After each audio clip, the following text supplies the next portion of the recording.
Hello, everybody. Good afternoon, good evening, good morning, everybody. YouTube land. Moz coming to you with another episode of Moz's Toy Box, Toy Photography Talk. Today we have a very special guest. We have Pablo. What's going on, Pablo? How you doing today? What's going on, everybody? Oh, not a whole lot, man. You got any more enthusiasm for us? No, man, we're doing good. Ready for the show. Got a lot of pictures to go over. Yeah, we should have a few other people joining us here in a bit. They're just running a little late, so we'll see that.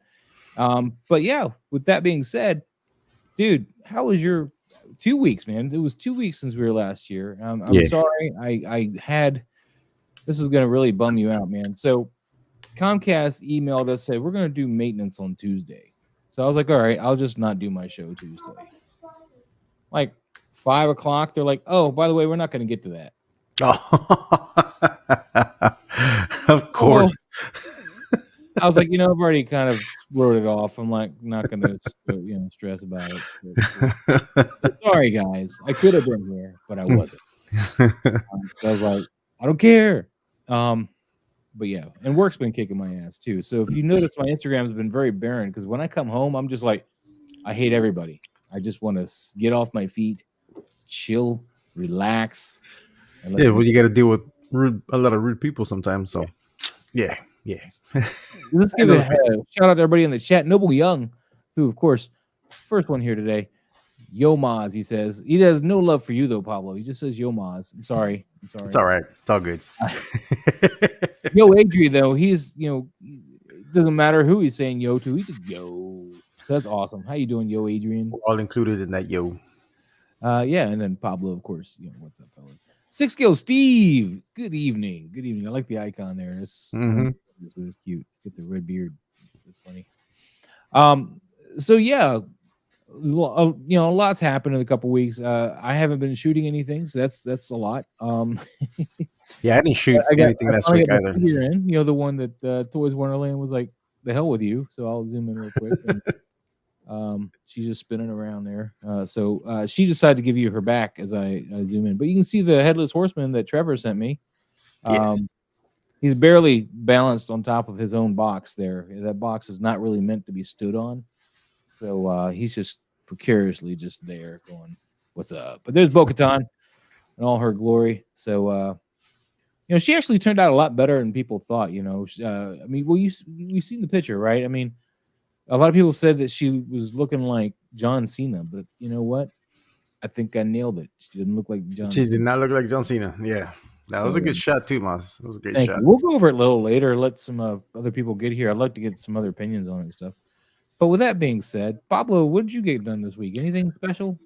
Yeah, well, all last week I didn't get to shoot. I didn't shoot anything till Saturday when I got back. I shot for the Mythic Legions collab for Monday. Oh yeah. And then I only did one shot yesterday, so I haven't shot much. I need to get the gears rolling. I have ideas, and I'm waiting for some figures to come in. But I have other shots planned out this week, and I need to work on a video, finish up a video by tomorrow to turn it in to submit it on December 1st. So I got some stuff going on. Rock on. As for me, I don't really have anything going on other than work, man. Kicking my ass. It is, especially with Black Friday, just kicking my ass. I mean, you and I've already talked to you about it. Just kicking my ass. But I walked into work today to go grab my vest so I can wash it, and I found this guy. I showed this to you already, but I found this guy sitting on the shelf, which is weird because we never have this stuff in there. You go in there and there's like Marvel Legends, what? But yeah. They just had a whole peg full of these guys, and I was like, "Ooh, I'll take that." Surprisingly, at the Target I went to, they had 2 pegs full of that She-Hulk. Really, I haven't even seen her. Yeah, they had 2 pegs full. I was like, "Oh wow!"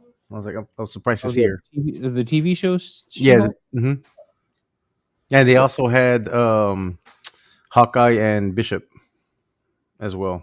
Oh wow. That's crazy, man. That's crazy. So yeah, I got him. My Fury Toys Spring, I guess what he's called, the turtle guy that looks like Leonardo. A.K.A. Leo, yeah, A.K.A. Leo. A.K.A. Leo. He's shipped from China, But my shipping still says since the 27th, China, arrive at international airport to abroad. That's the latest shipping I've gotten on the 27th. So everybody who got it for 5K toys, you'll probably get it within the week, and I'll still be sitting here staring at it in China. Yeah, mine mine still says that it's still in California, it hasn't left, and that's because they shipped it since Saturday. So yeah, it hasn't left the shipping yet. Yeah, crazy. Commander Green, what's going on, buddy? What's going on? I'm just giving you guys a moment to get in here, and then we'll start tearing some pictures out and going over that stuff. I want to give some of the other co-hosts a chance to get in here too. So just kind of going over our stuff here, man. As I was pointing out to Pablo as well, I got this cool tech deck pack. Being an old school skater, I got my Pal Peralta pack. I found that finally. I've been looking for it. It was a pack of a whole bunch of Pal Peralta decks, but of course, this is the deck I wanted out of that pack because that's like the old school. Like everybody knows that deck. Yeah. And then the other thing I did this first paycheck is I bought a new lens, the 50 millimeter lens. So on my Canon EOS M50 though, I need to use a speed booster or an EF-M to EF adapter, which I have because I had it for the 100 millimeter. But this is a nice little lens. It on a 1.6 crop, which is what the mirrorless Canon EOS M50 is. It comes out to about 70 millimeters. I'm just kind of rounding, but it's around a 70 millimeter lens. It's pretty nice. In fact, the Bo-Katan shot I did was shot. It's a nice crisp shot. Yeah, yeah.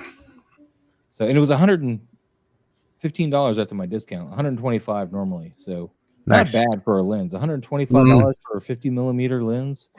And the autofocus is like that if you use the autofocus at all. So it's pretty tight.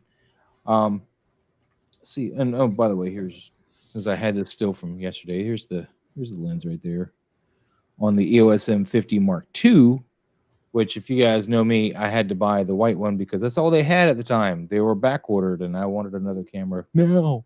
So, got the white one. Sometimes we get impatient. We want stuff now. Yes, exactly. I don't know who would do that, but yes. No, I'm the same way. Yeah, me too. Yeah, I'm definitely the same way. I guess what we could do is talk about the picture that I didn't post this today. How about that? Yeah, we can do that if you want.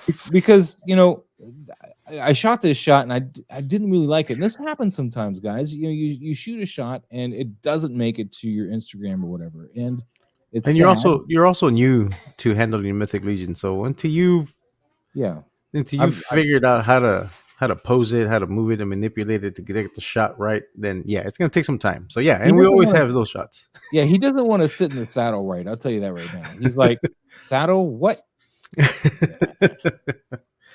Even though he's made for that thing, right? But he's like, nah. Yeah, no, I have tons of shots that I've not shared because I'm just not happy with the shots. Yeah, I think for me, what really throws it off is the non-movement of this skull. I think or not skull, but just how, and I got all this weird effect here. I just probably I should pull it out because you see it just looks like I threw a Sparks thing over. These many things are why I didn't get posted. And then even after we talked, I tried a different filter set. I kind of like this better, but I still didn't like the picture enough. I just do you use Photoshop at all? You do use Photoshop, right? Yeah, that's why I put this on the Toys Photographer Collective chat. Yeah, I shared some of my actions. You can go ahead and download them. Some of them I've made myself and some I've purchased and I've tweaked for my liking to suit my needs, but you can always tweak them however you want. But I shared there's a few actions in there that I shared. There's a link to it on there. You go ahead and you're welcome to use them. All right, I'll check that out. I think the biggest thing with this pose though that I don't like, or this picture, is the fact that I didn't get the follow through of the arm that I wanted. Okay. I wanted him like really chucking that right. Yeah. And I want that arm, but my angle of the shot just didn't work because I'm cutting off that arm entirely. Plus, I couldn't get it to straighten out like this, like to come around like this, because the range I wanted to throw out like that. Yeah, the range is a little limited on it. Yeah, you would have to really manipulate the waist, get that twisted all the way to get that follow through. Well, I think what I really would need to have done is not been afraid to take him back out of the saddle and fix his pose, because Yes. once I got him in the saddle kind of right, I didn't want to take him out of it again. I was like, "You're What do there." you have? What are you using to hold the horse up? Here, I just have like an extra mezco or Oh, Matrix okay. skin that I was just kind of putting underneath his leg. But yeah, you can't pose him at all once he's held up like that. So you really need to work with that. And then I Yes, need to get some more wire to put in this cape, because this cape it's a doesn't big want to cape. it doesn't want to stay up. It's too heavy. Yeah, it's pretty Um, big. I wish it was just a tad bit smaller, but you know. overall, I do like the cape. I just wish it also had another way of like clipping it on him, where versus just hanging around his collar, Mhm. because it moves way Yeah, too 'cause it much. goes into the neck, and it's not. I mean, you can even see it here, because like I should have one of these on each side, but it's going into the neck and it's Yeah, falling behind his neck. So, yeah. What's up, Eddie Rodriguez? How you doing today, buddy? that's going Good on. evening. Good evening. We're just taking our time today. We're trying to let everybody get in here. Um, going over one of my shots I didn't post. Um, so yeah, this is this is the cleaner of the shots, and then I went back through and I kind of like this color because it really helps, I think, sell the cast that I did. I think with the lighting, it kind of made it look further back and like is hitting the horse a bit more, the horse and him a bit more uh, uh, realistically, I guess. Mm-hmm. What's going on, Luminar? How you doing? How you doing today? Oh, hello. Um, all right. So Harry cannot make it. He says he cannot get off work today. No, we're sad. We're sad pandas. Um, but yeah, I want to come back and try this shot later, but I also want to get more of a diorama, because I feel like what I'm using is like just old to me. I've used it a few times now, and I want something new. I've these same couple of trees with these same couple of leaves, and um, just I'm not liking it. I'm just tired of it. Uh, so No, yeah. I feel you. I'm getting to that point where that's why I need to start making more stuff, because I'm like I've been using the same stuff that I've made in all my shots, so I need to make something different. I have ideas. I just need to get it done. And I need to finish the one I have already primed, get that one going, and then I need to order some more stands from Mesco, because I am making, I guess, it's a diorama, but it's supposed to be a stand for the headless horseman. But I need one of those stands so I can put it underneath the foam and have that Mhm. thing sticking out to be able to hold the horse up in that pose that I want. Yeah, that horse is heavy to hold. What Commander Green says, I haven't been happy with the shots I've taken lately. Yeah, it sucks, dude. It sucks. And then Yep. Salvage Cargo, greetings. How you doing? What's going on, everyone? And I thought I'd bring up Bo-Katan since we're here. I mean, we're already here. Held it. So this is the Bo-Katan shot. This is one I did like, and I had to practice a lot of restraint on this one because I really wanted to add a lot more atmosphere or particles. I just wanted to I just felt like it was done too soon. Like I was just like, I snapped the picture. It looked great, but I was like, I can't just be done. Just that's not and, right. It can't just and be done. sometimes that works out great. Like this shot is, I love the shot. I love how simple the background is on this shot. It's That just that the haze gradient. caught the blue light and it made a nice gradient back Yeah, there. it made a nice gradient on it. And it's perfect. And sometimes you have to step away when you know that the shot's great, even though it was done quickly. Because I've been through that where like man, that was quick. Like that worked out pretty quick. And then you try to go do something else to it, and that's when you ruin the shot. So Hold on. I would not worry about it, man. That shot came out great. Hold on. I'm gonna bring up some of the other shots that I did here. So let's go to my library. And I think that's yeah. So first I tried it with a little, cant of the camera. Hmm. I didn't like that at all after a couple shots. Like that's not working. This is just a straight black though. I kind of like that background. Um, and this is straight. This is before any editing. This is just straight up on her. I got a little blue light over here on this side, casting that, but all of this is lit with bounce cards. There's no direct light on her at all. But yeah, you can just see the kind of progress here. And then I decided this was a white light up here, and I decided to finally just switch it out for a blue light, and I played around with that. And see, there's some haze in front of her, and so I didn't really like getting all that haze. I did like some of the sheen that I was getting off of her, but then again, I didn't like what it was doing to her face. I was like, I want it more pure, and then I had stuff like that, and it looked like I put her in front of a fake background almost here, but I didn't. It's all in camera. These shots are all in camera. I'm skipping a few here and there. You can still see the floor, which I didn't want to show you either. I wanted to, if I was going to cut her off at the knees, I wanted to just not have the floor back there at all. And then eventually I decided to turn the camera back straight somewhere. So this is the last one I had with the camera tilted, and then whoop, oh wait, one more. Whoop, there we go. Hey, there's Mikey. Mikey. Hey, Mike. How you feeling, buddy? Oh, we don't hear you, buddy. Hello? Oh, there you go. No. You're good now. You're good now. Oh, okay, right on. Oh, look at your new microphone. All red Yes, sir. and shiny. All red and shiny. Okay. Try to be special, man. Man, you got to do it, yeah. Hey, at least I sound clearer now, so that's the good thing. Yes, we can hear Pablo fine. He's not squirting out the matrix or whatever. Yeah. Right on.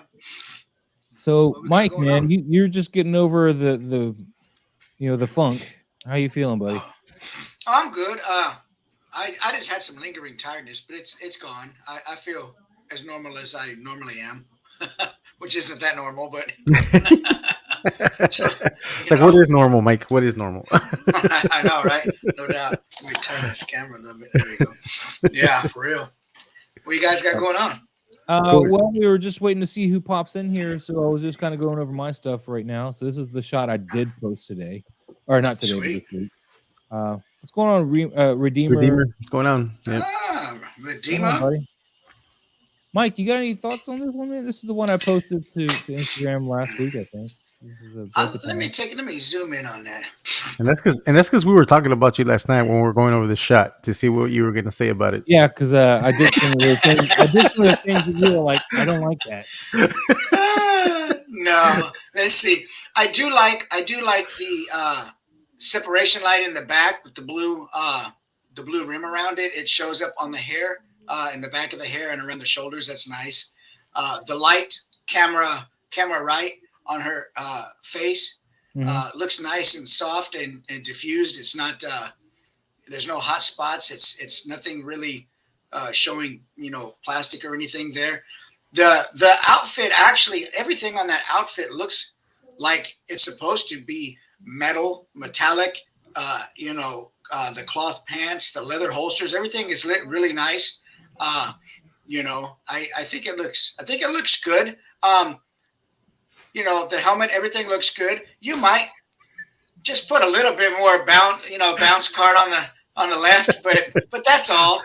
Mike, you're hilarious. This whole thing is shot with bounce cards. There's no direct light on this shot at all. Is there really? That is correct. This whole shot. Camera left.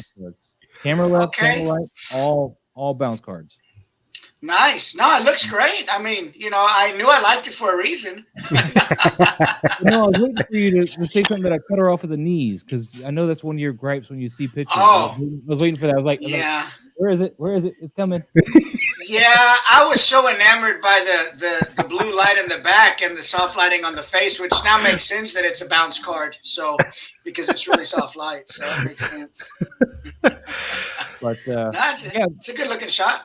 Mm-hmm. This blue light. This is a perfect example, though, of how you can create that shadowy cast without trying to use no light at all or something. You can use just a softer light. Like this is a blue light over on this side, hitting a bounce card over further to this side, and then casting back on here, because this yellow light wasn't going to go far enough, and I didn't want the yellow light cast on this side. I wanted this side to look like it was in shadow.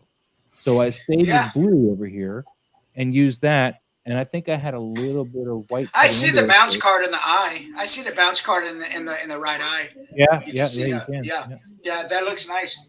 No, I, it's a really soft lighting, and that's why the face is like that. So that's really good. Mm-hmm. That's, I didn't think that you used bounce cards, but yeah, no, that's great. It looks really nice. I never use bounce cards.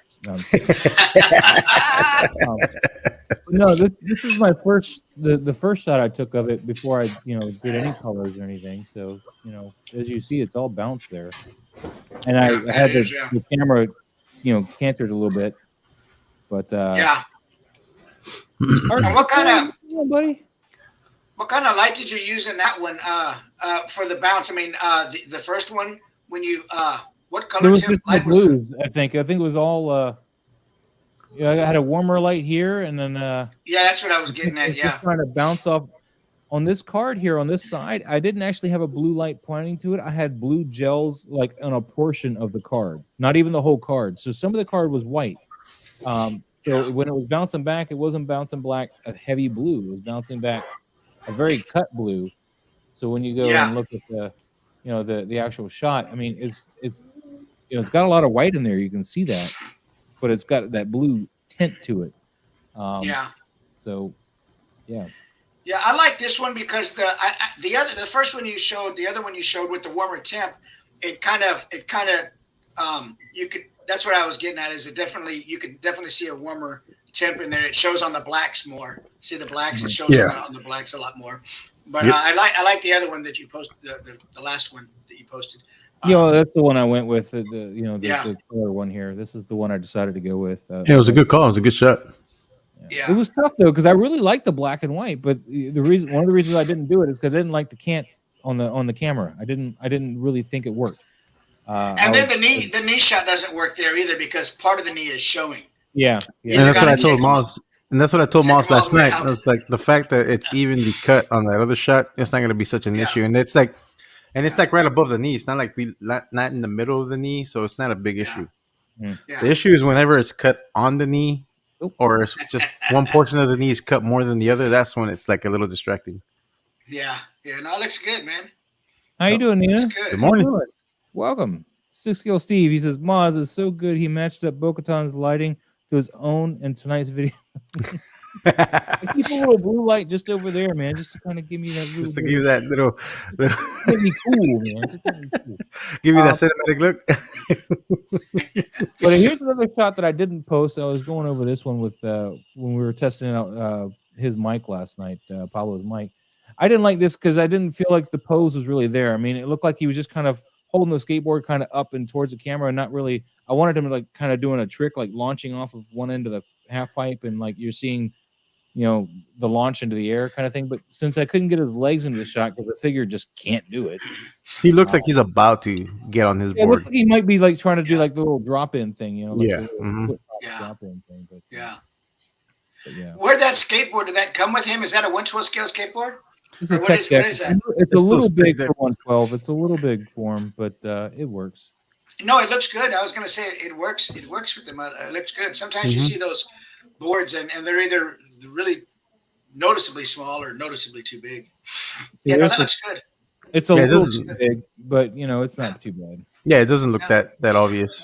Because a skateboard really should be, since he's holding it by the truck, the tail should be right around his shin here, not quite to the floor. He shouldn't be.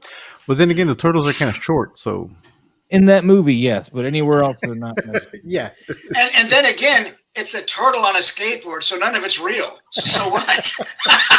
Hey, we don't know that, Mike. We're not in New York. We don't know what's there. I know.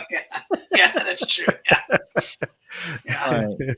Let's refresh. Let's see what we got today. This is my tagged post. We're gonna just jump straight into that. And Salvage Cargo, who I know is here. Yeah, he's here. They said, "Greetings, everyone!" Right there. Howdy, Salvage Cargo. Here is Salvage Cargo's DC Multiverse Superwoman. I really like it when people post what figure they're shooting, because I mean, if I see a figure I like, I'm gonna buy it. I mean, that's the way I roll, or try to buy it, or wish I could buy it, something like that. There's gonna be buying in my head. I really wanted to buy this figure, like when they had got it announced and I saw the pictures. But when I got it in hand at the store, I couldn't pull the trigger. That's my problem with most McFarlane figures. Actually, you're like, yeah, and then you're like, it looked great on the shots that they promoted. Like, it looked awesome. It's a nice design, but in hand it just looks off. Like the proportions are off, and unfortunately, it's like that was like a big like that kind of like drew my attention away from it, and so I never picked her up. But I've seen some great shots of her, and people have done some nice shots with her. I just couldn't pick it up myself. This is a pretty decent. Yeah, this is an awesome shot. I like the lighting on it. Pablo, since you're already talking, what do you think, man? It's a cool shot. I like the angle, and I like how he composited the shot and where it's cropped.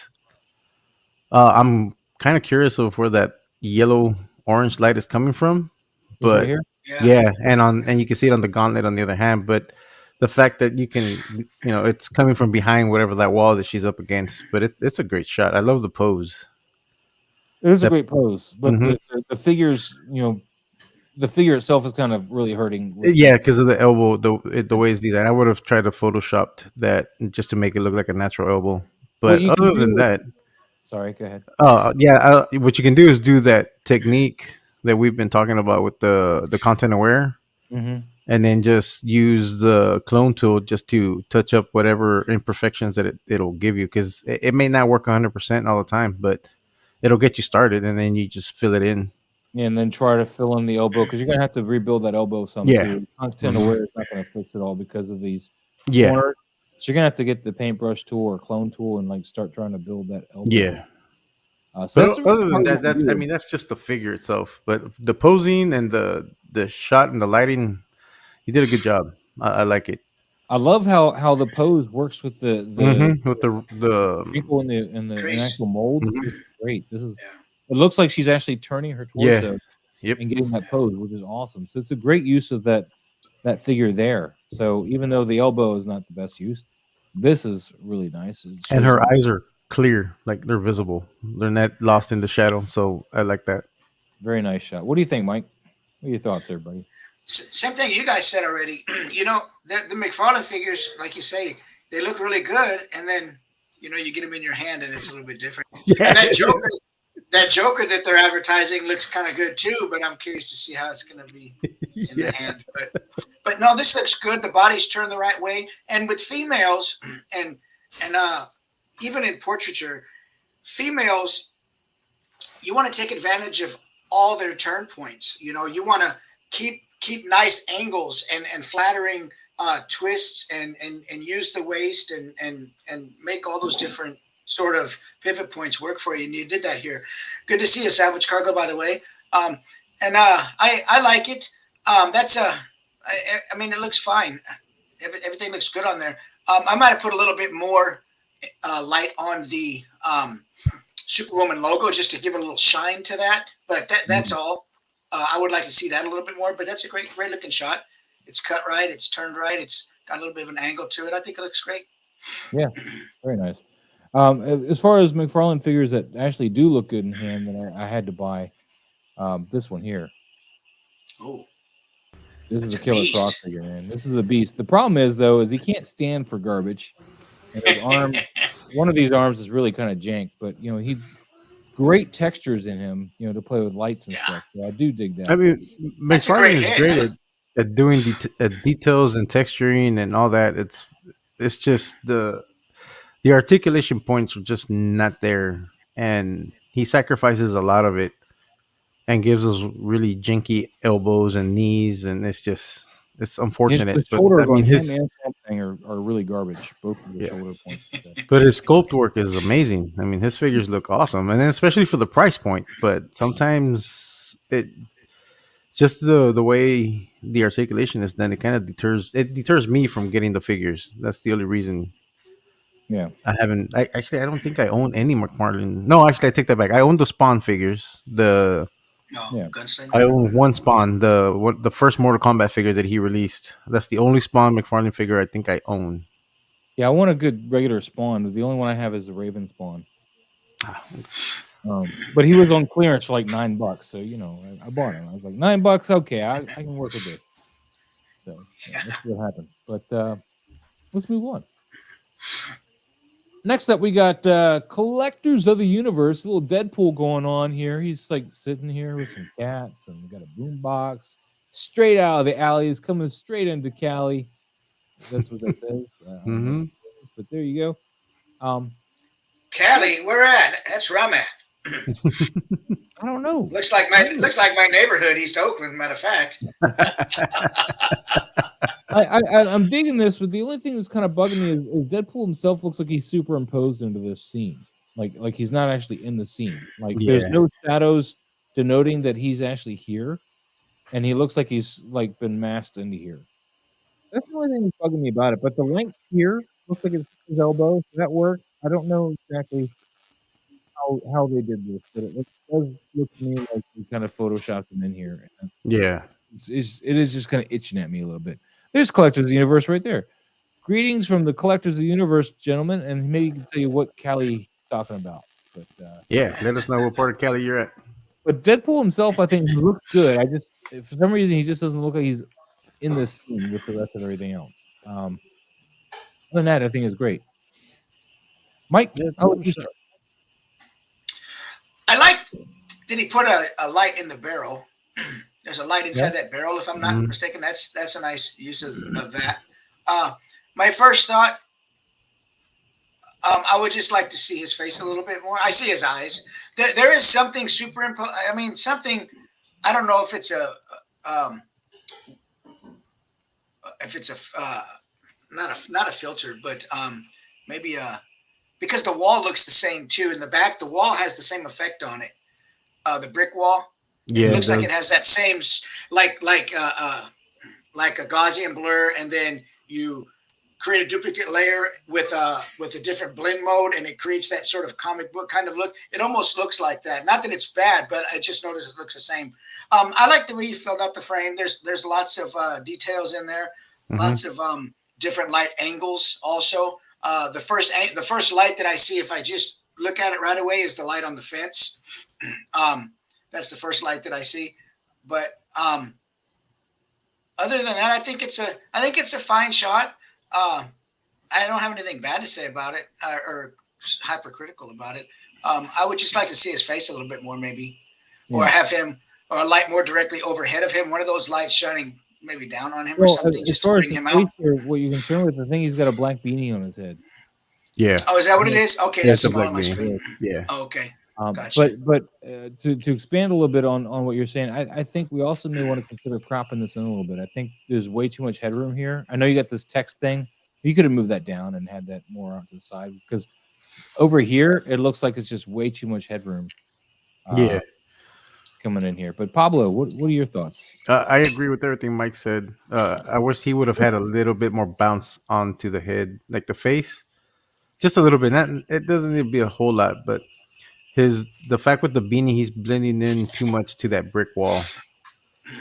But it does look like it's superimposed because of the lack of shadow, but the light that's coming from the fence is on his arm and side, so we know it's there. But it does look a little bit superimposed. And I agree about cropping it down a little bit. Maybe I would have probably done a portrait on it too, instead of doing all the landscape. But other than that, I mean, it's still a good shot. Or I would have probably put something on that back wall just to eliminate all that empty space there, just to add something. What's going on, Dark? But it's a good shot overall. Is pretty cool. We get the mic here to Benjamin E. Green. Happy holidays, of course, to all. Yeah, yes. I completely brain farted. Last week was Thanksgiving. Yep. It's hard to remember those things once your kid moves out and it's just you and the spouse again. And you're just like, it's another day to us. We just get to have turkey today. I mean, that's it. So, I mean, but no, overall the shot's cool though, Mike. And I was like, I think the shot's pretty cool. I do like all the details in it. Like, there's a lot of nice detail in this shot. The props work pretty well. I like that little speaker or that little boombox that he has. So, a little tangent here. Apparently, the sideshow Yoda from Clone Wars just got delayed. In case you guys got the email, it's getting delayed till March/April. Oh wow! I don't know why they're delaying it. It's not like they can make joints anyway. I mean, the thing's gonna just wobble around freely. Benjamin says, wishing all continuing wellnesses throughout the holidays.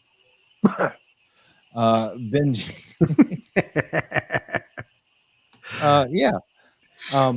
But yeah, I've already said what I wanted to say about this piece. I mean, Yeah, same. I like the colors. I think Mike was onto something. Like they tried to maybe put an extra blur on this, and maybe that's why that It could be that's probably why it does look like that.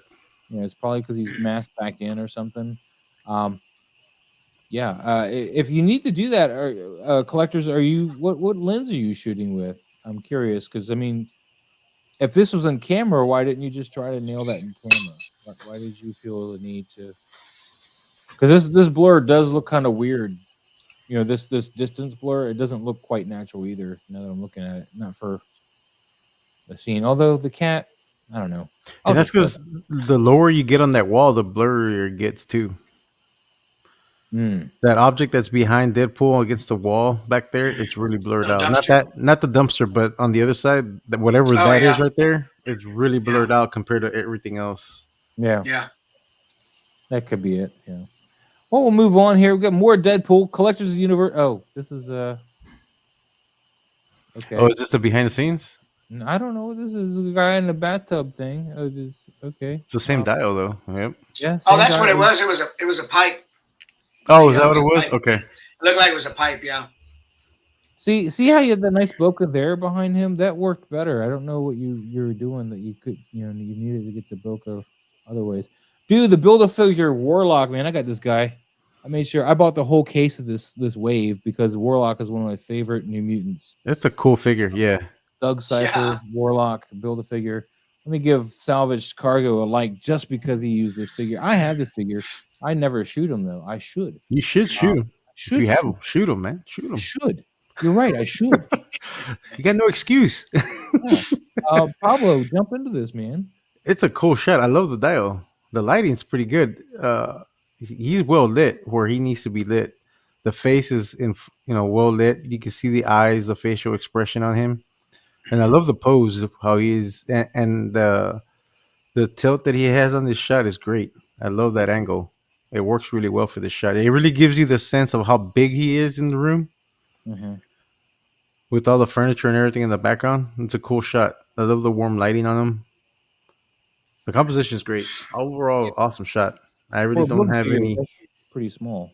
Sorry. Yeah, I have no extra pointers for this. I mean, I would have not. I think he has the right amount of lighting for it. He doesn't need to add any more. Because I was gonna say some more fill light, but actually he's got enough reflection on the hair that you can distinguish it from the back. Mm-hmm. Like you can cut. Like he's clearly off the back, so it's overall a great shot. Yeah, but I like the shot a lot better than the Deadpool. Oh, but this isn't the same person. Why isn't it the same person? No. Yeah, it is. No. That's Savage Cargo. Yeah. Collectors of the Universe. Oh, that's right. Okay. All right. Okay. I thought it was Savage Cargo that did the Deadpool too. That's Collectors of the Universe, man. Oh, okay. Well, either way, the Deadpool shot was still good, but this shot I like a lot. I like the shot a lot. I love this shot a lot. I'm sorry. I'm sorry, Collectors Universe. You did a good job with the shot, but this shot kind of, yeah. Collectors of the Universe. I want to just put one of those disclaimers you see whenever they're going to have a commentary up on the front of the Blu-ray. Like, may not reflect. I'm going to get so much hate. It's all right. Comments may not reflect. Speaking of Collectors of the Universe shot, he used the Sigma 35 millimeter 1.4. It's pretty awesome. That's a good. But that's an in shot. Did you add any? Did you add blur to the background? Is there a reason why you added blur, or was that in shot? Yeah, it doesn't look right. Because I'm curious about that. Because it looks like it's superimposed, but you can tell it's not because of the lighting. You see the lighting from the dial on Deadpool, so there's the lighting's on there. So trying to do something with the background, like Mike had said, and have to layer them on top of it or something. As far as this shot goes, though. Of course, I love that you got Doug Cypher Warlock here. This is awesome. Of course, I call him Warlock, but I only say Doug Cypher so people know who the hell I'm talking about. Because there is an Adam Warlock as well in the Marvel Universe, and it gets confusing. So, true. Even though Doug Cypher and Warlock merged later, this is New Mutants time. This is before the merger. So, that's where this Warlock's from. But I call him Doug Cypher Warlock just to eliminate confusion. Casper's Corner, man. Don't worry. You can be You're here. good, Casper. How you doing? I agree with you, man. The lighting on this figure is great. Mm-hmm. I kind of want a little bit more light on his chest, though, just to bring this out some more because he's, that techno virus type creature.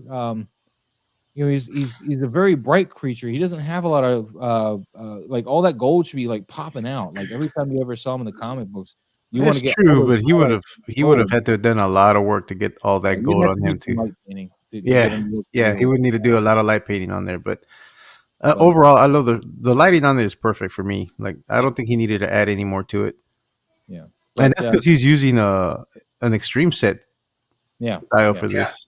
Yeah, you can see the Yeah. flatness there and there, Yeah. unfortunately. But yeah, But it's great, pretty man. tight, man. Mike, what are Mhm. your thoughts? When I first see this shot, I get the sense that this figure stumbled into a room and he's like, "Man, I'm out of place here." Yeah, And I like that. I mean, the angle of the shot and Mhm. the expression on his face, and he's looking out of frame, up and out of frame. So Yeah. it's like he stumbled into somewhere. He's like, I don't belong in this Yeah. space. Like I And should not be so here. yeah, and so I like that. And I think what's the action figure toys? What you got going on? This is the case of that wave I bought. In fact, I had it out because I was pulling out the other Marvel Legends because I just repackaged them after I pulled that Warlock Girl these years ago. This I was is about to say, I was this like, how is is it that you the have that Warlock. case? Like, what are the chances that you have that case out right now going over this figure? There's the one figure that didn't have a Warlock piece. Yeah. And then, boom, there's the Cyclops. See the missing Warlock piece there? Yeah. But yeah, I was like, wait, we got Warlock. I don't know what my point was. I felt pretty cool right there. Give me cool points. Yeah, I like the shot. I think it looks good. Yeah. R3 Toy says, always dig photos that want me to know what happened before or what happens next. Yes. Yes, I have to agree. Continue, Mike. I'm sorry, I cut into you. No, you're good. No, you're good. I think it's a great shot. I don't think it really needs any other lighting. He's got enough on camera left shoulder coming out of the door that he's coming from behind, and that's shining on his headpiece and his left shoulder, or his right shoulder with camera left. And then it kind of softly fades and blends over into a lit camera right shoulder and arm. So I think it looks well. It goes from light to a little bit darker back to light. There's no hard contrasty lines. It's not plastic looking. There's no real, and it seemed like you could get some hot spots in that figure real easy, especially in the headpiece if you wanted to. And I don't see any of those real flares where there's lots of details. So it looks good. I like it. Good job, Savage Carpal. Yes, very nice, very nice. I think if I shoot this figure though, I'm gonna have to do it the way I was talking about, make him look more comic book accurate and like really. You're gonna have to do a lot of light painting, and then paint the darker areas like black because the way he looks, let me pull up a picture of. Yeah. I've seen. I think I know what comic book cover you're talking about. Well, actually, he's in all the comic books, like all the panels he's in. He's got that nice glow. Yeah. I mean, well, this is when him merged with Cypher, but see how that's how Warlock typically looks, like that kind of. Here we go. Here's just Warlock. See, he's very black and very gold, like just. Yep. He didn't go for that metallic look at all, but it's still cool. It's a great shot, man. Yep. Good job, dude. Look at this guy, Collector's Universe. Oh, more video. Dang it. What figure is this? I think it's Thor because I think I got a Thor picture right up next. Yeah, it's Thor. Oh yeah. Oh, that's nice. I like the transition that's there. a little video, man. Nice yeah. I like that. Let's get to the picture though, because that's what we can go over. Oh, yes. It's looking tight, man. This is one of your better ones. I would have added a little bit more glow around his eyes, though. No. Maybe even some of the lightning effects coming out of the eyes.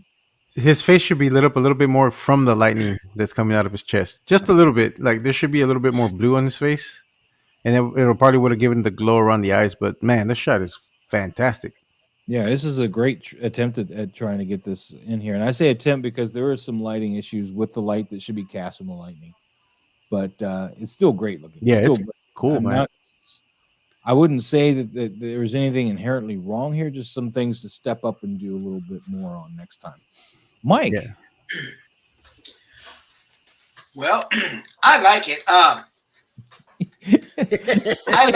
just Like, gonna, I like it. I like it. All my pictures this week sucked. I've already got the pictures done anyway, so everybody's stuff is great this week. I didn't have any time to do anything, but I think it looks good. There's light. They're showing cheap definition. I like that. The eyes. There should be a little bit more soft, feathered out glow from the light. Just from the eyes, just a little bit outward. And I do like that the lights in his chest are really glowing to the point where there's complete loss of detail and nothing there. That really gives the idea that these are really intense, hot light sources. The lightning, the lightning's tough to do sometimes, and I don't know if you used alien candy or whatever, it's some filter. But the lightning, could use a little bit of work, but I like it. It's a good shot. I like the dark background. I like the drama. I like, I like it. It's a good shot. Yeah, that's all I'm going to say. I like really it. Nice. Really nice. Yeah, I think he works great with his background too. Yeah, it does. Yeah, it's really good. Really well done.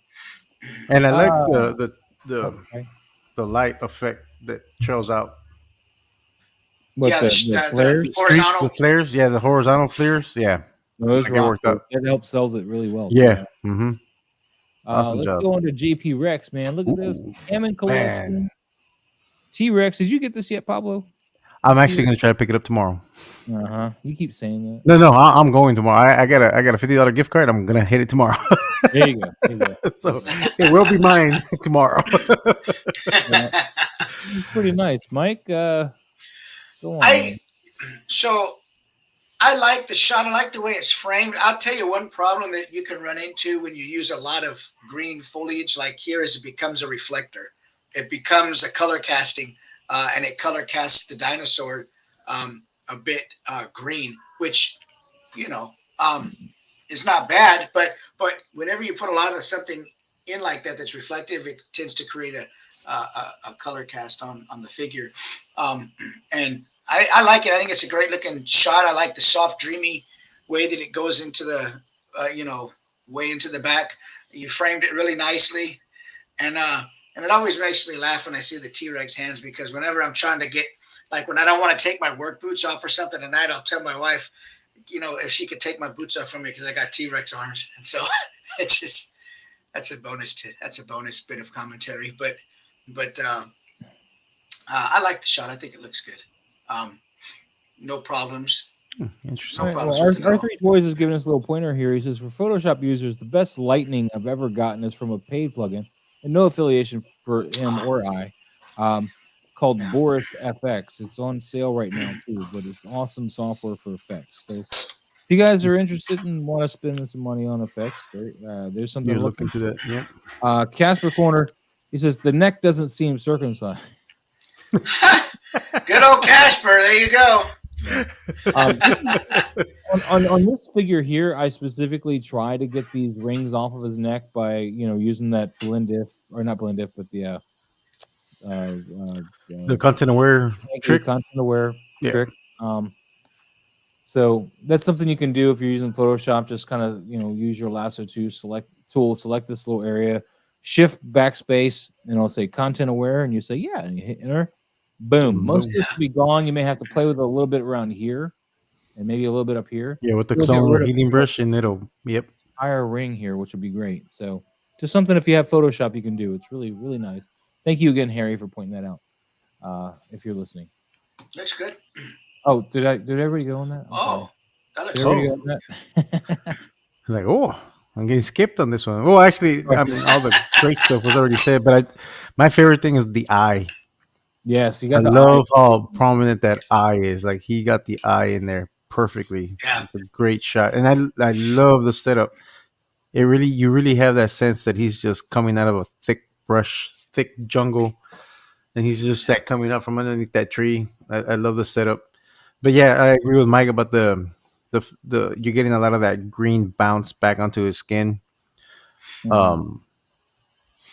there's ways to get around that. It just takes a little bit more work, and you would have to do some light painting, and then composite the shots on top to be able to get some of that green hue off. Or you can play with your settings also in Photoshop and get some of that green off of him and mask him and just remove some of that green tint off of him, and then and you can get some of that natural skin color back. But overall, the shot is fantastic. I love the lighting. The lighting's on par, and man, my eye gets drawn to the eye. It's great. Well, I want to give JP Rex a shout out because obviously he listened to me and got some of the plant life stuff that I've gotten from Hobby Lobby, because this looks like the exact same stuff I have. So props to that. This is all Hobby Lobby little bush stuff you can find in the floral section of plastic bushes. And behind here, I think he's got a monitor or something going on. It works though. The color the figure is working great in the scene here. Yeah. I think that looks great. But yeah, there is a bit of a green cast on there. If you want to try to limit it in the future, though, you can always just put something dark right underneath them. That would help a little bit too. Yeah, it'll absorb the light. This plant life's cutting that off, but put it in like a dirt color, like just a piece of cardboard, or just something darker that's going to help not reflect green up there, Adam. So that could help too. But yeah, there's just a little bit of green getting caught in the brighter tones here on the underside. That's what they're all worried about. I don't think it's a deal breaker green. But no, it's not. It's not a deal breaker. It's not. But like if I mean, I'm fine with the shot. But if he felt like there was too much green on it, I mean, you would have to do some masking and then lower, get rid of the color, and then I think it takes some work. Green sensitive is all.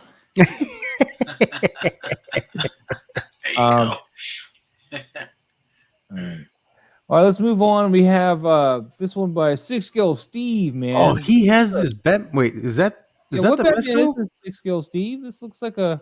Is that that can't be the Mesco, is it? Did it already start shipping? I don't think so. Let me see. Let's see if he's one. It's the ones he's tagging 1/6 stuff. Okay, all right. I was about to say, man, no, it's not, because I think the Mesco one has a blue cape. So this is Gotham by Gaslight Batman, but yeah, because I don't think Mesco has even started shipping theirs, and a lot of people are like, kind of like, well, where is it at? I don't know what figure this is. That's that's a nice Batman. Is this one of Ravonic Studios customs that he makes, like My Dark Knight, or is this a custom kit bash? Hey, what's up, those wonderful toys? Hey, what's going on? So, any of the members, you guys want to make sure you email me, invadermods@gmail.com. Make sure I have your email addresses, so when I send out your kits for the end of the month, beginning of the month, I have everybody's email addresses. That'd be great too. Pablo, I'll let you start, man. I'll let you start. Overall, I love the lighting on this shot and the atmosphere in the background. I'm pretty sure that's a monitor back there, digital background. I don't think it's another figure and an atmosphere in the back, but it works great. And I love the diorama piece that he's using. And for it to be a 1/6 scale, that's an awesome shot. Is this a screenshot from Hell, the movie From Hell? That's what I was wondering, and I'm assuming it is, because I mean, it looks like a screenshot from that. Yeah, that's a good movie. Other than Heather Graham's bad acting in that. Yeah. Which is sad, because I mean, she's always pleasant to watch. Just in that movie, she shouldn't have tried an accent at all. Oh yeah, it is a custom kit bash. It's an awesome custom. Yeah, it's a great custom. So, I'm sorry, I cut you off. I just was like, no, it's good. I was saying the lighting's great. I love the lighting. Just enough lighting on Batman's face just to see the grin. I can't tell if his eye is well lit. I could kind of see a little bit of the white. Yeah, there's a little bit of white in his eyes. A little bit of white, which works great, because there we go. Yeah, no, that's fantastic. Yeah, the angle, the pose that he has on there, it's awesome. Yeah, this is a great figure and a great shot. I love this newspaper too. I like that. Yep. Yeah, it's an awesome shot. Mike? Yeah, great stuff. This what Pablo said, man. I mean, I like the pose. You get the sense that he's waiting for this guy to come around the corner. And I was trying to read that headline up there, and so everything matches. You get the sense of tension there, and that he's waiting for this guy to come around the corner. It's a great looking figure. The blue light in the back that's shining on, or it's not on the back, but it's shining, right there. Mm-hmm. I'm not sure where that's coming from, but you don't need to in a shot like this because he's in the city. And so You know, it could be moonlight. So which it could be moonlight. Yeah. And I think it's a great looking shot, and that's a great looking figure. I'm not generally a Batman fan. I don't collect Batman stuff. I know I'm going straight to hell, but you know oh no. I went. Get out of here, non-Batman man. You know, no, it's good. No, but this looks great. I mean, I like the lighting that gives the texture in the cape, the top part of the cape right there. I love that pattern in there. The composition. He's got that little lean back in the leg. I think it's a great shot. Looks good, man. Good job, Six Tails. It's a great pose for Batman here. Yeah. All right, so this is one thing. Six Tails Steve, I'm curious. You got to tell me, is this a screen grab? Because if it's not, or if you had any control over this lighting, the only thing I would have addressed is maybe made this a warmer light tone here. Because, you know, he's got this blue hint here, and of course you want to play those complementary colors off each other. And you're thinking Gotham by gaslight, right? This is the story, right? This gaslit stuff. This is going to be a warmer lantern type heat instead of this very white, bright, you know, cool almost light. So if you have control over this lighting here, I'm curious because I think I would have leaned a little into the warmer side and seen how that went. Going on, Renz Torrentino. How you doing, buddy? Tolentino. I always mess it up. And Mike, see you hurt those wonderful toys' feelings with the Batman hate. Hey, I like the Joker though. I'm not a fan of Batman, but I like the Joker, so I'm still in there. Steve, yeah, let us know how much control you had over this, because I mean, if it's a screen grab and you couldn't get any warmth out of this, you know that might have been outside of your stuff. But he says the background is on a TV. I painted on the Ripper. I can definitely adjust the temperature. Oh. Yeah, I would just like to see what this does with a warmer light. Not overly done, like don't make it like really orange, but just kind of bring it out of that tinted kind of purpley white that you have right here. You know, bring it more into the complementary spectrum that works with this little bit of blue you got here, and make this warmer. And don't forget, when you make this warmer, since this seems to be the light source here, you want to also make this a little warmer here too.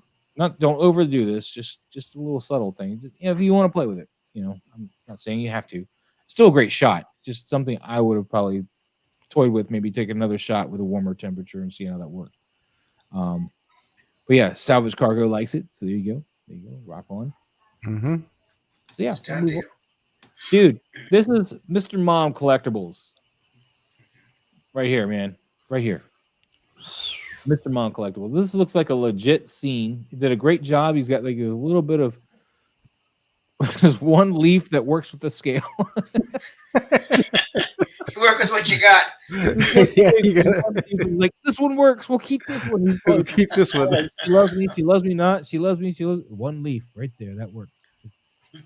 Like, and this is a 1/6 scale too, so perfect. No, this is a great shot, man. Yeah. I like this. This, in fact, when I see this, I think Harold. This is like very close to how Harold is. Very realistic looking stuff. I love the crushed blacks here. Just how the contrast is nice and punchy here, but yet it's not like vibrantly. It's got a matteness to it. What are your thoughts, Mike? I like it, and like you said, it kind of looks like something Harry would do. I think this works. It's a great pose. It does look like a movie scene. Just a capture out of a movie scene. It looks really good. That log, it works. It's a good pose. Both his hands are on the weapon. He's got his finger, right next to the trigger. He's ready to shoot. He's looking out of frame. I think it looks good. And this is outside, so it's nice that the figure is white and he doesn't get any of those browns on him. As far as the reflection from the ambient leaves are pretty reflective. This is outside. This is an outside shot. Yeah. Outside, so with all the those leaves can be pretty reflective, and so it didn't cast any brown on him. So that's nice too. I think it's a great looking shot. Mm-hmm. Dude, let's just admire for a moment his ability to work with this huge log. Yeah. No, but seriously though, the focal range, like the way that this is all blurry, then just in focus and going, it's the perfect command of the focal range on this. Makes this log or whatever he's on, it just makes it work. It makes it look like you're down this line, you're just following, like you're like looking over the edge of the log and you see him there, just ready to do what? And I was trying to make a log joke at the time, but don't worry about that. Pablo, man. No, man. What you gotta say about his log? The log is awesome. No, it's an awesome shot. It's well lit. At first I was thinking maybe he needed a little bit more reflective light on the visor, but actually I think it's perfect the way it is. He's got a little bit of reflection, like right there. Oh, okay. Because the only reason I was thinking about he needed a little bit more is because you could see the top of the reflection on the scope, so some of that light should be bouncing back a little bit. It's hitting there a little bit. But overall, I love the shot. I love the composition, and I love how it looks like we're the ones looking over that log and we're seeing him there. It's fantastic. Yeah. It's an awesome shot. I like what he does with his log here. You could even, I'm not saying you have to, but you could even letterbox this, and I think it'd look great too. Very cinematic. Oh, if he letterbox it, it looked very cinematic. I think you can come in a little bit more on that crop, and I think it would really work. But again, it's not horrible this way either. It's pretty. No, it's awesome. Fantastic shot. Just something to look at and be like, do I know? Maybe I don't know. So dude, Mr. Mom Collectibles, thanks for sharing this one. This is awesome. Love it. Duckinator is in the house, man. Where's my mouse? There it is. He says, "Hey guys, hope you all doing well." And yes, is it this one or is it this one? I don't know what that. It's always the Dio one. It's the Dio one. And then where's my camera? It's log. It's big. It's heavy. It's wood. There you go. Toy photo. Oh God, I give up. You know who I'm talking about. Solid image. I would like to see more highlights on the rifle to give more separation. Yeah, I mean, I guess, but I think it's separated pretty well, man. I mean, it wouldn't hurt maybe a little bit here because you get some blacks in here that it doesn't have any real metal separations here, but I don't know. It works for me. Yeah, actually, it works on this shot. I mean, if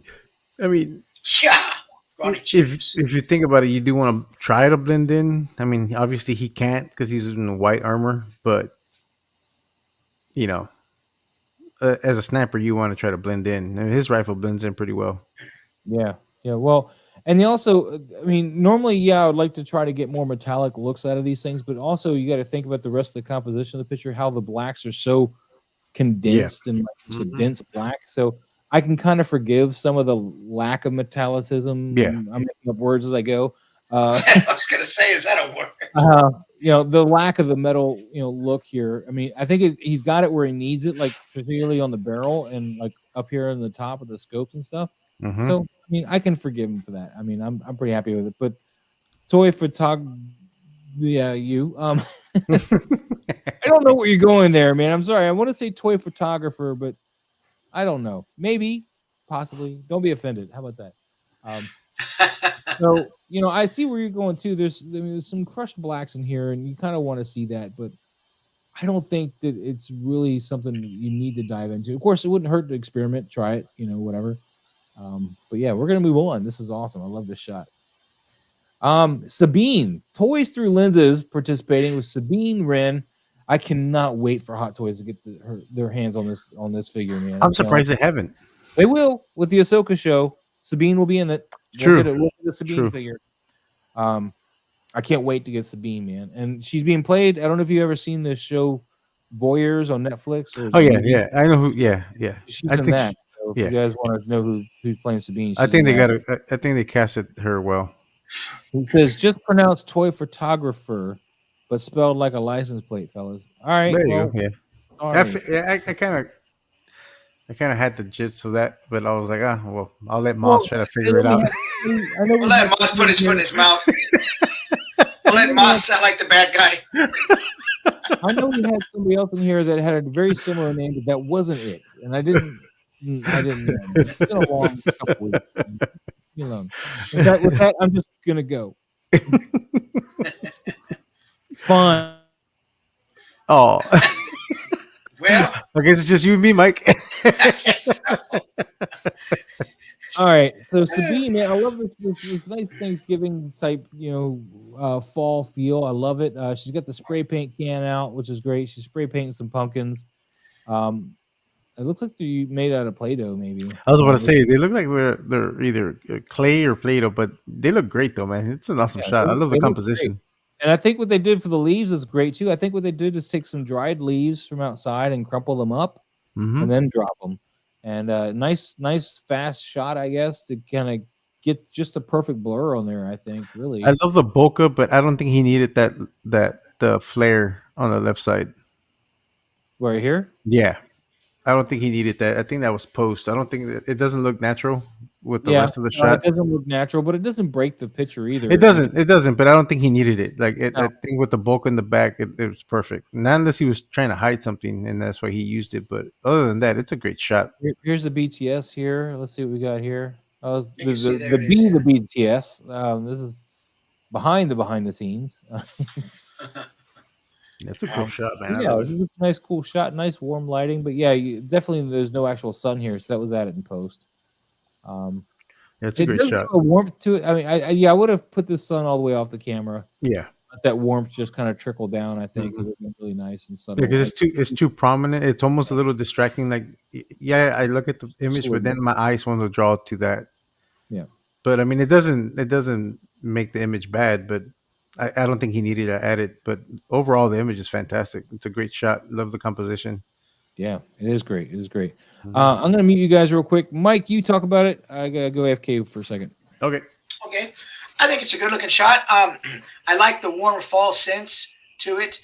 I know that doing shots like this where you're actually dropping things into frame and hitting the shutter at the right time, you have to take probably a few different handfuls, pick them back up and drop them to make sure you get the right looking amount in frame and that none are covering the face and that the fall looks good. And so it takes a few different shots to do it, and it looks good here. There's none blocking the figure.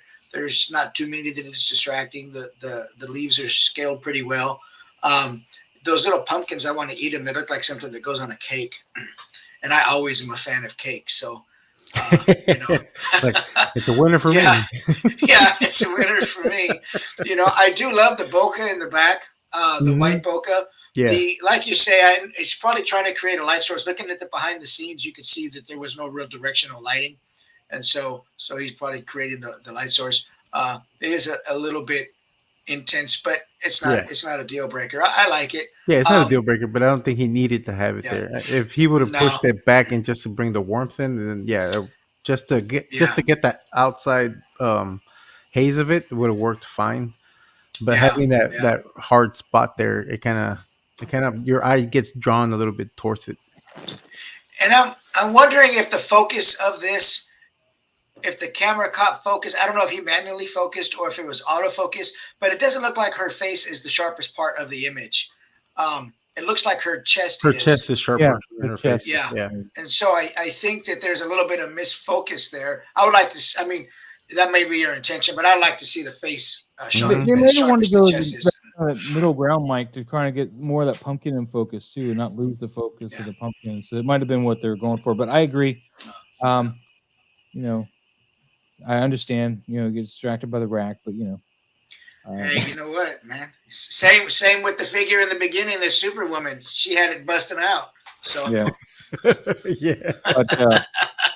But this is a great shot. This is a great shot. Yes. Yeah. I'm going to take the camera real quick because I got a mail call we're going to do real quick, man. I'm pretty happy. I didn't even know this was coming. So nice. Mail call. This is not usually what this show is, but if that's what I think it is, I'll be so upset. But I've been waiting for this stuff, man. For a couple weeks now. Oh, nice. Okay, so you know what it is. They're T-shirts. Oh, is that Jaws? No, I think so. No, it's not Jaws. Oh, it looked like Jaws. It's double Jaws. That's awesome.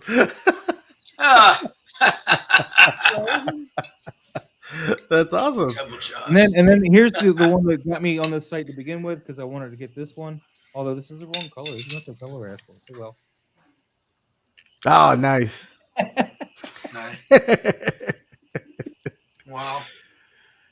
And then the last one that I saw on the site, because I've always loved, and in case you guys are curious, I've always loved Sandman. Mm-hmm. So they had this one. Ooh, that's a nice one. Yeah, that's a nice one. So I was like, I'm gonna get me that because I don't have. I mean, all my Sandman shirts are like back when I could wear a large, and that was like 20 years ago. Time to get a new set. So that's all I got. But yeah, that's from Rip T. They print to order, which is why it took so long. Oh, cool. Okay. So they don't just have stuff sitting there, but right.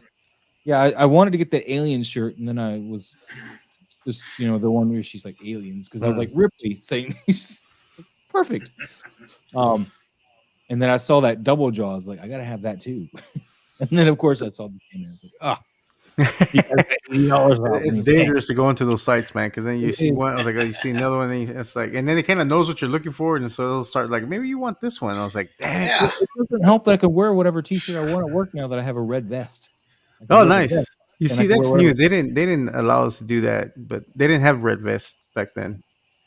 We had to wear a red shirt all the time. I bought my own red vest because they're not providing any more red vests. Nah. So. Pop and Son Collectors. Is this some Mythic Legions love here, Mikey? Is that what this is? No, so that's a Mezco death dealer, and that's a Mythic Legions ogres. I forget the name of that figure, but that's a Mythic Legions figure down here. And this is the Mezco thing here. All right, well, Pablo, since you know so much, go into it. Yeah, it's a cool shot. I just and it's not his doing. I know the limitation on the figure, and I'm kind of regretting not getting this figure. But so which this figure, Mythic Legions or the Mezco? No, the Death Dealer Mezco. So the figure has lit up eyes. So that means that the light is on the neck. So the neck has no articulation whatsoever.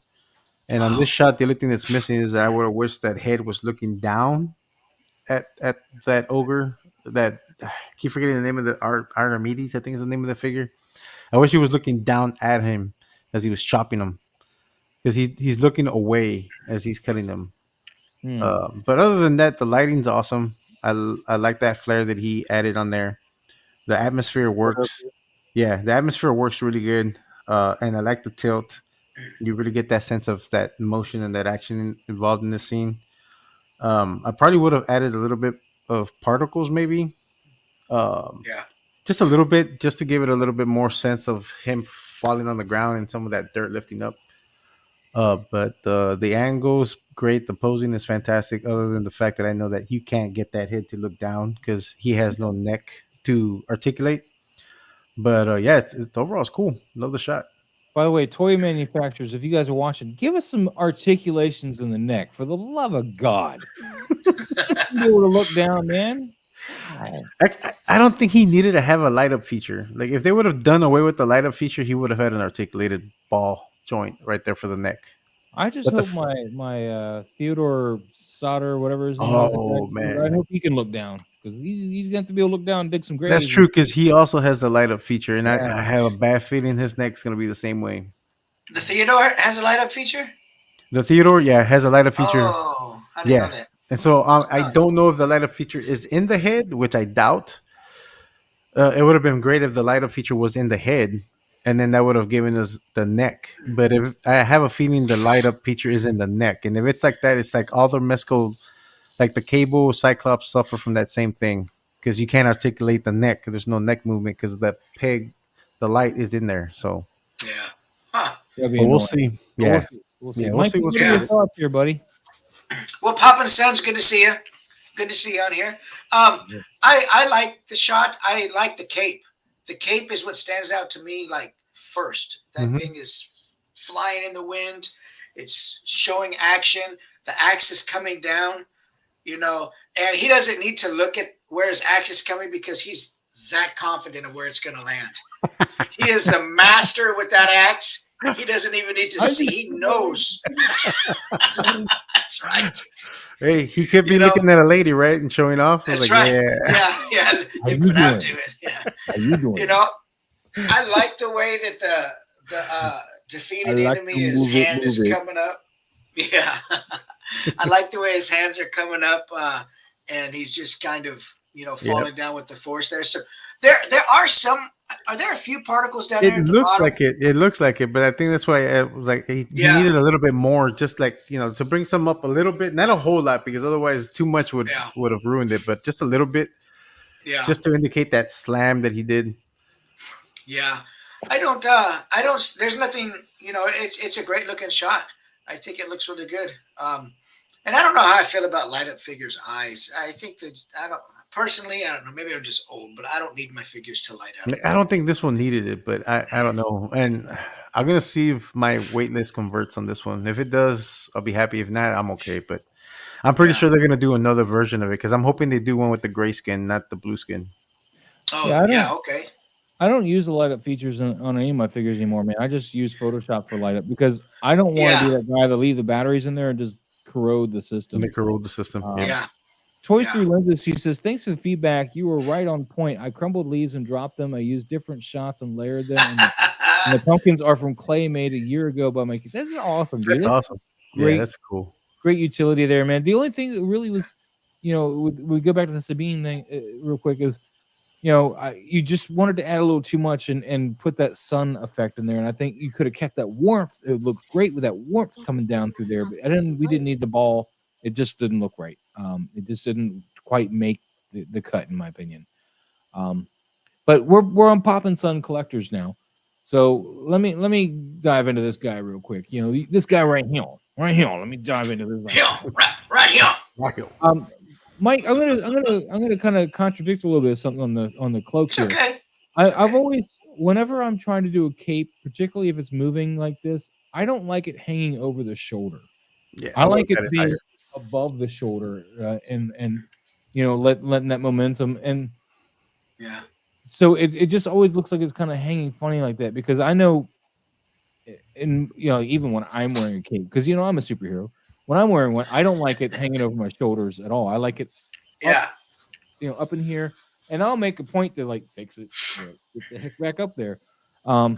It would have been, if you think of the physics, it should have been turned a little bit more over his other arm, and that should have been higher up because he swung that axe up and he brought it down. No, physics wise, this cape would be almost in the way of this axe, dude. What are you talking about? Well, no, but I'm talking about when he swung up.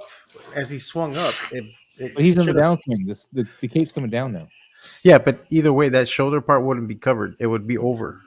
Probably, yeah. Probably. Yeah, that's what I'm talking about. Like when you were saying that it should have been over his shoulder, it should have. Yeah, it would have been up, especially since he swung up that way and was coming back down. That's one of the main contentions I have with this. The other thing is I would like a little bit more contrast in the whole shot. I feel like it's very, I don't know what the word is. It's very muted in its tone, like just very. I think that's due to the atmosphere he has on there. So kind of the atmosphere. I think it's the atmosphere.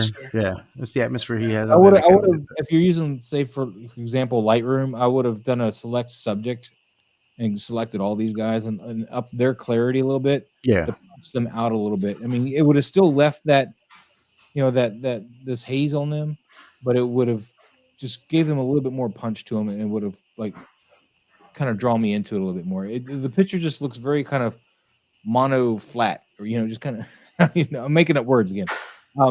It just got like this flatness to it. I think it also has something to do with the focal range. Like you got all of this in range, anything behind him is just kind of getting gone, like overly blurry, gone. And in some instances that works, but I think here you're just kind of losing it a little bit. I think the fall off's a bit too sharp. I think you should open the aperture, or close the aperture a little bit more. Depending on the focal, the aperture you're using there, I probably would have gone something more like depending on the lens you're using, I would have gone probably in the neighborhood of 5.6 for my f-stop. And that would have given me a little bit more room to fall off here. I mean, because this leg is in focus pretty well. It's about where I want the rest of it, but this, whatever this is, I don't know what that is, but it's totally the lower part of his back thigh. But why is his skirt, leg and less blurry than the skirt? That should I be have a white. feeling he might have photo stacked and did the auto align and then auto blend. Sometimes it does that. It Ooh, looks like auto that's what he blend, could have yeah. done. Might have done that. Might have done that. Yeah. But I mean, it's a Auto cool blend shot, adds man. those. Yeah. Yeah. I like the story from the shot. I really do. But there's a lot of grain in it too that I would have looked at, like film grain. That it's like on these here and here, and then he's got this weird. That's why I have a feeling, and that could be wrong, but I think he might have done the auto blend. If he Yeah. did like different stacking and did the auto blend, that's what it kind of looks like. And then I don't know if he added purposely the grain to give it that more realistic feel to it, but it's a little too prominent in that one shadow area. See, this Yeah. shot looks a little better without all that filtering. Yeah, but then the color grade's not quite here either. True. It's very green. And his leg is not as in focus as the other one was. It's a little Yeah. less, but not as in. No, it's the same. Never mind. Take that back. Interesting take on that. Let's go to Ultraman here. This is AO.Z. We haven't seen him post to us in a while, man. Ultraman AO.Z right here in his house. He's taking that letterbox cropping to whole new heights. Mike, I know you love that letterbox cropping. Go ahead. I used to watch Ultraman. Yeah, same here. Man, I mean, I just feel old. You know, I think it looks good. Is that letterbox or is it tighter than letterbox? Because that looks letterbox. Is it okay? Yeah. No, I think it's he's definitely glowing, man. He's got all that Ultraman glow and shine to it for sure. I don't know if those treetops really add much to it. But I like the lens flare coming from behind him there. I see some lens flare coming down. Then his eyes are glowing. I like it. I think it's a fine shot. I don't know. Is that a digital? I mean, I'm sure that's some kind of not a digital, but maybe it's a paper background or something. I'm not sure. I'm not sure either. Or maybe you're. I don't know. I hate to try to guess because I usually guess wrong. but I think I don't know that the hand and the wrist going in a straight line back really hides the arm, so it looks like there's just this little puny hand floating in the air right there. I think a little weird with a hand. Yeah, I think I might have gave that a little twist or a bend or kind of came around with the camera just a little bit, just because it looks like the arm is the hand is just floating in the air and there's just his shoulder area. But that's just kind of because lost of the his arm, perspective. and then it's kind of the Deadpool regeneration thing. He's like his little baby hand. Yeah, but other than that, I think it's baby hand. I think it looks fine. Just maybe the perspective, kind of come around with the camera, or you got to move the arm because you're just looking straight down the length of it. It makes it look really. Who had the baby hand? I see those on TikTok where they take the little baby hands. That's what it looks like. T-Rex arm is what Casper Corner Yeah. says. So we're not here to put fun so much, but let's no. off a little bit. Even though I partake. Yeah. But you gotta really good. watch the angles with this because this they get the arm coming straight out towards the camera for the most part, and then the hands tilted up a little bit. It just makes everything look out of proportion and small. Whenever you have anything come to the camera like that, legs, arms, so feet, and arms, it makes a lot of that stuff like just it gets short looking. So you definitely want to do that. And then I don't know if this is in representation of another scene, but I don't like that he's looking down, like just down here. I kind of want him to look more towards the camera, especially if he's kind of pointing out in that direction towards the camera anyway. At least have it reminds me of like a lot of the Asian movies I've been seeing recently where they're taunting someone. They never look at the person they're taunting, and they're kind of like, "Come on, let's bring it," without looking at the person. So that kind of gives them that more. It gets the other person angrier because you don't even have the audacity to look at me as you're taunting me. So it's got that feel. To me, I don't know if that's the approach he was going for, but that's the sense I'm getting from this scene. Like he's taunting whoever he's telling to come over here without even looking at him. Like he's not even showing them at least the decency to say, looking at him in the eyes to tell him to come over here. He's looking away and just like he's like like this is gonna be a waste of my time, but let's get it over with, kind of deal.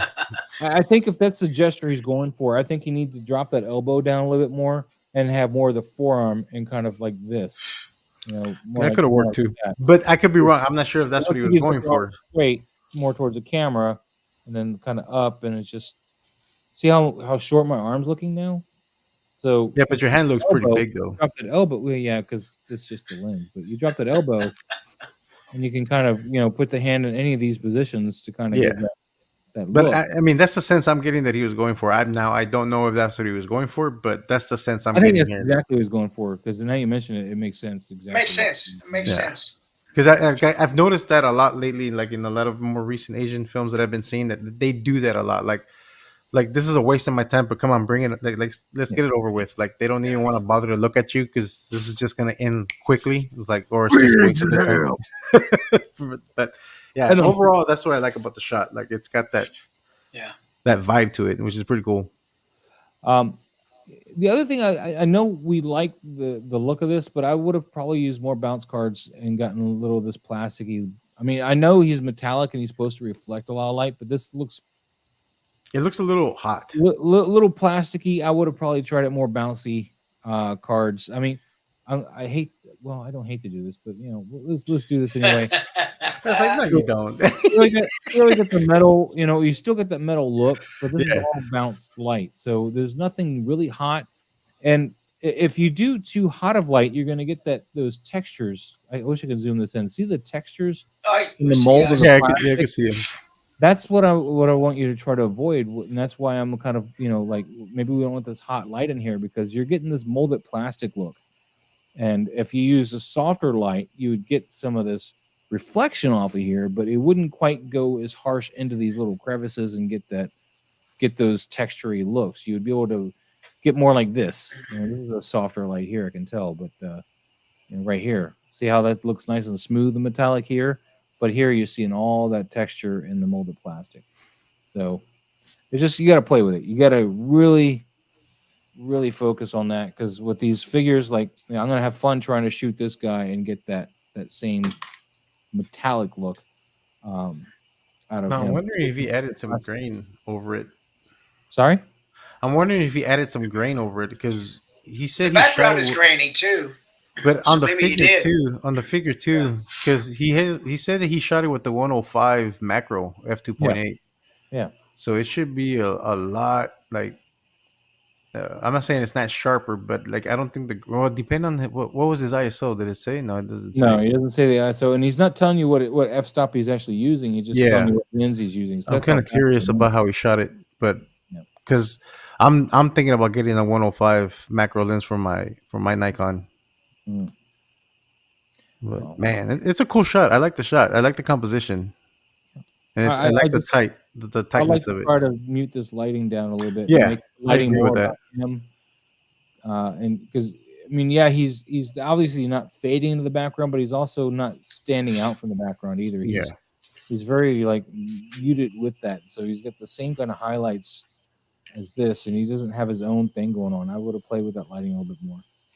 A.O. does that though. Great shot. Thank you for sharing it. Let's go on to those wonderful toys again. Trying to take up all of our time, monopolizing our time with some Mezco figures, doing some spray painting. I like the scene. I like the setup. The scene is awesome. Yeah. This asphalt though needs some work because that's very smooth. It's very smooth. Maybe they're in a parking garage, but I don't think so. It looks outdoors, so I don't know. But that's the one thing that's pulling me out of it is like the reflectiveness of this ground here. Pablo, I'll let you start. Yeah, I agree about the reflectiveness of the ground. That asphalt should not be that reflect. I mean, you'll get some reflection on it, but it's too smooth. There's no texture to it, and I think he needs some texture on that. I like the composition, and that vapor figure is great. It's one of my favorite figures I have. I wish I had the burner one, the white one.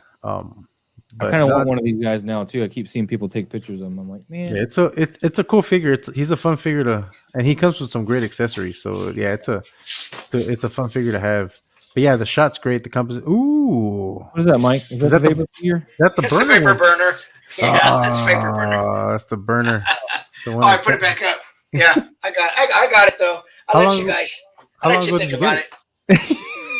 I'm just gonna throw it out there that I didn't buy it when it came out. I bought it after it came out. So but you haven't shot it, have you? Oh yeah, I've shot this for quite a bit. Yeah. Oh, I don't know why I haven't.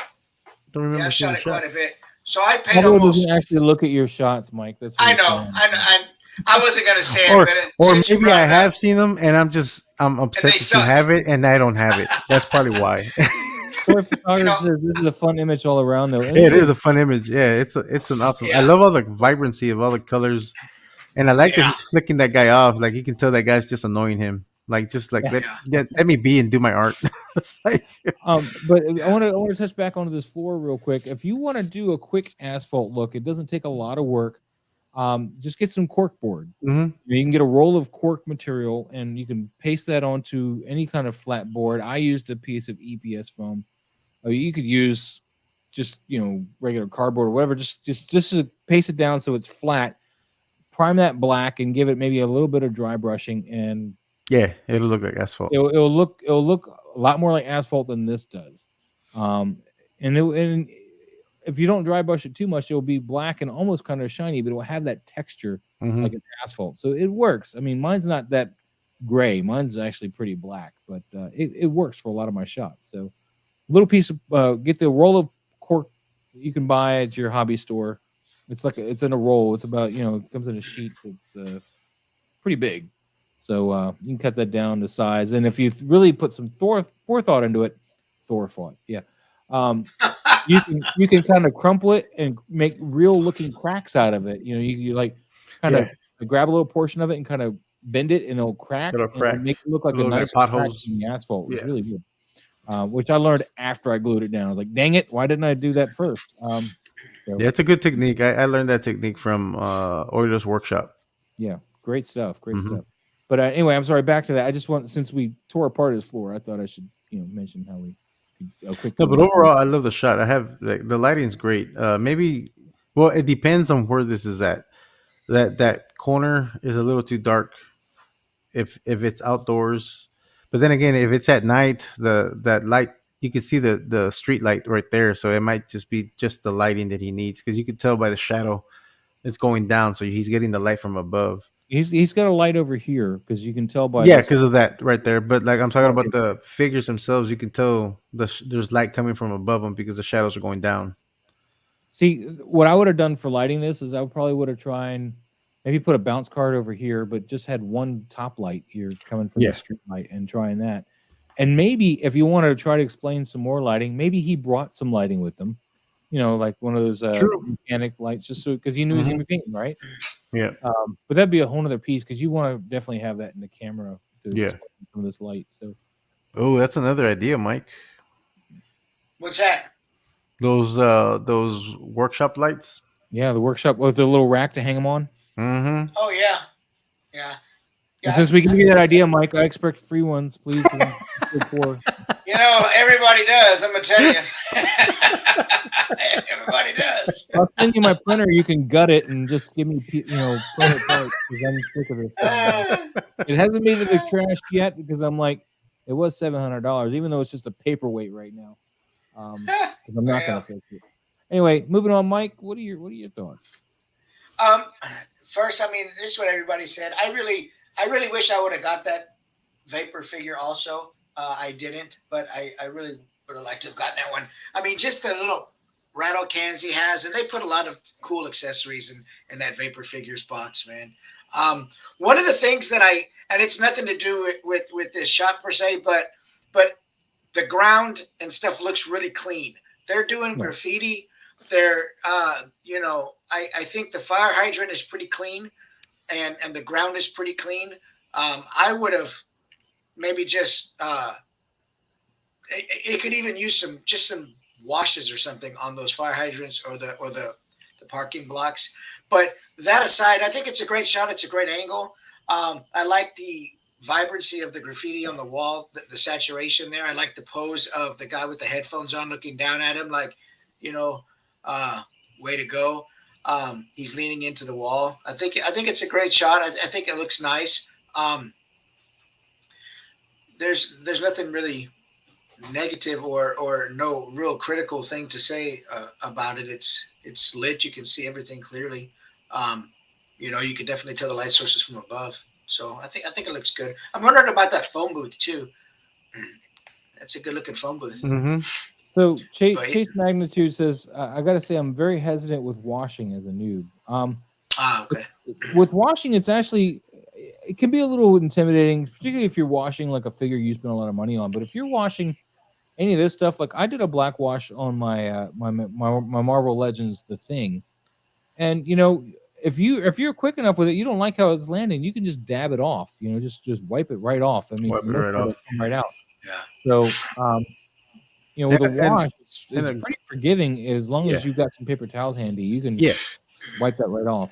yeah. And if you don't, if you're using acrylic without a primer, you can still wash it right off because it's water based, most of the acrylics, and it'll just wash right It'll off. wash right off. Yeah, yeah. Yeah. It won't be permanent until you seal it. Yeah. Yeah.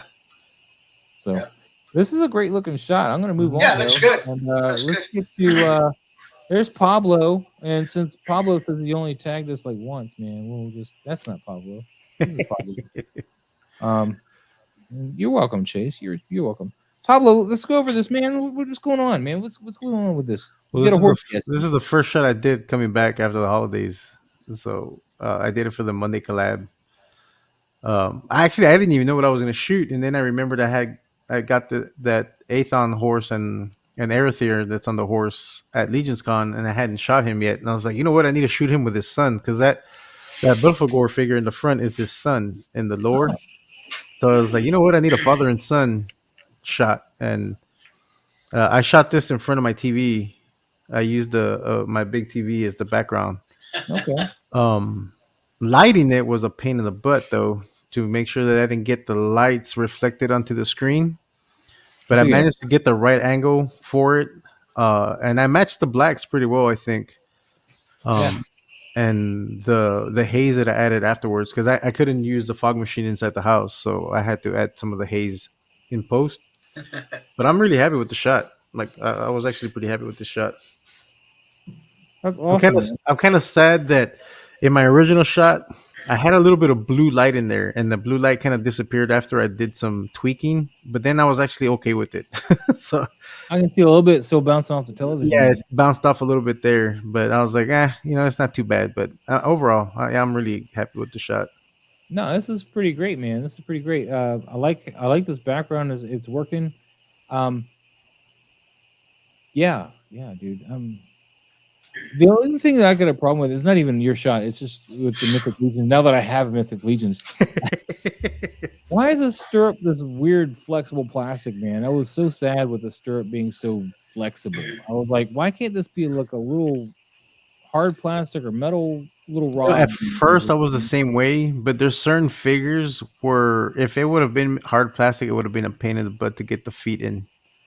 Especially with this figure in particular, the way his boots are set, it's like it's segmented, and there's some highs in it. And to get the boot, if it was a rigid stirrup, I would have been a pain in the butt to get it on there, and for him to hold it. And as it is, I don't know if it's just my figures in particular, but both these figures, their waists are way too loose. So though they can easily tilt back if I don't have them posed right, and the weight of the wings on Arethyr on the top wanted to bring him further back, and the fact that his waist articulation, the waist area is too loose, I had a hard time getting them to stay in that pose. And so I had to prop him on the back with a wire. I have a wire behind him off the horse's rear, just to hold him up so he doesn't lean back, because he kept leaning back every time I was hitting that shutter. I had that problem with my headless horseman. He kept wanting to lean back, so I put like a little piece of blue tack wrapped around one of my little Halloween 1/12 size skulls. Oh, nice! There you go. And just put that under his butt so he'd stop falling back. So stop falling back. Damn it. But overall, I want you pulling up. I don't want you falling backwards. Overall, it's a cool figure. I'm really happy that I finally was able to get this figure at Legion's Con at retail, because on the aftermarket, this guy's it's crazy. Mike, you got anything you want to ask about this? But before you get into that, this wonderful toy says, "Thank you for the feedback and tips, gentlemen. Appreciate you guys like always." Oh, Mike, Can you make some of those workshop lights so I can spend my money on them? There you go. You see, Mike, you got a potential buyer. There you go. So when he says Appreciate it. workshop light, so he wants the little hanging light, and he wants like one of those little racks that you can hang it on. So Gotcha. I'm thinking that's what he wants because that's what I would want. That's what I was gonna say. Can you zoom in on that picture, Moss? No. Is that as far as it goes? Yeah, I think it's as far as it'll go on Instagram. It's not zero, man. I can't.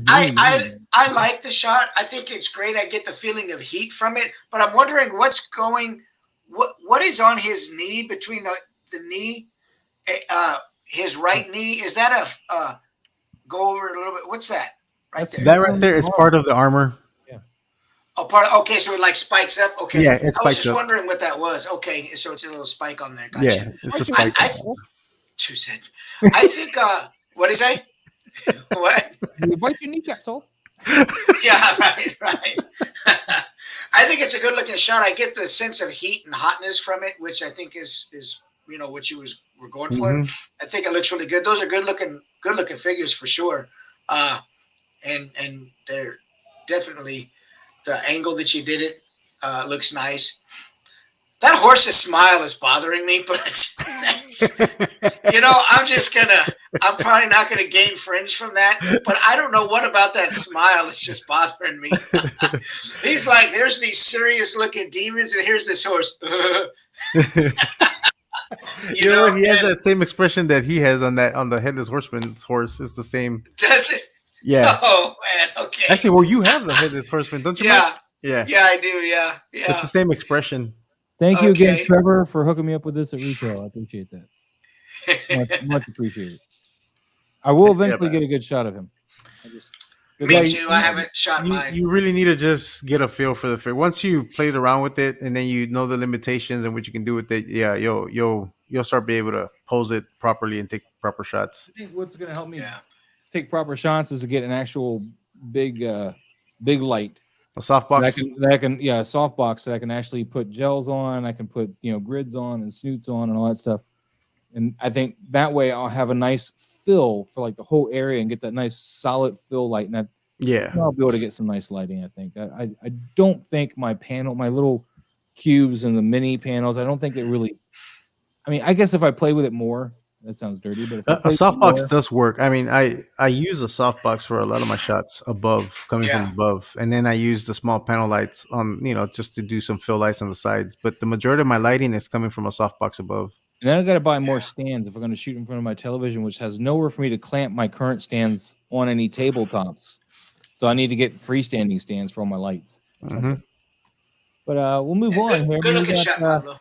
R3 Toys, man. Look at this badass shot from R3 Toys, man. This is creepy good, man. This is like it is. This is like Ahsoka's looking like she's. If you guys haven't watched the Wednesday show on Netflix yet, her eyes remind me of like the what are they the sirens. She looks like she's about to lose it though. Like she's got she's at her last nerve at whoever she's looking at. Like that is them all, man. This is definitely if she's looking at them all, it makes sense. But she has that sense of like I'm at my last nerve. The lightsaber effect is on point here. I love it. I mean, you get the soft fall off here on the points here.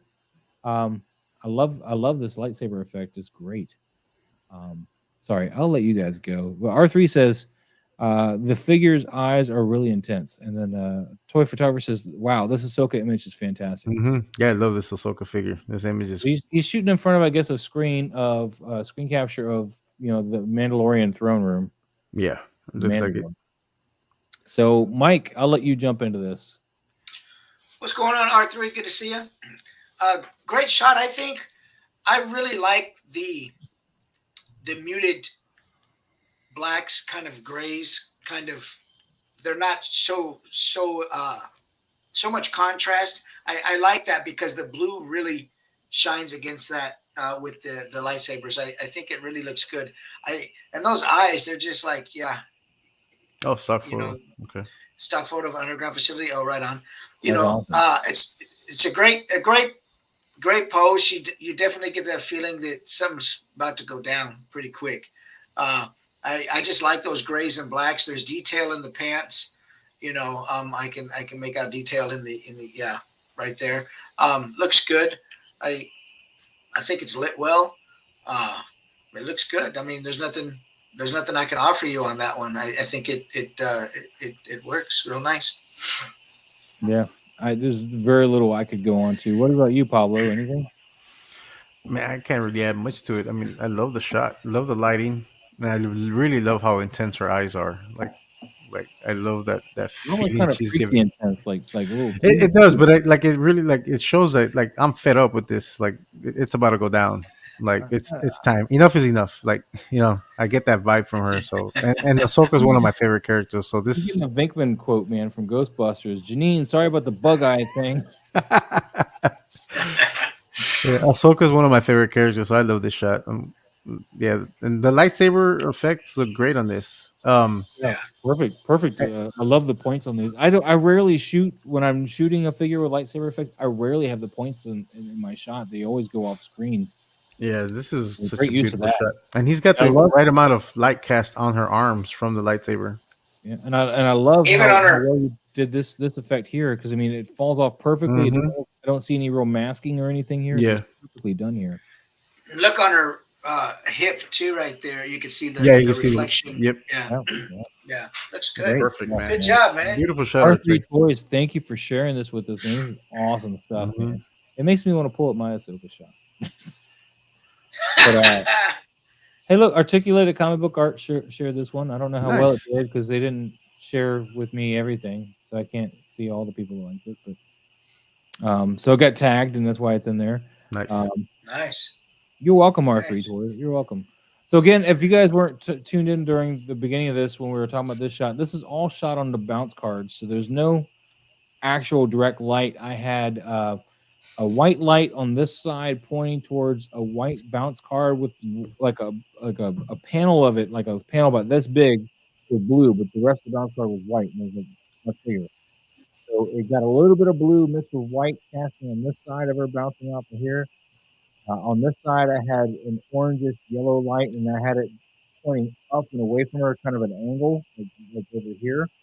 And I had a bounce up here, and I also had, because I already had it, with some white tissue paper I wrapped around it even more to just let it fall around the whole thing. So, it bounced and also diffused away from it, because the tissue paper wasn't towards the figure. It was still, it was lying on top of the bounce card and helping to bounce down even more light. Just kind of spread out there. And then I had a backlight. I had a loom tube, an actual loom tube with one of those round diffusers on it with a blue gel in that for the backlight here, for the little dome guy in the very back. Thank you, Toy Photographer. Thank you. But I had a hard time not letting go, man. I wanted to keep putting stuff on this figure. I was telling Pablo and the group earlier, I was like, I had a hard time stopping myself from going, let's add some more smoke, or let's add some more, particles or anything like that. No, I was like, no, this is perfect. Leave it alone. Stop touching. Stop. Yeah. So that's what I did. But anyway, since that popped up, looks great. Moving on to Casper CDG. He's going for some of the Pablo little effect here, Mr. Lee effect. Pablo, take it away while I go AFK for a second. Okay, go for it. No, it's a cool shot. I just think it's too much. I think he could have eliminated some of the poses. The two front ones with the holding the rifle, it's too repetitive. I think he just needed one. And then I think the one running off to the side on the right also blends in too much. Other than that, it's great. It's just he has too many. It's they're blending in all too much into each other. There's not enough separation. But overall, I mean, I like these styles of shots. So, but I think I think he could have done away with at least 2 or 3 of the figures in the shot, and I think it would have been a better shot. Yeah, I remember when he was talking about being so excited about doing all these shots, he couldn't quit doing them. Yeah, it's easy to get carried away. It's easy to get carried away. Yeah, the two with the gun in front, definitely. The repetitive gun angle, at least, is repetitive. But I think it's a cool looking figure. Yeah, Bebop is the Bebop and Rocksteady figures are fantastic. Yeah. Yeah, that looks pretty good. But it is a crammed frame. I'm not necessarily opposed to the frame so full of them. I think it's kind of cool that there's so many of them, but the two in the front should definitely be adjusted. But aside from that, I think it's because of the repetitiveness on that one. Yeah. I think, but it's well lit. Yeah, all the figures are well. Like each figure is well lit. Like he has it well lit for the composite. Yeah. I mean, the composite it worked great. Yeah, it did. I think it looks good. I mean, but just like you said, Pablo, those two in the front. Even if one was facing the gun camera left and the other one was facing the gun camera right, at least break it up like that a little bit. Yeah. Then you could have kept them both there. But I like the blue in the back, and I think it's a cool looking shot. Yeah, he used the background. I don't know if it's the insert or it's a screen grab of the insert of the box, but it looks like the Technodrome from the cartoon. Is that a graffiti or something down there, camera right bottom of the frame? What is that? Yeah, it is. It looks like a signature. Oh, okay. Yeah. But I think it looks good. Good job, Casper. I think you did good, man. Mm-hmm. I see where you're going with. Like I said, it looks very inspired by Mr. Lee and some of Pablo's stuff. And one of the things that I don't know if you guys went over this while I was getting another drink and whatnot, but one of the things that I feel this is missing that they do really well is that they have these hard outline lights on a lot of their shots, and this is all soft lighting here on these, and it's really not separating these from each other at all. So it's something you want to work on. Ask Pablo. I mean, he's here. You can probably message him. I'm surprised he hasn't asked me because we're in that Figures and Friends chat group all the time. Oh, he had another one here. And he did Rocksteady. And I was telling Mike earlier that I like that one. I like that one. This one came out a little bit better because the separation from the background's a little better, but this purple doesn't really go well with his skin tone, whereas it works better with this. Yeah. So, yeah. And plus, you get the yellow. So this is good. The yellow separates some complementary colors with that bluish/yellow thing. Doesn't really have enough yellow here to make. I was just telling Mike that what throws me off is the repetitiveness of the two in the front holding the rifle in the same direction. The same direction. Oh yeah, these two, yeah. Like I would have flipped one or done a different pose, but it looks like it's not necessary to have both of those. I like that second one. I like that one. Yeah, that one came out really great. I like that one. That's a good looking one. Yep. But anyway, let's move on then. Thanos. R3 Toys. R3 Toys, man. This R3 Toys. Can you teach me the ways of the Jedi, dude? This looks like a screen grab, man. You need to get R3 Toys on here, I think. Yeah, you do need to get R3 Toys in here. Next week, buddy. Looks good. One here. It does. This is a gorgeous shot. Yeah. The lighting is perfect on him. Like it's got that dramatic look. It's fantastic. R3 Toys, like man. The only thing that I'm gonna point out here is your light source is obviously over here, but you got some hotter light right here on this side of his head. That's the only thing. I mean, I don't mind his face being lit up, this far around, but you got like obviously your hot source is right here on this side of him and not on this side of him. See what I'm saying? Does it make any sense? You guys, you get the program. Chase Mag2 says, "Damn!" Try to emulate that best I could. He says, "R3 Toys, how do you do it?" Toytographer looks like a movie still. Well done. It does. Yep. We don't need Harry anymore. R3 Toys, we're gonna have you come in here. Yeah. Harry. You're miss us all, for the month. We'll just have R3 Toys next week if we get you on here, man. We'll be like, Harry who? Field blur, Photoshop, yeah. Chase, these are hot toys. Yes, these are toys. They are not cheap toys. They're, I think Thanos was close to $400. Which, if you look at the resale market, he's like more like $200 because they overproduce the hell out of him. But oh, really? They overproduce the hell. But he stands like close to 18 inches tall. He's big. Wow, he's a big one. A big boy. Wow, that is huge. Yeah, I got no space for hot toys anywhere, so I'm not even gonna go down that rabbit hole. Nor do I want to. We need R3 toys to teach us give us a compositing lessons, man.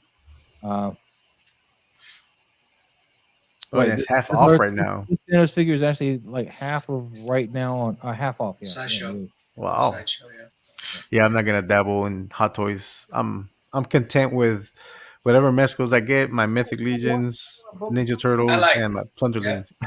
Yeah. Mezcos, I'm good with those. And did you get the Eddie? No, I didn't get the Eddie. Yeah. You don't want a Bo-Katan? I would love to have. Honestly, if I would ever get Hot Toys, it would be Bo-Katan, Ahsoka, Rex. And they have all those. You can buy them right now. I know, but yeah, I don't want to dabble that far. I would just do the Spider-Man. I would do the Spider-Man. Not on Sideshow yet. I got her from overseas. I don't want to dabble in that area, man, because my wife would definitely kill me. should have those eyes from the last show. Yeah, she'll have the eyes. Should have those intense eyes at you. And I wouldn't even have anywhere to put them. As it is, I don't have any of my figures displayed. They're all in little baggies, and whenever I shoot them, I have to take them out. Yeah. Let's see. He says, "I just started getting into Mezco. They're so good, and honestly, just as good as Hot Toys when it comes to photographing them." My only big problem with Mezco, and it's only in some figures. Other figures, they knock them out of the park. But some figures, you can really tell that they had to condense that head sculpt down, and it looks kind of mushed. Just like my Dark Knight Returns Batman. Like my 1/6 scale is a custom. That looks like Batman, but this other guy, he's got this weird jaw, and yeah, it's kind of rough, man. But Toy Photographer says, "Too rich for my blood. I'll stick to Star Wars Funko." Yeah, man. There you go. Going to the Funko, and then Renz says, "Nice pose on Bo-Katan, Maz. Simple yet it has." Yeah, she does. That's why I haven't moved her yet, man. I took that picture over her, and I was like, "I'm digging that pose, man." I know when I went to buy her, I was like, "Why do I need a head sculpt?" Because everybody was all complaining she looked like John Cena. I was like, I could just put the helmet on her if I don't like the head sculpt. But I've got the helmet off. She's holding it. She's in that simple pose, man. She's holding it. I want to try another one where she's like putting it on, maybe like just. I need to take a shot of. I have the Black Series Bo-Katan. I've never shot her. Actually, I don't think I've ever shot any of my Star Wars in a extremely long time. I think the only ones I've ever shot were the droids, and those were like the first images I started posting of 1/12 scale on my Instagram, because before it was all Lego, and then I started posting that, and that's where I started doing 1/12 scale. Mm-hmm. But let's get into R3 toys here with this composite. Mikey. It's the first thing that I notice is it doesn't look like a toy. It doesn't look like a photograph that is going to be hashtag Moz Toys. It looks like something from a movie. It looks great. It's subtle and dramatic. Yep. And it's lit softly on a harsh guy's face, and it just looks really nice. It's just a great job. There's nothing I can offer you here other than it looks great. Yeah. R3 Toy says, "The main reason I use Hot Toys is that I do portrait photos as a side gig in real life, and I practice my lighting setups on Hot Toys." So, yeah, dude, R3, man, I'd love to have you on next week if I can. I'd love to give you a link and get you on here next week, man. Toy photographer, excellent idea with excellent results. Yes, Pablo, anything else you want to add on that? I know you're talking. I have nothing much to add other than the blacks just don't match. Like you can tell. Look at the blacks on the at least the way I'm looking at it on my monitor, the blacks don't match with the background. Like here versus here. Yeah. I don't think it's really a deal breaker, though. Well, I'm not saying it's a deal breaker, but that's the only. I mean, if I needed to nitpick something, because there's nothing else I can nitpick, it's just that. But overall, the shot is beautiful. But like to nitpick something, it's just the blacks are. His blacks are a lot darker than the darkest point on that background, like in the sky, in the clouds, in the shadow, that top corner. Yeah, it's a little too gray compared to the blacks in his shadows. But other than that, I mean. I'm not saying it's a deal breaker for me. It's just it's an awesome shot. But if I needed to point something out, it would have been just that. So, yeah, he said he nitpicked that after he posted. He said, "You're right, Pablo." Like I said, it's not a deal breaker. It's not something that really stood out. I mean, if I It stared at doesn't it long stand out, enough, but yeah, if I stared at it long enough, I probably would have yeah. seen it. And the thing is that it's been on here long enough that I noticed it. But at first, like if you take a look at it and you're just going over it, you don't notice it. But like if No, you've been looking at it long enough, yeah, you see it. And then since wait, my room's a little wait. dark in here, and on my retina screen, it's just like I can see it now. This So, keeps pulling my eye, though. This is the part that keeps pulling my eye. This highlight on this side of his head, where his light source is obviously supposed to be over on this side. The highlight being right here bugs me. It draws my attention. Even if it was right, it still kind of draws my attention away right. from everything else. So that's what I keep gravitating my eyes back to. And of course, I guess there's another light source over here because you still have a highlight here on this Mhm. part of the armor and a little bit here. So I mean, I just don't know I what mean, because there's that light stuff source burning is. all around him, so it could become, there's something lit up in front of him, behind him. It depends on where he's standing. So, but overall, man, the shot is beautiful. Yeah, I want to do Yeah, photos like this too, R3. I like that he got the light on the to define the shape of the ear. Yeah. And Yeah, he gave really he nice. gave that some attention. Yeah. That's It just that. doesn't fade into it. Yeah. Yeah, yeah. Yeah, this is great, R3 man. Like I said, I want to get you on the show next week if possible, 6 p.m. Eastern, because I don't work next Tuesday as well, so I can get back in there. I got my schedule set up now. It's Tuesdays and Wednesdays. I should be off, Oh, nice. Okay. so Awesome. I'll be able to Okay. do my 6 o'clock show if that's what time you guys like. Yeah, I'm good with that. Move on to more Casper Casper. here. This is like some weird dance party with like rhinoceros guys. Or not This is rhinoceros, Triceratons from Ninja Turtles. Yeah, Pablo, since you know all about it, go for it, man. Go for it. It's a cool shot, but I think I'm just thrown off by the background. I see the compositing he did, and like the getting the figures to size them as they further Mhm. they got back, but it You did a they great just don't job with look. that. He I just did a want good. Yeah, that looks great. It just there's no shadows on all the Triceratons in the back. There should be some shadows from the light that's coming from above, yeah, and there isn't any of that shadow, which makes it really look like the composite. That's yeah, the only thing. Other than that, yeah, no, it's. I love the how he was able to scale them down toward the back, and that one Triceraton on the right, for some reason, he's too much in shadow when there's light right above him. yeah. No, I agree with that, and of course the lack of shadows is what is unfortunately breaking the deal as far as his contact Hmm. on the floor. He Yeah, does. It looks like he's just placed on this floor, and not making contact with it. yeah, So this hmm is where you want to try to get some of the contact shadows. Pixel Imperfect does a whole bunch of tutorials, or he's done several where you can draw contact shadows. yeah, So look him up on YouTube. It's great stuff. But as far as your perspective, like the actual perspective you got going on, like everybody's getting to the size they need to be at the distance they need to be. You did a yeah. great job with that. Hmm. Overall, the lighting is pretty well. I do see what you're saying as far as his lighting, but as far as the distance and maybe the haze in the distance, it's almost working because you can see here he looks pretty good. Um, Yeah. as far as that distance and the haze and that lower light kind of look, not as bright as these, Yep. that works out well, and all the other ones work out really well. But since this is a darker figure, I think we're noticing it more on him that he doesn't have quite enough light. Yeah.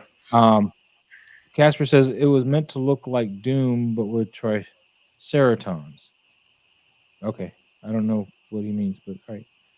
I don't know what Doom is. What Doom we're talking about? Oh, I think you're talking about It's a game. Doom, the video game. Yeah, the video game. Gotcha, Yeah. gotcha. Mike, since you know what Doom is, go ahead. Well, I mean, I played it, but I mean, I don't mean I know anything about it. I played just, Doom too. I just it wasn't clicking, because it's an I old do a game. lot of things. I do a lot of things I don't know anything about. So Yeah, Doom is an old game, so I didn't think of Yeah. I'm thinking everybody is younger than me, so I'm like, who plays Doom? Why would I be associating that Doom? So I'm thinking Doctor Doom because I'm like he's a little bit more relevant, right? But yeah, that's why I wasn't seeing know, it. I like that yellow figure. The best looking figure on this page to me is that yellow one. He's posed so great. It's a great looking figure. I really like that figure. Out of everything I see here, that's the one that stands out to me, and I like it. But just reiterate with everybody, what Pablo and Maz said already. The thing about the shadows, and the lights in the back. That's all. But other than that, it looks good. Another thing I do want to give him props for is that he did a great job changing the colors. Mm-hmm. So the original colors, that yellow one is yellow. He's the leader of the group, and the green one on the right, he's green. He's the second in command. This green one or this green But that one, no, the one on the far right. So the one in the middle should be orange, like the one that's in the dark shadow. His actual color is orange. Everyone else that he has a different color that's not orange in the back, he did a good job changing the color on them. No, it was a really good job doing that. I didn't know that. That's awesome. Yeah, I thought it was green. And great job. I mean, good stuff. Good stuff, man. Cisco Steve, man, with the baby. That's an awesome shot. I love the pose. Superman. Is this the So Toys one or whatever they made? Or SS? I forget who made it. Doesn't look like the right head sculpt though. This it's a great shot though. I like this a lot. The background, the lighting. The only thing I would really touch on is I would have made this a warmer light because you got a warmer light source here. This white light. I don't know. I mean, maybe it's coming from somewhere else. I don't know, but from what I see in the background, and everything, this should be a warm light. A warmer light. Yeah, I agree with that. And I'm not saying it would make the picture better. I'm just saying story-wise, that's the color light that should be there. I think for the figure though, in the picture, the white light works best. It's another custom. The story of the background, you want to use that warmer light. So this is another custom, you said? Yeah, that's what he said. From Tony May. Very nice, very nice. It's a beautiful shot, man. It's a great shot. I love the pose, the warmth. I love the warmth of it, but I do agree about the light. That white kind of throws it off a little bit because everything else is so warm. And now I'm not sure if he's supposed to be looking at the baby or away, but either way, it works. Him looking away, like he's looking down at wherever he got the baby from. Yeah, he's taking the baby from something that could harm it or something. And I'm not sure if he's holding up the building too. If he is, it looks great. If he's not, either way, it looks great. It looks like he's holding up that building. Also, like he just came out from underneath the rubble. But to protect the baby, to protect the baby. He's either holding up the building or he's Spider-Man. But I'm not sure if he's flying also, and it's just the angle he's at. But it does look like he's holding up that building to make sure he's protecting the child, though. So it's pretty cool. I love the shot overall. Like it's fantastic. And to answer that, 60 Steve, you just say sure. That makes me happy. Mike, anything you want to add on that? I like it. What you guys said already. The only thing that bugs me, and it's not something that he has anything to do with, but that head looks so real, and that body and that outfit looks so good. But then there's the blanket around the baby that looks just like a plastic. The plastic. Yeah. That's nothing against 6 scale. That's not his fault. But I'm not a fan of that. And I'm trying to figure out what the shadow shape is cast on the baby's left eye, or the baby's right eye. I know there's a shadow there from the edge of the blanket. I think it's the edge of the hand. The edge of what is his hand? Man. I don't know. It looks like the shadow from his hand. Okay. Because he has a hand over the blanket, so I think that shadow's casting on his face. That's his hand. Okay, gotcha. I couldn't see the hand there. Okay, cool, right on. I like it. I think it's a. But I agree about the blanket on the baby. That's the only thing that doesn't look like it's natural, like real. Yeah. Everything else looks really good. Is maybe grab an actual piece of cloth and wrap the figure in it. Yeah. And give it that more clothy look instead of the plastic look that it's got here. But yeah, it's a cool shot, man. Yeah, it's a great shot. It looks really good. Yeah, awesome job, man. Look at Superman's neck. Jesus Christ, look at those. 60 Steve said, I had to Photoshop the eyes to look at the baby. Same diorama wall from the Batman shot. Oh, nice. Okay. So very nice use of that wall again. And of course, Chase Magnitude agrees with me, though. Superman could be doing multiple. Oh, yeah, of course. Yeah. I'm thinking he could be dancing. I'm thinking Superman's looking at the baby and telling him to quit crying. That's what I'm thinking. Dude, Casper with the Thanksgiving meal, man. This looks like it's shot straight out of the film. Although you do see a little bit of haloing from the crop, from the masking that you're doing here on these two, but the rest of it works. Yeah, it looks great. A little bit on Donnie's arm. So I'm not sure why you felt you had to do that. Did you like put them into the scenes? This table's not real. Is that what you're doing, Casper? Because I think I so. think that's what he did. Because that's why the turtles. I mean, you almost got it. But there are some weird lines here that when you look, give it some real look. If you just were like, going through it, you're like, wow, that's cool, and move on. Yeah, it's great. But once we start looking at it, we can see those lines. You And can see the lines. It's hard to get those lines out. That's why I hate doing that. I hate having to try to crop things in there. I'm not good at it. But Pablo, your 2 cents, please. Maybe 3. One other thing that I would change up, Casper, if you're still here, is your signature. It's too prominent. You need to either fade it out a bit or make it a little bit smaller. I wouldn't have it that big. It deters away from the image. Or do it as a watermark where it's not so intense. I would work on that a little bit just to do that. And like Miles said, yeah, overall it's a great shot. The composite's great, but yeah, you can see where you masked out the certain areas, especially on Donnie's arm. It looks like either you didn't mask everything off the table and you see some of the whatever was there where Donnie's arm is at, and then where Raph's knee is, it looks like his knee is on top of the table. Yeah. But you're getting there. The work, your work is, and down there too. Yeah, you overmasked something here because you like, there's Donnie's legs or something there. Yeah, you forgot that part. You're getting there though. Overall, your work has been improving drastically. Especially your lighting has been getting a lot better. So good job on that. Lighting is great on these guys. Mikey, I keep calling you Mikey. I hope you don't hate that. That's okay. My great grandma used to call me Mikey, and I like Life cereal. And so you like if it. you remember those, if those commercials, I'm telling you. Same thing what everybody else said. Casper's stuff definitely is definitely come along. His work is improving big time. Yep. Colors work really well with this turkey, man. They look like they match really well. The blacks and the colors too. So that's great there. I'm sorry. Go ahead, Mike. You're good. Just what everybody else has already pointed out. There's nothing I can really add to it. I like your signature though, but it could be a little less prominent. But I do like the shape and everything. Yeah, I like the shape of the signature. Yeah, it looks great. But I would make it into a watermark. Or bring it down smaller, like a little bit. Bring it down a bit. Yeah, it's too. Not this whole huge bit. Yeah, it's just a bit too much. All right, I think it looks good. Yeah, overall, it's a cool shot. I like it. Oh, A.K.A, man, this is cool, dude. I'm digging this. Wow, I don't know what this is, but he's gonna shoot something out of his belly. Oh, Kamen Rider. I was like, it does look like a Kamen Rider figure. It's an SH figure.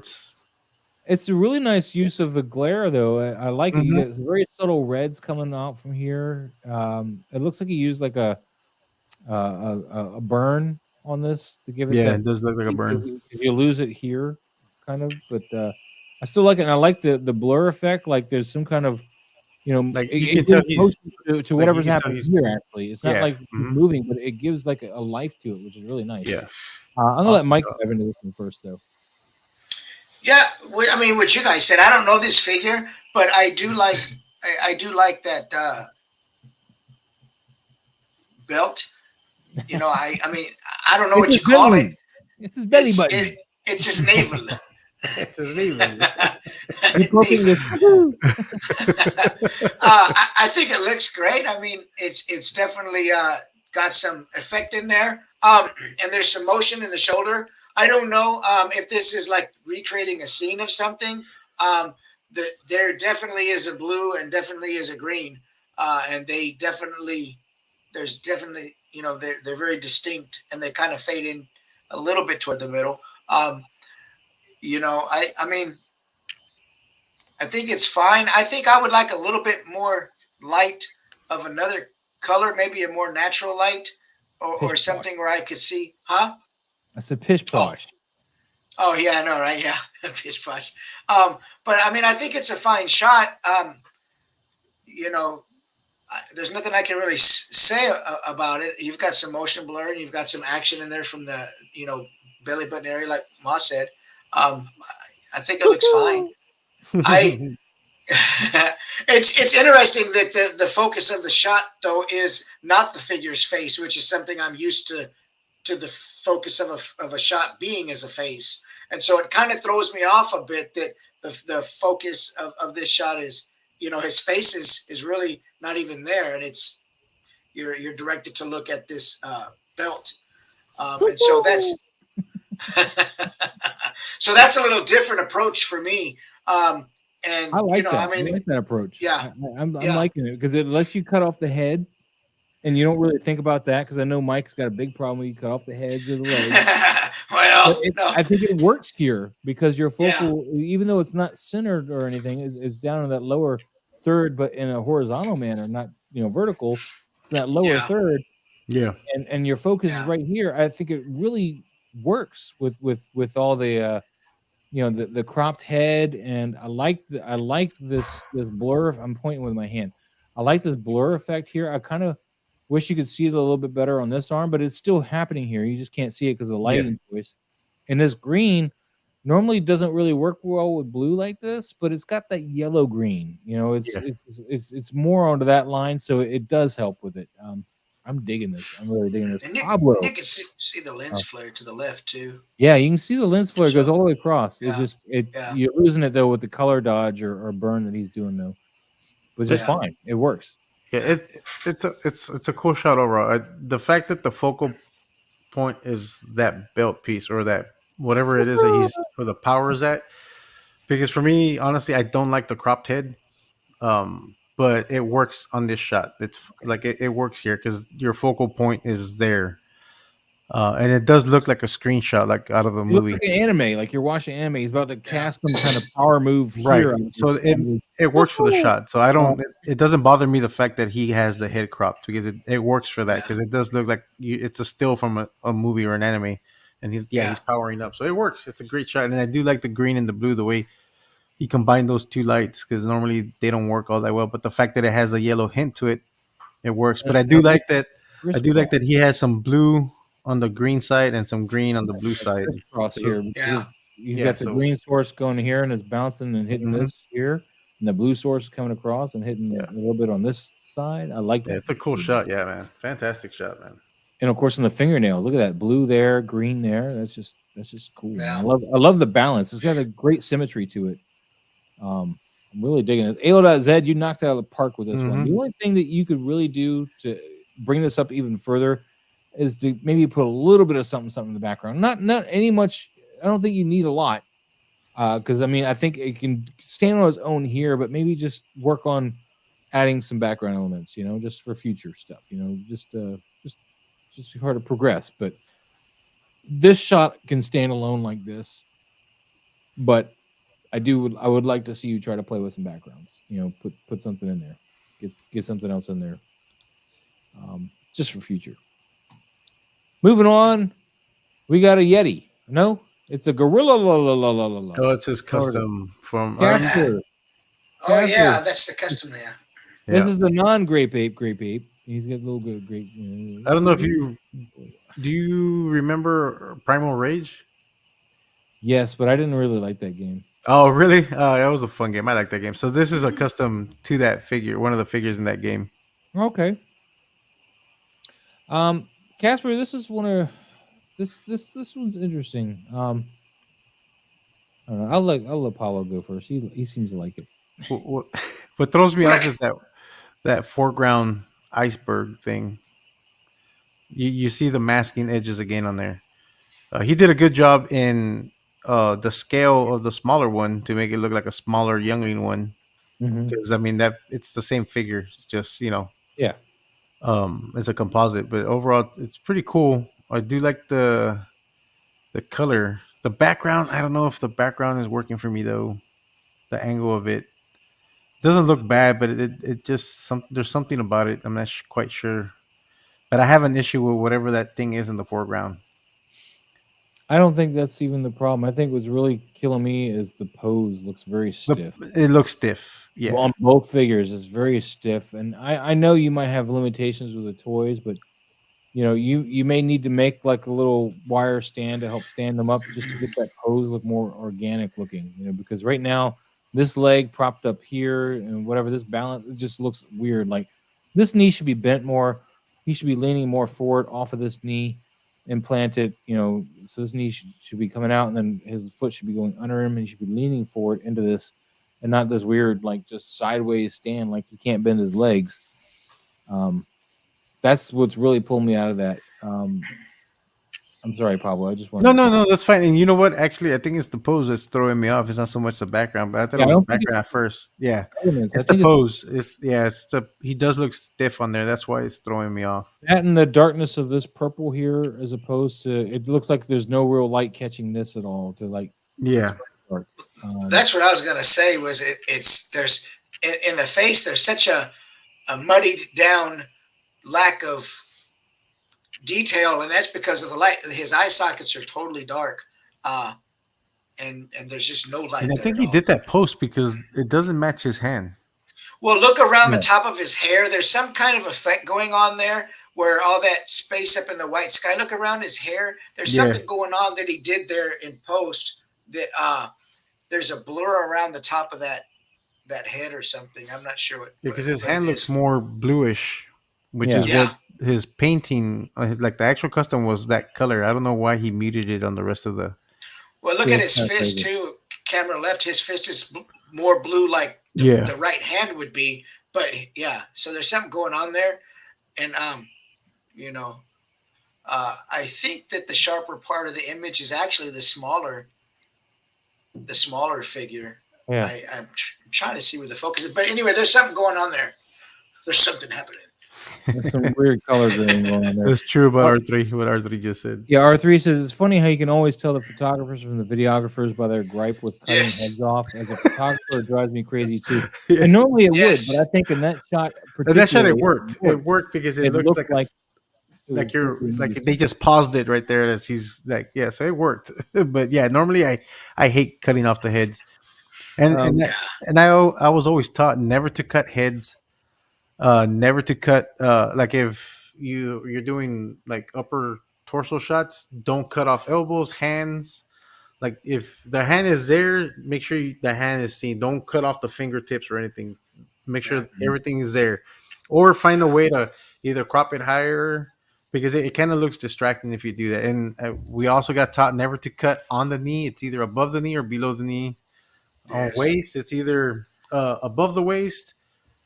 You can get away with below the waist, but it just depends. And so, as photographers, we were always taught not to do that. But in videography, it's different because you're dealing with the letterboxing, so it's gonna cut off. But it's a video, so like you'll bring it, you'll bring whatever into the scene. Camera can move. Yeah. So, but it's definitely, you can tell who does what. Like, so Chase Magnitudes was saying, I can't seem to stop doing full body shots. I almost hate cutting off body parts. And it is a habit you need to work your way around. And I used to do it all the time with my predators. It would be full shots. And then I finally started cropping in closer. And really what helped me was actually just getting another lens. Because at first I was using my 15x45, which, you're shooting at 15, it can get a pretty wide shot, and you're doing a portrait type shot. You're going to get a full body at a 15 millimeter. But then when I got my 32, which is a fixed lens, I started really moving the camera around. Like actually, fixed lenses, I would definitely swear by that instead of using a zoom type lens. I always shoot prime lenses. Always. I don't have any telephoto lenses. They're all prime. Yeah. I always shoot with either my 50 mil or I have a 40 millimeter macro, and it's a fixed lens, and that's all I shoot with. Sometimes I may shoot with my telephoto, but it just depends. But normally I do that for portraits, outdoors and stuff, but not my toy photography stuff. Chase is also asking. Sorry, go ahead. Okay, go ahead. Oh, I was going to say, Chase is also asking, are there tutorials you guys have on lighting and posing? I know I sometimes post reels, which would show you my lighting setup for a particular shot. I don't have the patience to sit here and edit video all the time. I'm so sorry. I will try. I promise. I will try one day to start doing some actual. I don't know the name of the guy off the top of my head, but there is a guy on Instagram, and he has a YouTube channel where he does lighting tutorials for toy photography and posing. I forget his name though. I know who you're talking about. He does a lot of Star Wars stuff. Yeah, I'm using whatever. I'm using something using like King that. or something like that. Yeah, Yeah, him. He does some good tutorials on that on his YouTube he channel. does some okay ones. Yeah, Hey, it's a good way to start, And then yeah, I know no, there's a bunch of other people that do. There's not a whole lot of people that do lighting tutorials for toy photography, but you could always do lighting tutorials for everyday photography, like portraits and stuff. And all you have to do is just apply it to toy photography, and it well, works the same way. Oh, here's cookies! here's like if you go to my I, reels section here, yeah, you knew it was coming. You knew it was coming. You go to my Well, reels. Mike has some tutorials too. Yeah, Mike does too. I, I do have tutorials on lighting on my YouTube channel. Just some, I mean, my lighting approach is really simple. I set up with one light, then I add another light. If you go through, I don't know, if you check out my YouTube channel in sci-fi imagery, you'll see I've got quite a few bit of lighting tutorials on there and how to modify your lights, which is almost as important as the light. I mean, you have to control it, modify it, make it fall where you want it, make it not fall where you want it. I mean, Yeah, I need to work on some lighting tutorials, but most of my stuff is the behind the reel stuff I have on my Instagram. You'll see my lighting setup on there because I like to show my lighting setup and just like this, like the way Maz is showing his. Yeah, this just. But if you ever need help with something on lighting, just hit us up on the Instagram. yeah. Yeah, I'm happy to help. But yeah, this is some of my different lighting setups here. Just if you go to my Reels page, you can see all this and you get an idea where I'm putting the lights at. You can always just click on it and pause it too if it moves too fast because you got to make this interesting for those people with short attention spans that like Reels. And besides, reels have to be short. Like you don't want them more than a minute. I mean, maybe a minute and a half, but yeah. But yeah, this is just some of my. So I got it like a. Oh, there's me. I'm fat. Ralph wanted to fall over. Oh, look, it's pulsing. Look at that moon. Look at that moon. That's my printed one that I broke. Oh, is that the printed one? Yeah. I use this wall back there on that one. It was just so bokeh out. It just looked like some kind of like a building on the rooftop or whatever, like the door thing or whatever. Actually, it got out. It got cropped out. But yeah, you get the real, and then of course Mike. Of course, if you want to look at his stuff, I got him linked down there below. Pablo linked down below as well in the. I use flashes. That's what I use. I use Flash. So Mike does use Flash, and I do want to learn Flash, but I need to get back to Flash. But my problem with my Flash is I have the alien bees, and I have the big soft boxes. They're just too big. I need to get some smaller soft boxes. As it is, I'm using one large softbox above over my setup for lighting, and just to set up my alien bees would be too much right now. R3 says Mike's video with the little pinhead figure about lighting with a flashlight was my very first toy photo account watching. Subscribe. So there you go, Mike. Look at that. Woohoo! That's this one. I subscribed to you pretty early on too, Mike. Oh yeah, that's one. Oh, that's from Mesco, right? Is that a Mesco one? Yeah. Mesco dolls. Living dead doll. Yeah. Living dead dolls. It's funny because I met Mike on the Figures and Friends chat group, and I didn't realize that I had already been following him on YouTube, and it took me a while to figure out that it's the same Insightful account. And then I hit Mike. I was like, Mike, I've been following you for the longest time. I was like, I didn't realize that it was the same person. I was like, damn. Well, Mike and I had talked before, but he forgot, I guess, and he was like, "You should follow me." I'm like, "Dude, I'm already following you. You've liked my stuff, and I've liked your stuff and left comments." And he's like, "Oh, I've got that old brain." All good. Let's move on to Adrian, man. Yo, Adrian. Oh man.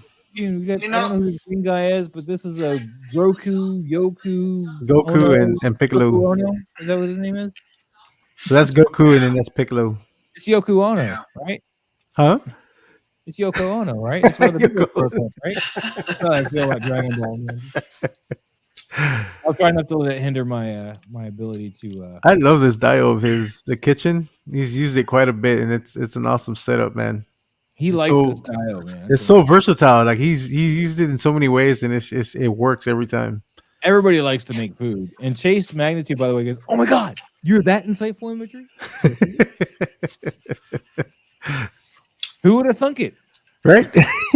He hasn't posted anything in a while. He keeps printing up stuff and sending it off to people that's not me. I know. I gotta post some YouTube stuff. I keep getting sidetracked. Oh man! Is this a turkey on the floor? Is this a frog watching them? I don't know. I thought it was a ham or like I thought it was a piece of bread. I thought it was a brioche bun. It's a piece of meat. I just don't know what it is. If it's a it looks almost like a baby pig or something. It does look like a baby pig. That's what I thought at first. It's not a brioche. That was a brioche bun. Maybe. But the lighting is on point. I love the lighting here. Everything works. Like your light source is off to this side a little bit, but the whole room is illuminated in a way that it doesn't look like you're just shining a big bright light into the scene and taking a shot. This looks like a natural situation where the light in the room is lighting everything properly, and I love it. I love this. I love it. When people do dioramas. I mean, I saw this earlier, with the vapor one. I thought it was a little too bright. I didn't hit on it because some people like that, but this is where I like to live. This is where I like this. Because you see the texture on the floor, like the lighting that just really sells the whole scene, and not just making you look like you're looking at something that's in a diorama. Like you can tell the lighting is either like an early sunrise, and it's getting that yellow cast from inside the window, or it's a soft white light in the kitchen. And either way, it works. Too, so this could be your kitchen light, and this could be story-wise your window light. So I can do it either way. Yeah. And look, it's fantastic. Man, Adrian did an awesome shot. I don't think he's in here anymore. I haven't seen him. What? He was here earlier. He was here this morning. Yeah, he was here earlier. Yeah. Fantastic shot, Adrian. Awesome. He'll be back. This is great, man. I don't have anything to really say about this one, man. Yeah, neither do I. Mike, do you have anything you want to say about it? Come on, tear it apart. You guys are going to make me sound bad right now because... Rip it, Mike. Rip it. Rip that. No, I'm gonna say what you guys already said. It's a great diorama. It's a great looking kitchen, but there's way too much orange in this for me. The whites are all orange. The greens are orange. The bowls and the plates are orange. The floor is orange. That's what I was saying. That's what I was saying about the lighting. I think it's like an early morning. I'm out. I'm sorry. I think it's like an early morning sunrise, and there's orange light coming from the window, and then plus some kitchens, like my mom's kitchen, until recently when I switched it to daylight fluorescent bulbs, there were that soft white orangey light, and they cast that orangey light, and so that's what it looks like. So it works for me that way in that aspect of it. I'm liking it. Yeah. So if that's the case, then let me see the window. Let me see some window in the shot. So I know what type of window. Why?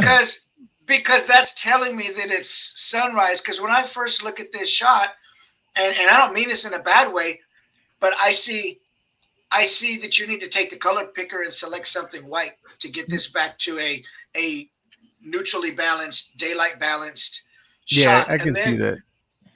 Just from a technical, and that's one thing I hate about doing shots where I'm doing shots at the golden hour. If the golden hour is too early, then the entire photo is orange. Yeah. And to me, it's not attractive. You have to wait. You have to select that real part of the golden hour where it's not just flooding everything with gold and losing all the other colors in there. And I'm not saying that's going on here, but for me personally, if this is coming from a sunrise, then I shouldn't have to guess that. Let me see a little bit of that window so that I can sort of deduce that from the story that, okay, they've got a nice big window and some natural light is coming into the kitchen. Right here, I think there's just tungsten bulbs in the kitchen and everything is orange. And that's what I think. And the only reason I'm getting the fact that there's a window there is the way Goku's side of him is lit up. Like you can tell there's a light source coming really bright from that direction. So to me, in my mind, I was like, well, there's got to be a window there. Like that's the counter and the sink behind him. So there's usually a window in front of the sink. So that's visually in my mind. I'm assuming there's a sunlight coming through that window. Yeah. Pablo, I like where your head's at, man. I'll be the bad guy on this one. I think it's a great looking kitchen. Honestly, I see what you're saying. It is very heavy. It is heavy orange, yes. Orange, but I'm not hating that. I can see where you can though, but it doesn't mean I'm going to like you for it. I know. Color picker. Drop it on one of those bowls or the tile floor. And probably on the apron. If you drop it on the apron, I think you'll get enough of the. Yeah. Yeah. And then just adjust the orange a little bit, unless you're going for that real orange look. But I'll be the bad guy on this one. It's okay, guys. R3 Toy says the actual golden hour is more like 7 minutes. Yeah.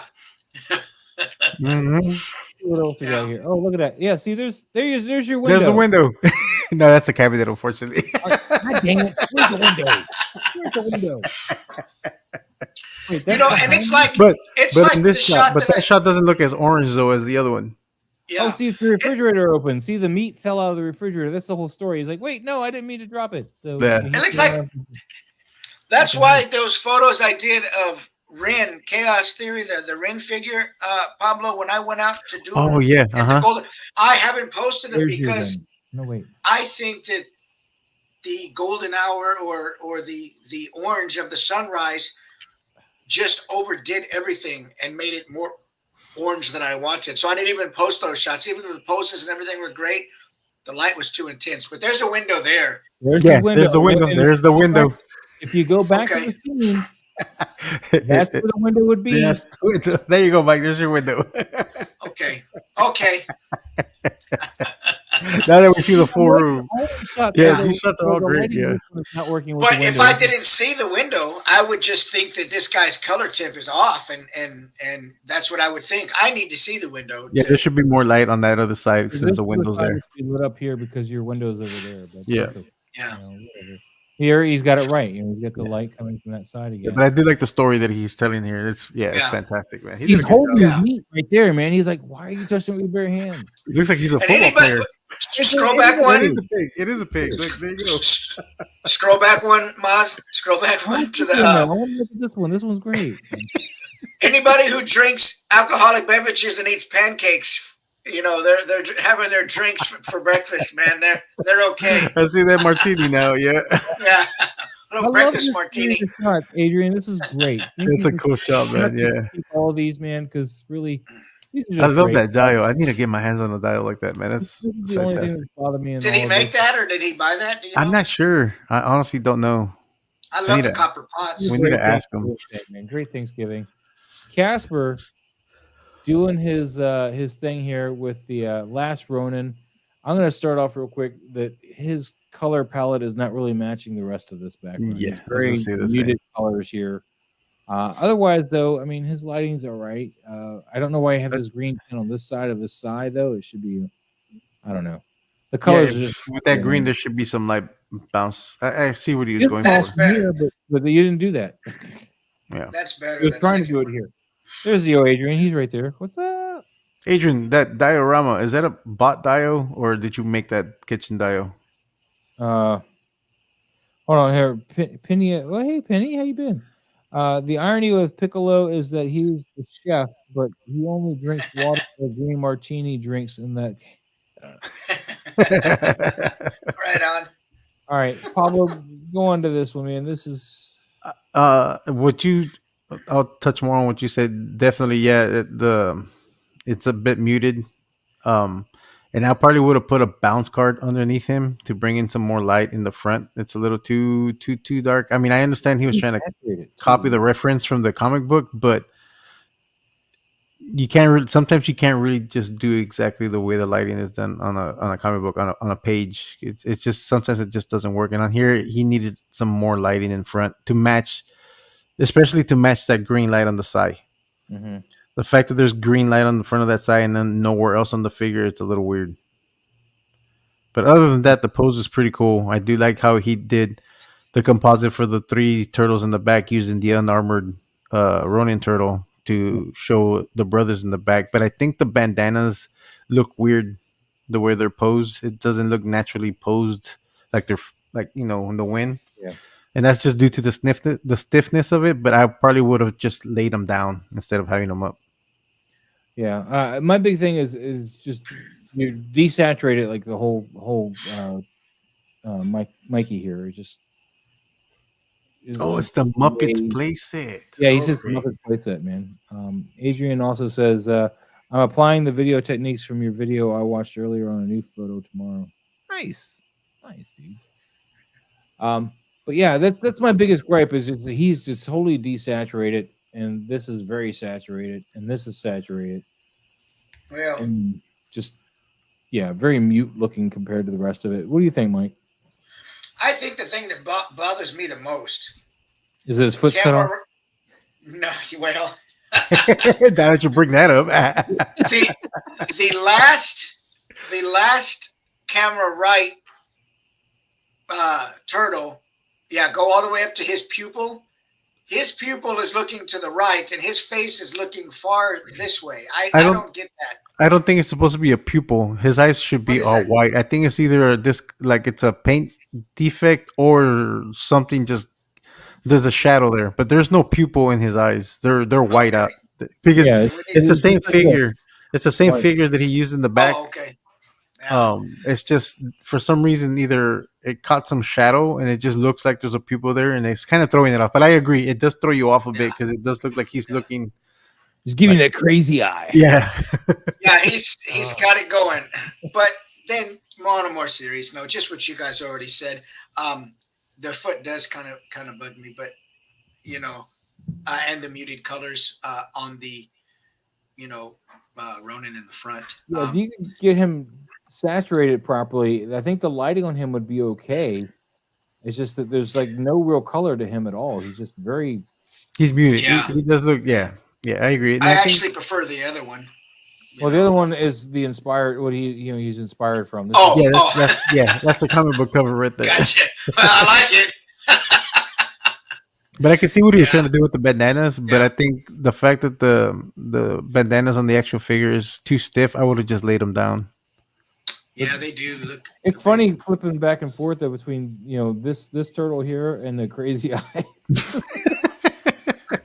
That crazy eye killing me, man. That meme with the 3-headed dragon, and you get that one baby. The eye is a defect. Okay, I was like, there's Casper. All right, that's all I see. You with just that eye is really giving you that derp. It does.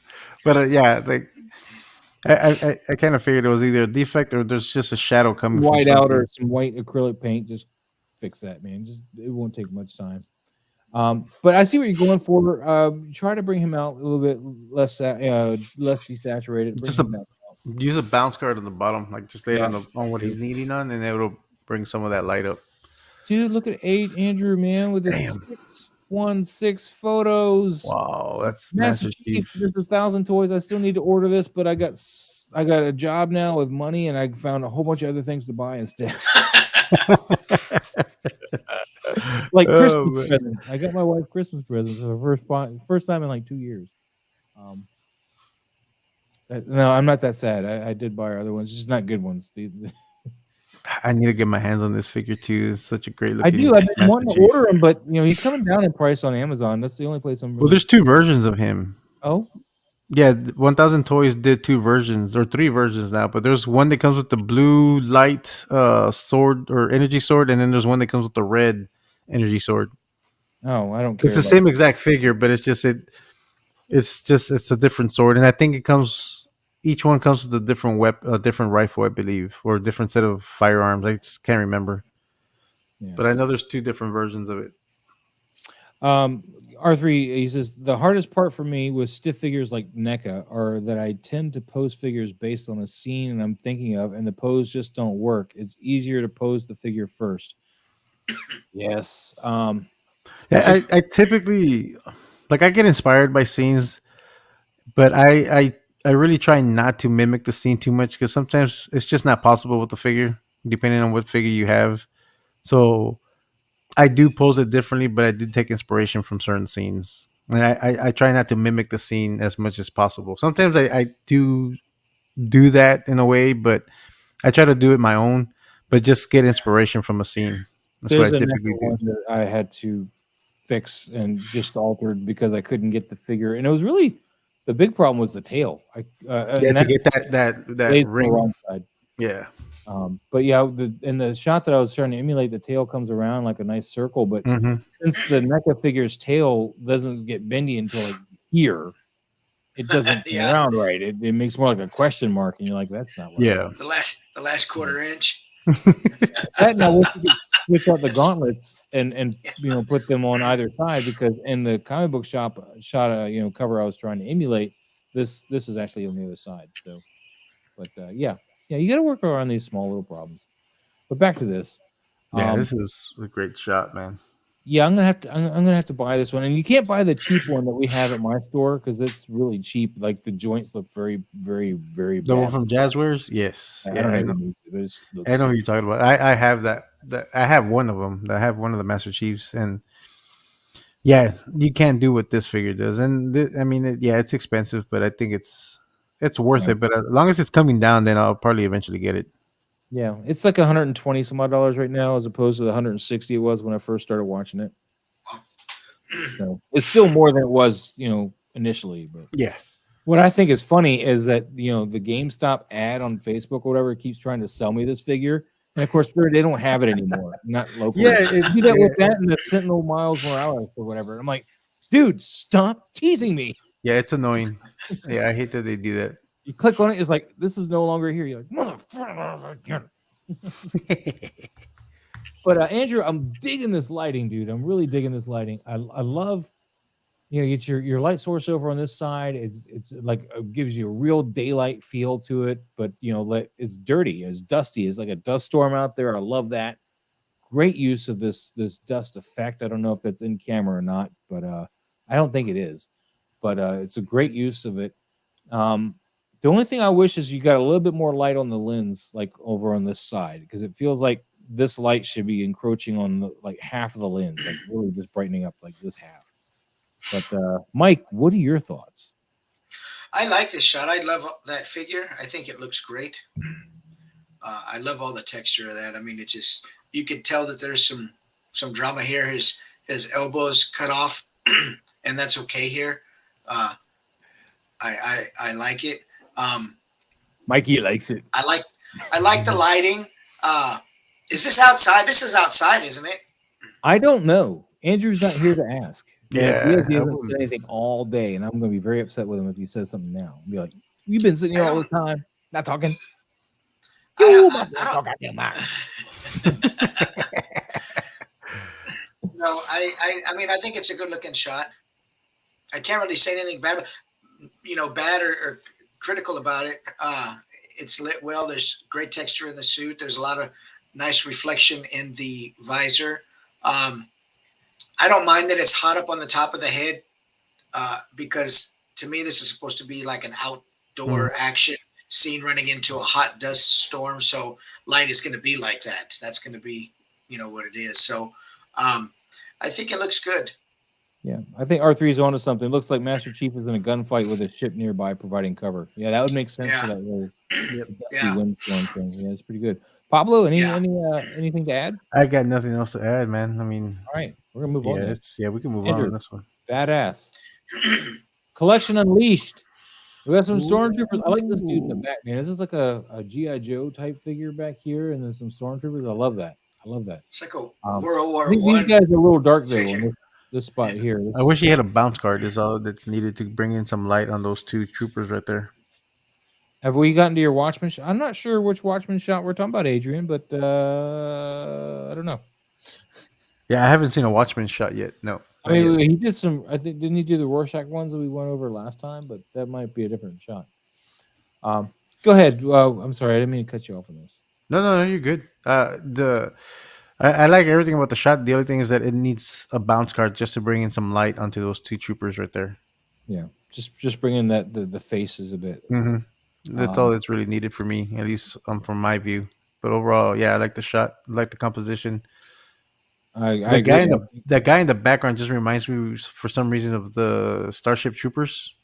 Yeah, he's like a Johnny Rico looking. Yeah, that's what it reminds me of. So I was like, man, I mean, it works because it's space, So, but I didn't like Rico's Roughnecks, man. It was all about Vortex Roughnecks, man.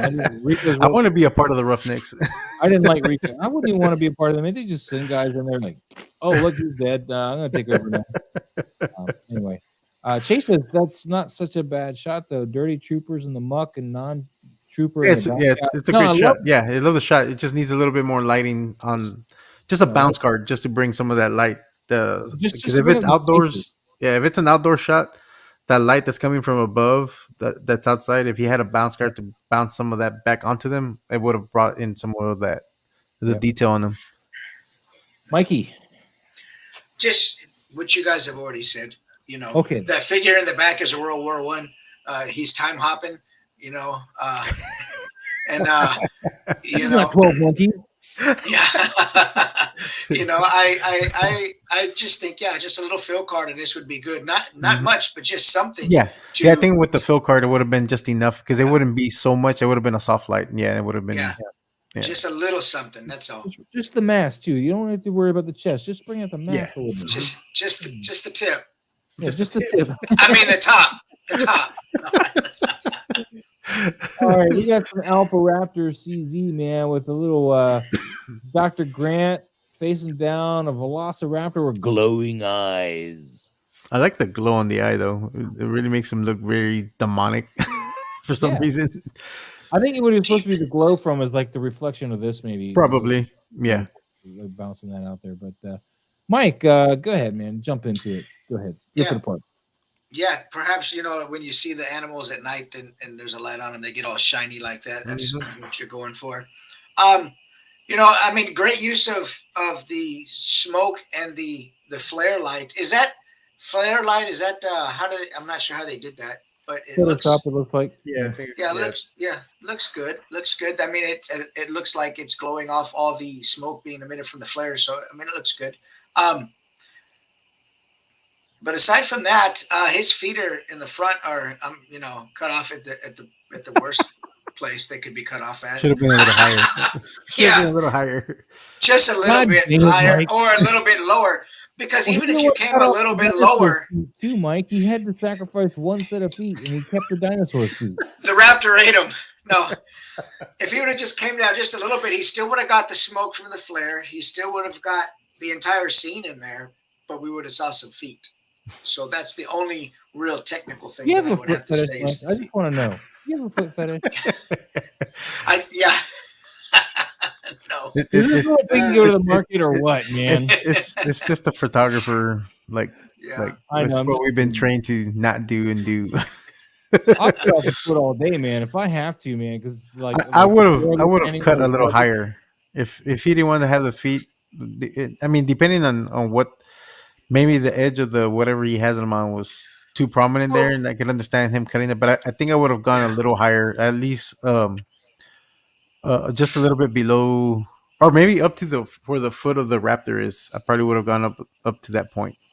Yeah, I have to just ask why he would cut him there. Was he trying to save something in the scene, like the smoke? What was the reason for cutting him there? True. And I can't see one from the shot that there would be from not just going a little bit lower and including the feet. You could have still got everything in there. The lesson now is don't ever cut off feet if Mike's going to judge your photo. Ever. For no reason. Yeah. But aside from that, looks great, man. Looks like you're having a good time. Mr. Corner says Mike's a foot guy. I'm digging the shot, but I actually have to, as much grief as I'll give Mike, I have to agree. The cutting off the feet, I have to agree with that because you have so much headroom here, you could have made that work. Yeah. The only thing is like if in order to not cut off the feet, you don't want to. I love the position of the camera as far as the angle you got. So the only way to do it is to back up some more, and then you have to crop it even more. To get it all right, but just back the camera up a little bit more. Don't move the camera lens up or down because I think this is a great angle. It's a great level that you got here. So just pull it back a little bit, and you'll have the feet. Mike, you won't have to listen to Mike complain about the feet. And I'll sleep better tonight. I'm telling you. Sleep better tonight. I'm gonna. Look, League of Extraordinary Sixers is in here. He says, "Oh my God, I'm the same way. Don't cut out the feet for a full figure photo. Why?" And Yo Adrian, he likes the Dio. Chase Magnitude says, "Funny, I had to redo a shot today because I was cutting off the edit of the foot at the edge of the foot." Yeah, good times, guys. Noodle salad. I mean, sometimes, like Mike said, like if there's a reason why, yeah, it could work. But yeah, the fact that he does have plenty of headroom to still be able to get the smoke effect and all that. Yeah, just to know the reason why he cut it, he decided to crop it there. Yeah, we needed some context. If you're gonna cut off the feet, you want to crop it like right underneath the calf muscle, like right around here. Yeah, not in the calf, but I think that's too high. That's too high. Yeah, it needs to be cut right around here. See on this figure, right around there is where you're going to cut it. So it tapers down before it flares back out again to go around the boot or whatever. That's where you want to make that cut, right there. Yeah. So just FYI, we'll move on. I'm not going to harp on feet all day. We got some more dinosaurs though. JP Rex and oh my God, Mike, you brace yourself. The feet are gone. But the feet are gone because they're behind something. But they're behind something. Brace yourself. That movie Boomerang, man. Don't look at the feet. No, the shot's cool. Let me tell you. The only thing is the blue or that purple hue in the background. I mean, I see a little bit on the foreground here with this, but yeah. But that's the only source I see it on. I don't see it on the container of the Raptor. Yeah. But other than that, I mean, it's a cool shot. The composition is great. Came pretty close to the elbow. I'm glad he didn't crop it. Oh yeah, man, I was like because that I was right here. Yeah, that would have been a no for me right there. Like if he had cropped it on the elbow, I would have really pointed that out. But he came close. No, overall the shot's cool. I like the composition. I like the direction he was going. There's just I don't know if it's just a paint app or it's a hot spot right on the neck of that dinosaur. It's a little distracting. You see that white spot? That's a white speck. Yeah, right there where the joint is. Yeah. What is that? Was that Dead Man Wong? What's going on, Dead Man? Yeah, that's the only. It's a little distracting. There on the joint or something. That's crazy. Yeah, because it's really prominent. Like it's not. This dinosaur looks great though. I like the lighting on that dinosaur, and I like the atmosphere he has on it, and the fact that he matched that purple reflection on top. Yeah. Just why wasn't it down here at least on the floor? Maybe not on the container so much, but on the floor. Yeah. You had the light, whatever light this does, you were able to get it on the dinosaur. Why weren't you able to get it down here? Why? What happened, JP? What happened? But other than that, it's a great shot. I like the composition. It's awesome. Good shot. You're painting a dio? Nice, dude. Nice. R3 says photographers always stress about what camera is best or what lens is best, but lighting and composition are the most important part of photos. The little things like cutting off feet, etc., are key. I'll cut off a foot, man. Don't worry about me, man. I'll cut it off. That foot's going. That foot's gone. That foot's gone. There's nothing to add to the story. She doesn't need them. She don't need them. Feet Patrol. Yeah. Hashtag Feet Patrol. No, I love this purple. I mean, you got some of the purple coming down the chain. I don't know why it wasn't on this. Yeah, I'm curious about that too. That's the only thing. Same kind of highlight in here. And oh wow, there's all the tags in here. Come on, JP. It's just a little odd. Yeah, it's just a little odd. Just other than that, but I mean, yeah, that dinosaur looks the best. The one in the foreground. Yeah. This is my bitch right here. I like this one right here. This is the one I like. Yeah, because you would see some of that purple highlight on her hair too. So, and it's not there, and it's a little hot right there too on that one side. That's great. That's great. But cool shot though, man. Yeah, very very nice idea. I like it. Move on. Oh, did you get to go? Yeah, Mike didn't get to say anything. Go ahead. No, it's okay. No.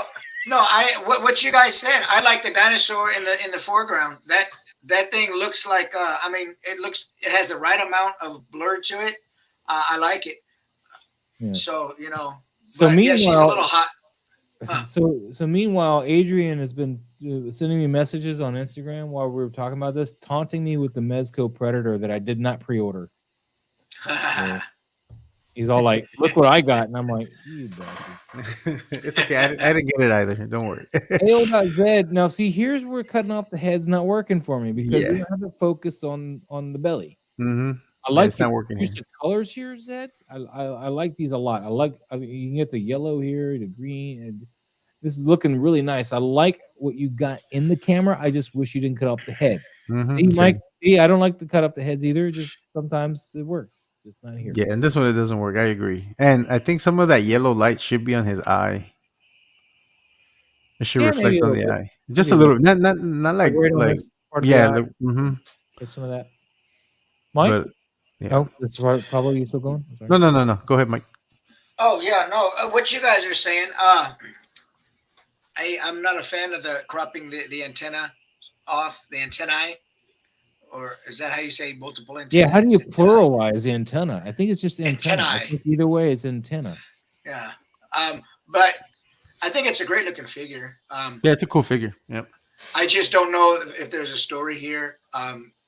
You've got this cool looking figure in front of this background with a little atmosphere.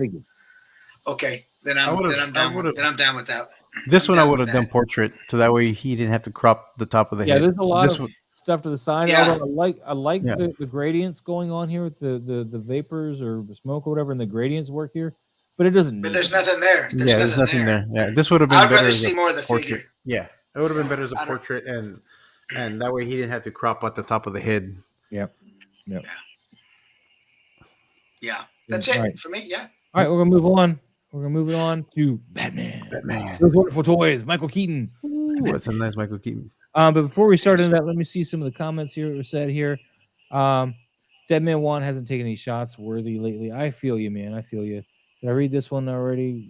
Exactly. There's more to a photo than just gear. So many great photos done on just a phone. This is the true. Key is, I can't do them on the phone, but that's true for some people. The key is lighting. That's like the main important thing. You need to learn your lighting, because even people who get top of the line camera gear, if they don't know their lighting, it doesn't matter. The shots are gonna come out like not great. So you need to learn lighting. Once you learn lighting and how to manipulate it, and then it doesn't matter what you shoot with. But I mean, I shoot with the DSLR, but I've been photographing for 17 years. So of course I have a DSLR camera because I've been doing it for some time, and I've been doing toy photography for a little over 10 years. So yeah, I'm saying all this because I have a camera, but I mean, I've seen people do phone photography work and it's great, but it's because of their lighting. Their lighting's on par.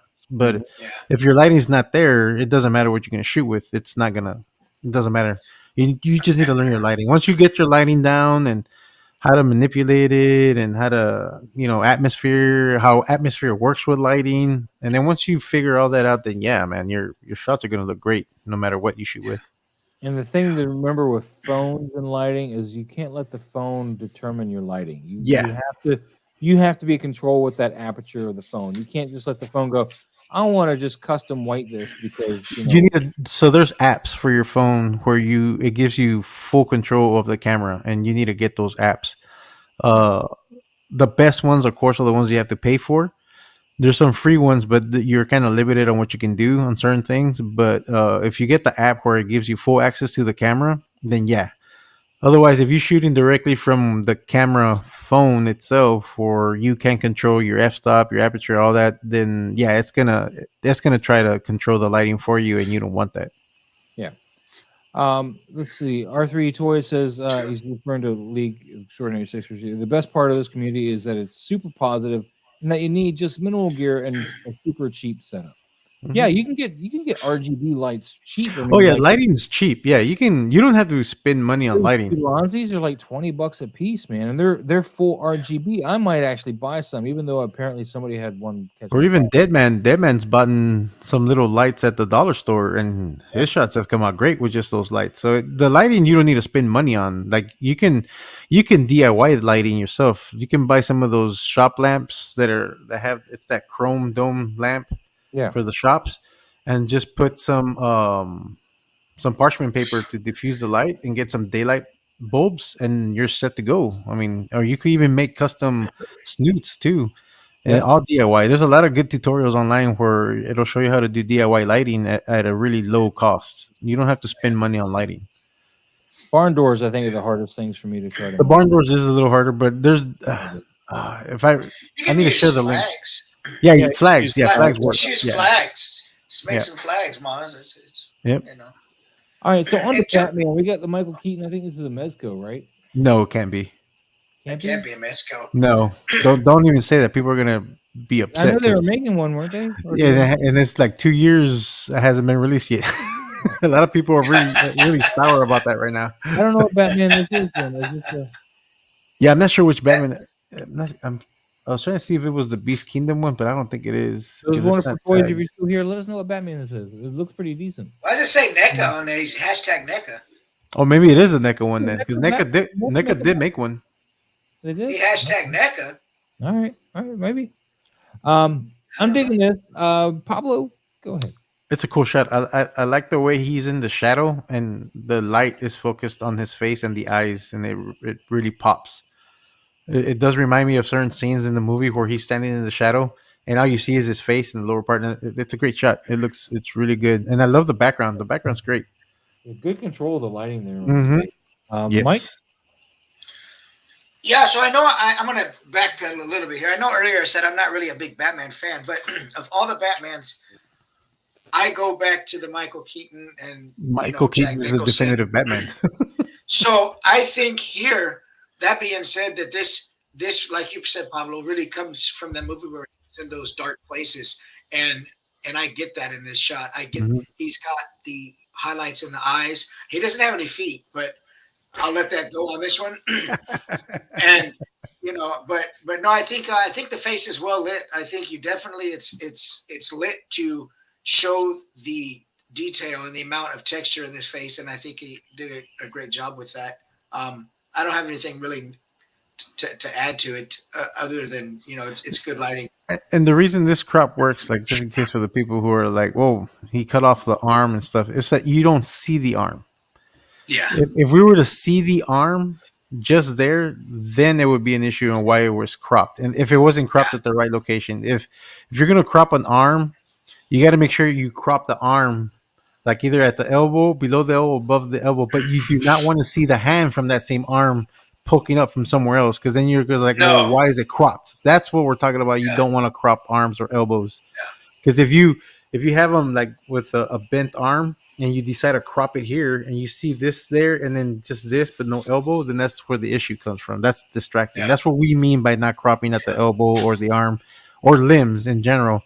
If you're not going to see the full limb, then you can crop no matter what. But if you see that same limb on another portion of the image, we need to know why it's done that way, and it gets distracting. So for this shot, it works great because you don't see the arm at all whatsoever. It's all blacked out, so it works out. And the fact that he cropped it right below the chest area, the pectoral part, it works great. It's a good portrait shot. So, looks good. Yeah, it works here. Yeah. I'm digging it. And he's got him in the corner of the frame too, down there in the right lower corner. Looks good. Rock on. All right. Let me refresh this for a second. I had a new picture tag me here. Oh, actually, you had several. Yeah, well, yeah. Temple of the Feathered. I don't know what this is. It's just relatively new looking account here. Let me see here. Yeah, very new account. I'm liking that Frankenstein. I'll give you a follow, man. We'll take a look at it. It's cool. Usually, though, I'd ask that you also not only tag me, but hashtag, just so I'm positive we can go over it. But let's go ahead and go over it, because I'm assuming that's why you tag me in the middle of the show. And we'll get to that predator you're taunting me with, Adrian. But we got to move quickly, because we got a whole another week's worth of photos to go through. Dude, this is awesome. This is, I think, the NECA Frankenstein, I'm guessing. I think so. Because you get the reflection on the clothes here. So yeah, I was gonna say but it's a cool the lighting on him is phenomenal. I love it. Yeah, it's a great shot. Temple of the Feathered, man. I love this. Feathered Serpent. Excuse me. Pablo, jump in it. Yeah, I'm taking a. All right, get a bigger look. Look like he lit it from the chin up. Yeah, he lit it from the below from underneath. Yeah, Well, he's got a bounce card down there at least, because I think he's hitting here. Because if he's lighting straight that's up, true. Yeah, he has a shot even on both sides. He's got a light source here, and he's got a bounce card. on the bottom. Yeah, it's a gorgeous shot. You can see all the details on the face. It's a good close up. I wonder if he used a macro for it. Yeah, I'd love to know, Temple of the Tethered Serpent. If you're actually watching this, what lens you shot with? If you shot with an actual camera or phone, I'd love to know that information. And I don't mind that he's blending into the background on this shot. It works. No, it's the style of the shot. So it works. Yeah, it works here. All the prominent features are rimmed Are out. visible. Yeah, the ears, and you can see a little bit of the hair on top, and then of course it fades into the back, which is great. It looks awesome. Awesome shot. You can catch some of the white from the Karloff, rolled eye kind of look here. That's the white from the eyes there. Yeah, Karloff. That's a cool shot. Good job. Great shot, Mike. Anything you want to add? You like to shoot these kind of figures? Yeah, no, I just was gonna say, he either had a light on the bottom or a card, because you could see under his eye, the top of his where his eyebrows are underneath. You can see that's all lit underneath. The tip of the nose too. Yeah, so I think there's a light source down there. Could be a bounce card, but it's kind of strong. I think it would be a light maybe, but it looks good. Some of the most jetting parts, but look how soft this light is. So that makes me think it's a bounce card, not a light source. Yeah, it looks good. I think it looks good. I think this wouldn't even look good in black and white. It would really look like a Frankenstein poster that way. Yeah, if you did it in black and white, Lee was asking though, is the forehead too dark? A touch of light, just a little bit. You guys think? Well, I think that the cut has highlights around it for definition, so and then the camera right where it just falls off to the side of the temple. I think it's okay. I think if that light wasn't there on that side of the head, I think then he would need some more light on the forehead. But the fact that he's got that separation on that other side, it works. It gives some shape. You give the shape. You still see the shape of where his head's at, and then it just fades off. So it works here. Like it's good. But it wouldn't hurt to put some more light on the forehead, but where it's at right now, it works. And especially if he would convert it to black and white, I think it'll look even better. Chase asked a question here. I want to field real quick before it gets lost here. He says, by the way, could I tag an old shot for next stream, or should it only be new shots? You can try it, but the way the tag's gonna put it, it might go past like the date will be way beyond what I'm gonna be searching for on the day of. So even if I'm tagged, if it's like 3 months ago, it's not going to show up within that window that I'm looking through, because I'm looking at everything that's like from week to week. So what you can do, if there's an old photo you want to tag him on, tag him and then pin that photo in your Instagram, and it'll bump it to the top. Oh, there you go. It'll post it like as if it's a new post, but it's not a new post. But it'll bring it into his top. But make sure you pin it. That way it's pinned and it's your first photo on your Instagram. That's one way to do it, to get around that. Makes sense. Yeah, black and white would be really cool, man. Yeah, it would be pretty cool. I would like to see this shot in black and white. Adrian, we're not going to spend a lot of time on you because you're kind of cutting a line here with this Predator, man. I'm going to like it, but this shot is really dark, dude. I'll tell you right now. I mean, you got some really solid work, so I know I can just say that and you'll know what I mean, and we can move on. All right, let's go. This shot's lighter. This is better, but I still want more light. Okay, moving on. I like that shot. Is that the same? Is that the same window he used for the? Is he the one that did the Jason figure in front of that window, or is this a different Adrian? Well, this is the Adrian, I think, that did the chef scene there, right? That's you, Adrian, right? With the Groku, Yoku, Ono. Yeah, that's Adrian. Yeah. No, but I'm saying that was Adrian the one that shot the Jason in front of the window where he's standing, and then he has the. Oh, I don't know. You have to ask him, man. You have to ask him. But yeah, I agree. He needs to bring in a bounce card to bring in some more light from the window onto him, just a little bit more. Yeah. But this is the new Mezco Predator. Looks pretty cool, man. I didn't order it. I might. Yeah, I didn't order it either because I have the NECA Predators. I got the NECA and I got the Hot Toys. I didn't feel I needed to spend the $100 on this. Same here. Just because it might be something that. The one problem that the NECA Predators I have is the fact that this is painted on the netting, and it's painted poorly on the NECA Predators. So that's one of the reasons I don't like the NECA Predators. but otherwise, I'm fine with them. As far as what scale they are and what they do. But I do like that you have a cloth goods kind of netting here. Yeah. We'll see. But back to gosh, Collectors Universe, you're cheating again. I need to get back down there, man. I'm way behind. I got a whole other week to do. So this is actually really good, though. I want to give you some props for this The one. lighting's great on it. I like the two color tone on it. Yeah, I like the that two shot. tone. I like the two tones on it. Reminds me of like he's in the club, Technor, and he's like hunting her down. So I'm really digging this, man. It's a really nice use of lighting here. Yep. You may want to brighten up the background a little bit more to separate him a little bit off of this side a little bit, but it's not a deal breaker. I mean, I'm digging this. I like it. Does it have the letterbox on it? No. Then I have an issue with the cropped head. Oh, it might be a wider. I mean, there's different letterboxes, but there's not the one that I use. Mine is thinner. Could be a different one. I don't know. I would have a little tighter than a regular landscape, though. I think so. I don't know. Yeah, I mean, overall it's a cool shot, but the cropped head. I mean, if you're going for the cinematic look, then it works because, like we had discussed earlier, a movie camera is going to be moving, so it would fill the screen afterwards. But it's just a photographer in me having cropped heads, and it just doesn't. No, I get it. Because even if he were to move he would have to back up. But then that would give him more in the scene, and I like the tightness of it. That's the thing. I do like the tightness of it. Yeah. And R3 does too, so that's all that matters. Yeah, this is a good looking shot. I like this shot. I think it looks good. All right, we're gonna move on though. I don't want to. Oh Jesus, that's a video. Yeah, it's the video. Yeah, we saw it. I want to get back to where we were. Pablo, stop cheating. A2SO from the Star Wars photographer. Let me give you that little love there. I love the color is all matching pretty well. The blacks are a little off from the background. It's just a little bit. Green just help even that out a bit and make it look more natural in the scene, which I dig that. So it's very cinematic looking, but the blacks are not quite matching. I agree with that. Mikey, anything to add?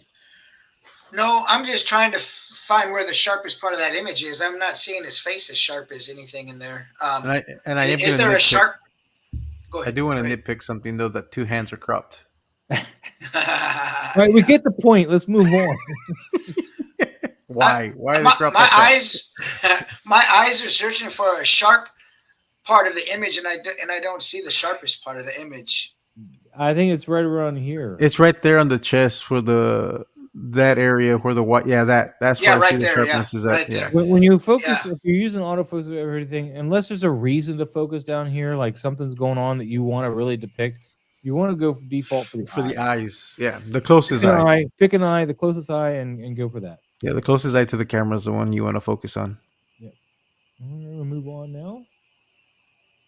Pablo, awesome shot, but we're gonna move on because we got so much to do. Yes.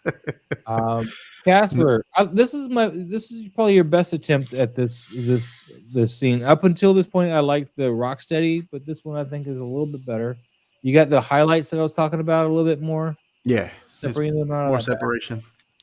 Pablo, this is your thing. What do you think? I had already spoken to Casper about this shot before he posted it.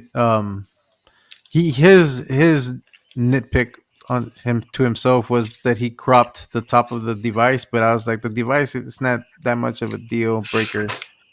The hand, if he would have cropped a little, or not even have the hand, that's the only thing that's a little distracting. Other than that, I mean, the way he has all the figures composited, it's great. It's just the one in the front and the one right there has too much of a blur for some reason, like around the hair. Mm-hmm. But other than that, it's a great composite. It's pretty good. Like you can tell the separation.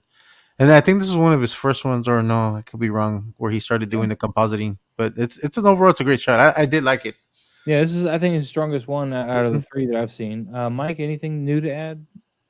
No, I like that figure though too. I told him when he took the shot that I like that figure. I think he's a cool figure. Yeah, he's a cool figure. Yeah. He did a good job of keeping the whites white and not blowing them out. And Casper, you're starting to monopolize my time, sir. I had nitpicked on this one on Yeah, him. this is the same thing. Didn't you have the Triceratons? This is the same thing, right? The lack of shadows here. Yeah, but the one thing I told him on this one is Mikey's not in scale. Yeah, Because he's not Mikey's further back, he should be a little smaller than what he is. He looks taller than Raph.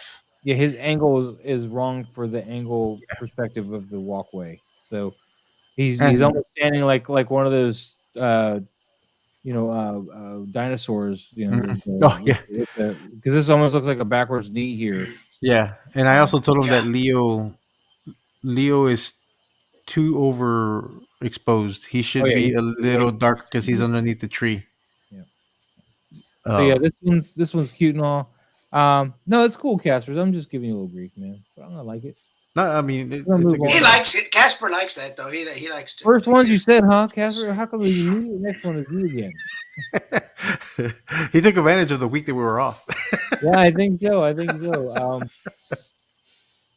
Casper, this one, I don't know that what you got portion going on right there looks kind of Photoshop the heck out of this one. that foreground or that background, that right there is distracting. Yeah, I don't know what this is. Yeah, I would have taken that off. I don't know, because then the background is not blurred, but that's blurred, and then he's in focus. Yeah, that's another thing is when you're doing this, you need to bokeh out the background. This is way too sharp for your composite here. Mike, anything to add? I don't want to spend too much time here. No, just what you guys have said already on that.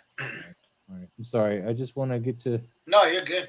6-scale Steve. Ooh, look at that. Captain America, Iron Man, sitting there.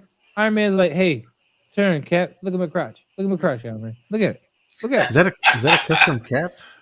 6-scale I think Steve? so. Yes. It looks like a custom cap, and this is the Hot Toys Iron Man comic book version. It looks like he took the plastic off of it, though. Man, it looks awesome. There's like a clear plastic that was on here. I guess he took it off, which is the best way to do it, I think. Because clear. Yeah, plastic. It's a good.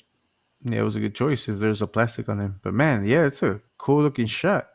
Yeah, I dig this, man. This is pretty cool. Although the background isn't working, the blacks aren't matching. Yeah. Other than that, yeah. Grade to what's going on here. Now, Casper, don't say they're terrible. We're gonna give you at least a little bit of something love here. Yeah. If it helps improve, that's the main goal. Yeah, we'll give you a little bit of pointers. But then again, move through these shots that he's probably talking about, they're older shots, and like that's why I was saying he has improved drastically from his other shots we saw. So, yeah. Mike, anything to add on this for 6-scale Steve? No, just what you said. The background seems out of place, but okay. But, it's just a color match. The blacks don't match. That's all. Yeah. And it almost looks like this isn't in the scene either. Like this is like just something. He might be actually have his foot here and stuff because it looks like there might be a little shadow from that, but it could be some of the crack. I don't know, but just the angle looks kind of funny. It does a little bit. It doesn't look like that they're actually on that. Yeah, it's almost like that. I mean, the shadow from his other leg is on it, but yeah, it matches. Yeah. He says the plastic was painted by a customizer. The blacks. Ooh. Also, it does have the plastic on it there. Yeah, they painted over it. Okay. Nice. Okay. Rock on. There's Pablo. Oh, that's my behind the scenes. All right. This looks like you took the masking tool and tried to put Venom in here versus Carnage. Carnage blends too much to the background, unfortunately. Yeah, your background is way too sharp. They're not to scale with the background. And shadows. There's shadows here. Obviously, these are some things you probably already have noticed. But also, it looks like you didn't quite mask the metal all the way. It looks like you can kind of see that line through his leg a little bit. So you didn't get 100% on that.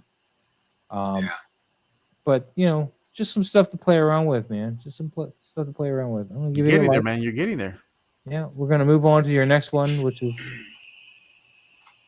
Again, okay. Oh, there we go. Scale is way off because he should not be about to hit his head on that the way he is. This looks way too tight.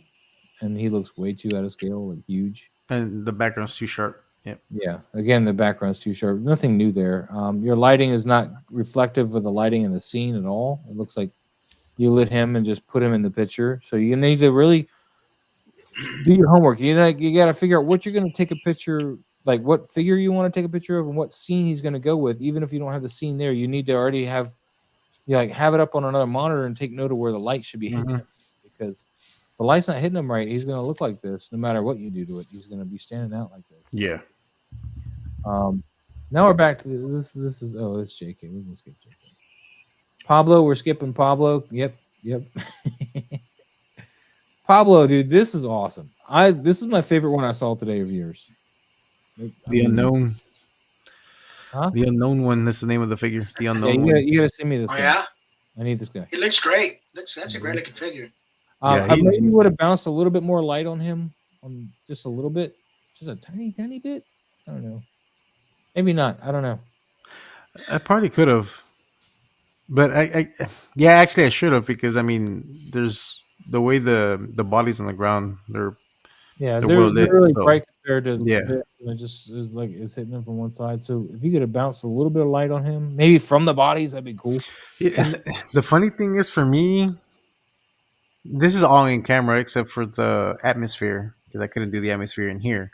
Oh, okay. But that orc in the foreground looks like he's composited on there, and he's not, and it bugs the hell out of me. That, man, I got several shots like that, like my goblin where he's throwing the bomb at you.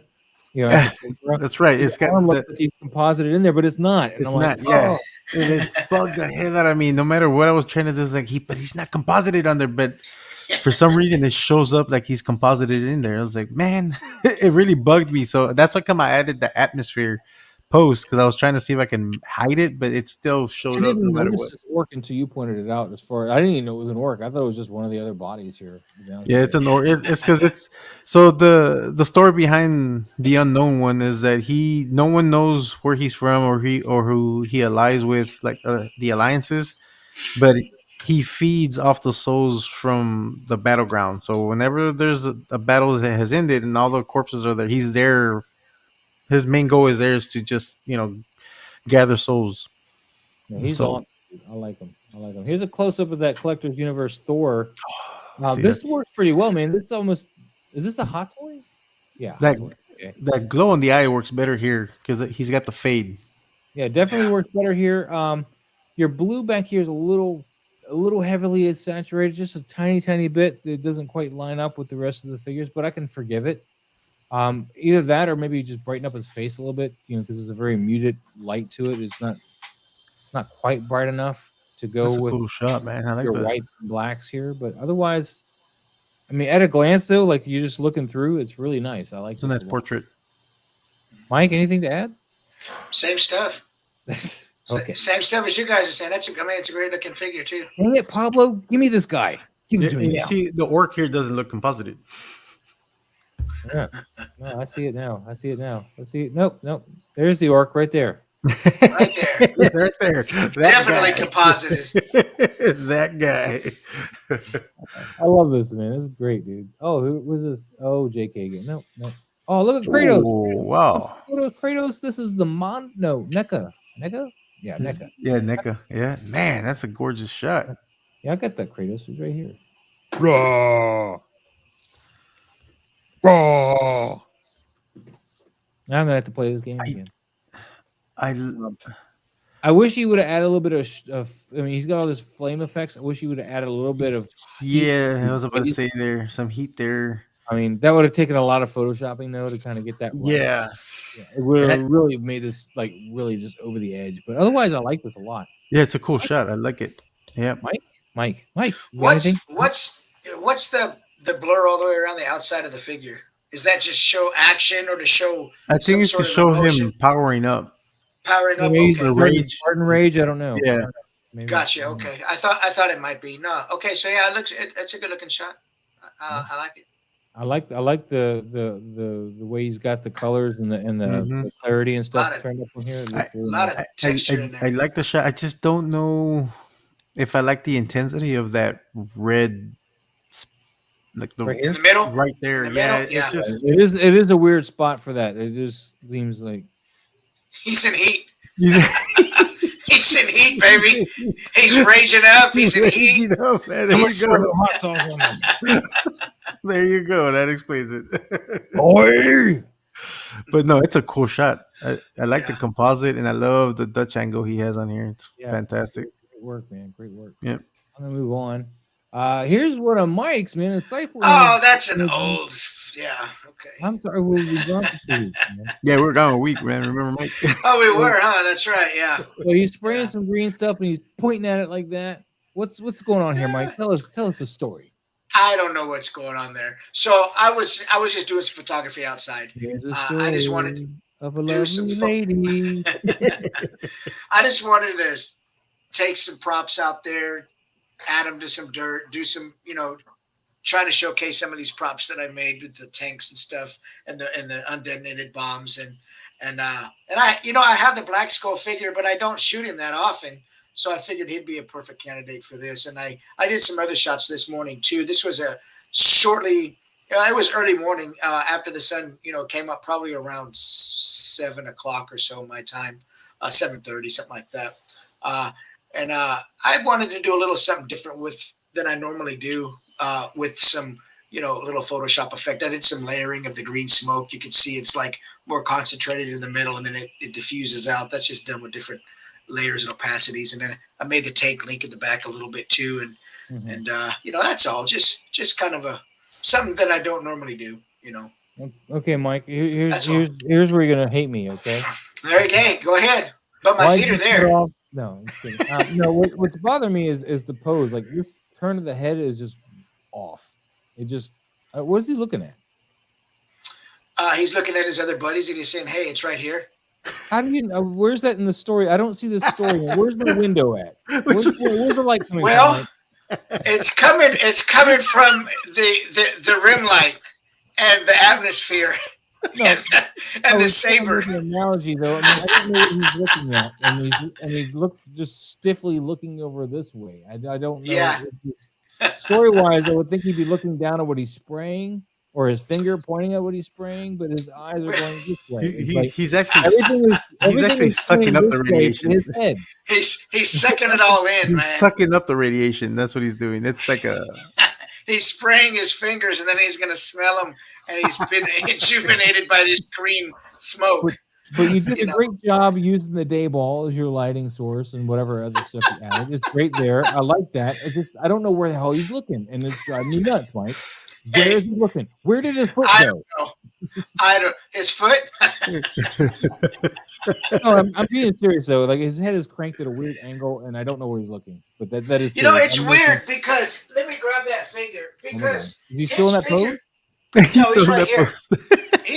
He's right here. But the thing is, he's damn near in that pose. But when you turn his head, I mean, even just slightly, I don't know. It just looks that way. I don't know. It does, yeah. No, I see it. It just looks that way. You said, "Oh, like, oh my god, the camera." Oh, my bad, wrong camera. I know, right? But Mike his has multiple cameras there. I do. I know. Even when you turn his head, I mean, I don't know. It just has kind of a weird look to it. Yeah, I guess. I mean, I don't know. Maybe it's the turtleneck. I don't know. It was yesterday that man. Maybe I just suck. I don't know. Yeah, that man. Pablo's birthday was yesterday, but it was yesterday, buddy. Thanks, though. Happy birthday, man! Oh yeah. Yeah, that's all I had on that, man. I was just that turn of the neck was driving me nuts. I was like, what's going on here?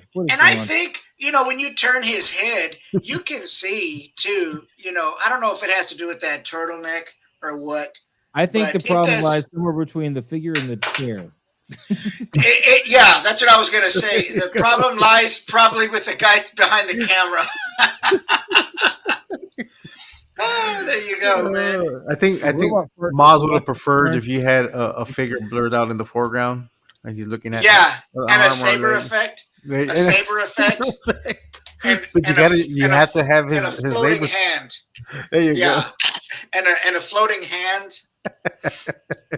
You know what you need for this shot, man? If you want to keep this shot with the exact same pose, you need to put a cigarette in that hand. Like he just got done inhaling and he's looking off to the side, like, what's up?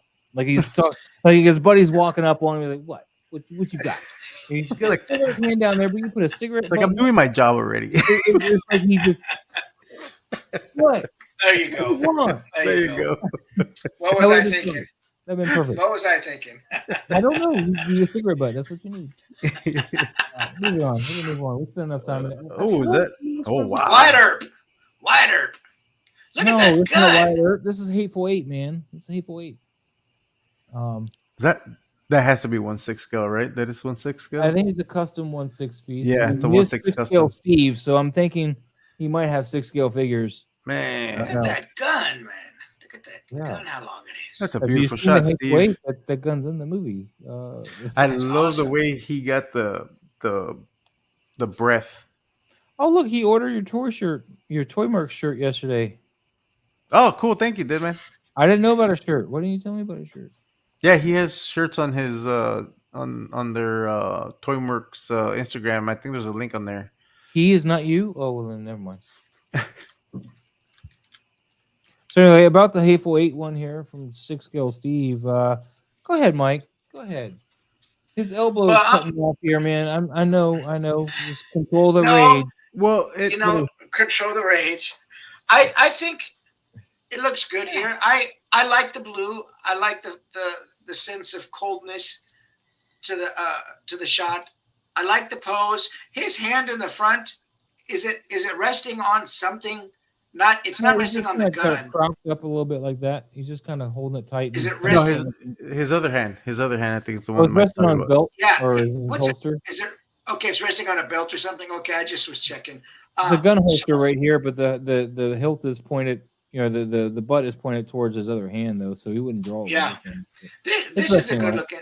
It's a good looking shot. I really like. I think this is nice. It's a cool shot. I can't say anything about that. Okay.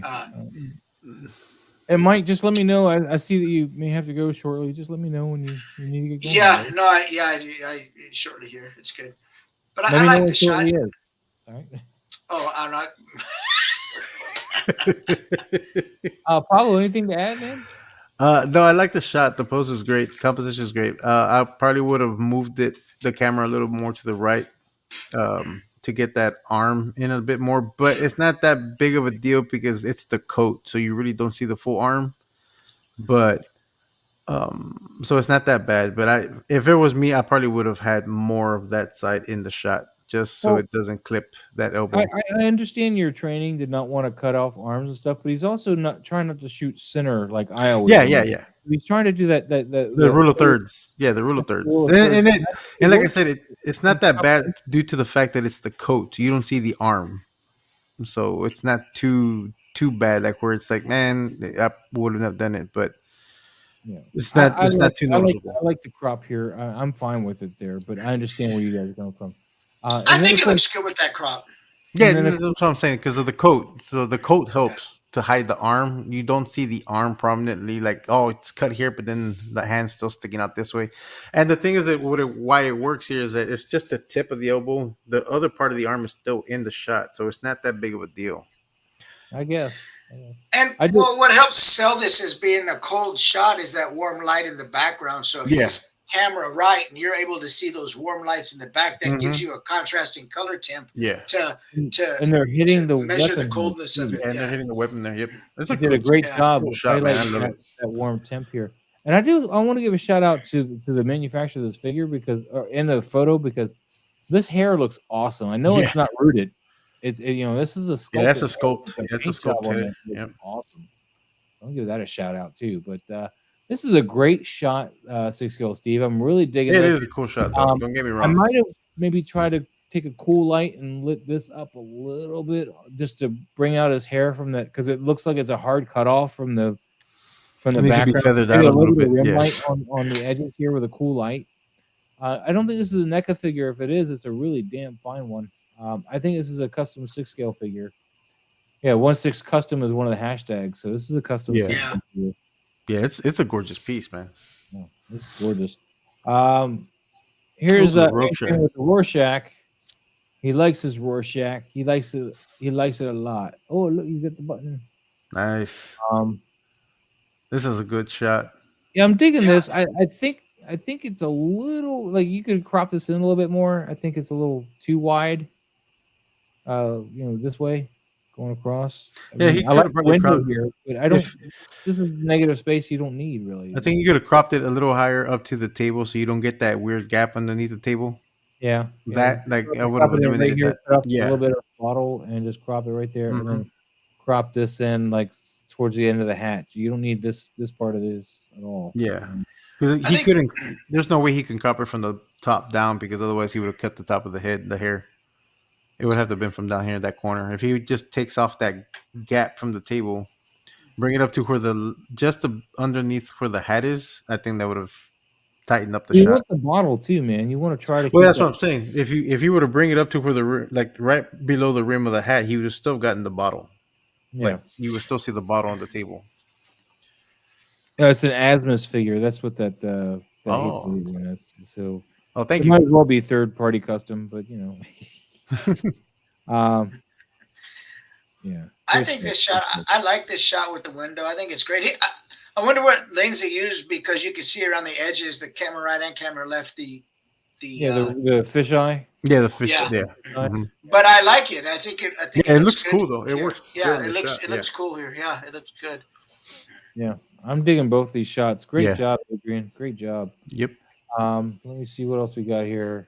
Sabine ran again Ooh. with Visual Horizon. This is a new somebody we haven't gone over today. Yay, new people. I like that. Visual Horizon. We got Sabine. She's running. We almost got all the wire, but we forgot this little bit here. Well, is that the wire or is that part of the That's the wire. branch? Right? Because it almost. Wire. That's wire. Go ahead, Pablo. What do you got? No, I like the color tone on it. The tone that he has on here, it works great because it kind of works with the muddy, that swampy looking area that she's at, and I love the pose. That pose is fantastic. It's got that sense of action. Running around this little thing. Yeah, here. whatever It that. really does. Looks great. He captured that pose, and I don't mind the holster being up like that because it gives her that sense that she's been running and it bounced up. Running, yeah. So it works. So it's a great overall, great posing, great lighting. The shot's fantastic, and it looks pretty sharp to me. Oh yeah, Visual Horizon, great job here, Mike. Anything to add? Awesome. No, it's a good looking shot. That pose is what made it happen.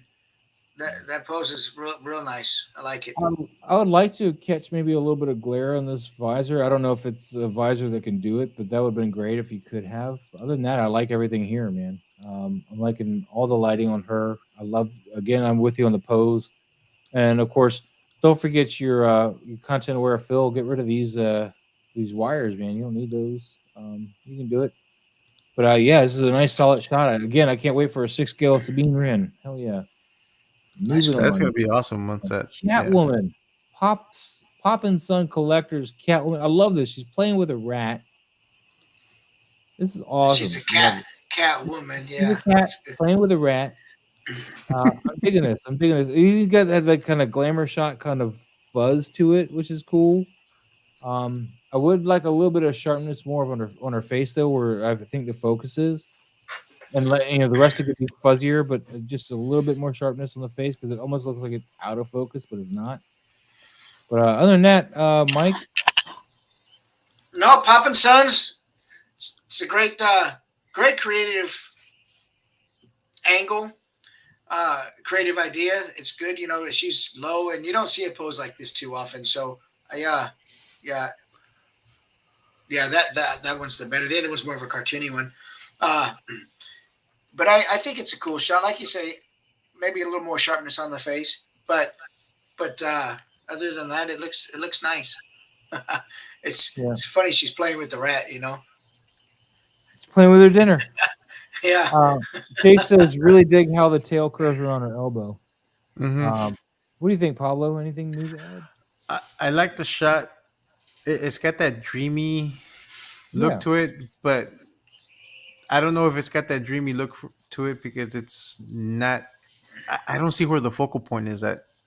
That's what I was talking about. Like maybe her face needs to be a little sharper. Like focus on it. But other than that, the posing's fantastic. And I love the way the tail of the rat does curve with her elbow, which is it's awesome. I love the pose, but the fact that it's not in focus gives it that dream state look. So it works if that's what he was going for.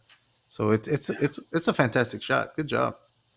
League of Extraordinary Sister says concept is great. The crop is too shallow on the bottom. Would have liked to see more of the bottom of the photo. Are you talking about this photo or one of the other ones? Because I mean, yeah, you cut off the elbow a little bit. I'm surprised Mike didn't jump all over that. But Well, well again, the elbow, it's just a tip but you still see the rest of the arm. It's not like it's the tip. It makes it okay. It's just a tip. It's just a tip. It's just a tip. So the issue is like we had said, is like as long as if you're gonna crop a portion of the limb, like you can crop just a small portion, but as long as you still see the rest of the arm. But if you crop completely the arm here, I know I had a figure where I cropped the sole of the shoe, the sole, like you can see the predominant. That's too much. And Mike lost his shit on that. He was like, "That's." I was like, dude, it's just a snow, man. I was like, I think this might even still be there. Like, maybe that's it right there. And he's like, I don't know, is it? It's gone. I don't remember that. I don't know. I don't either, but maybe Moses. He said it, so it must be true. It is true. I remember the. I do remember. I think I do remember that one. Oh man. Oh, that's too good. But no, yeah, the shot is cool. I don't know if he needed to show more of the ground because it does have that sense that whoever's taking the photo is on the ground with her, so you wouldn't see too much of the ground beneath her. Just maybe a little bit, but where it's cropped at, it's great because you get that sense that you're on the ground with her. Yeah, I love the shot, man. I just wish we had a little bit more sharpness, more focal, on the sharpness on the face. Focal there, but League of Extraordinary Sisters says it's not the elbow, the bottom overall. I guess, but I think Pablo said it right. It's almost like you were laying down with her, looking at her from across the room, just laying down with her. And I don't feel that we really need too much more floor because I mean, you got a little bit of like carpet or something that's cropping in on top of the rat, the rat's kind of in that blanket or carpet or whatever that is, and so I'm okay with it. I'm gonna move on though. I've got a lot to do. What is this? I'm curious. Hey, that's better than mine. I'm jealous. What? Oh, that's the real thing. All right, moving on. Hey, Harry, what's Harry doing? Oh, he broke customs. It. Yeah, he broke it. Oh, all right. Well, we like that, but we're gonna move on. Rippick 10, what's up, dude? Where's your diorama? This is new. This is not your same rock thing. It's not right. I was like. Oh, somebody wants to send me a message. That's a cool shot, though. Right? I like that he used what's his name's robe on him. Snook's, right? Snook, is that his name? Snook or Snoot? I don't know. I don't know any of these things. From Star Wars, this guy? No.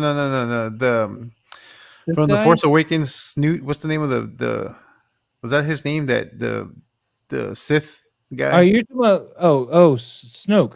Snoke. Okay, so Snoke's figure has. It made me sad that I remembered that because I didn't want to remember any of the sequel movies, but now you've made me sad. Well, Snoke. Well, the Black Series figure has that robe, and it's a good use on this figure. Okay. That's what I was going to say. Here's our BTS here, going around. Hey, look, his battery's almost. Battery's low. You want to drive me nuts? Plug it into the wall, damn it! That's awesome. You got a dummy battery. There's a belt. We got a belt. Everybody, we've got belt. So we're using the TV for the background. That's nice. The flag and the lights on both sides. Great. Yep. Got some books for some whiteboards there, apparently.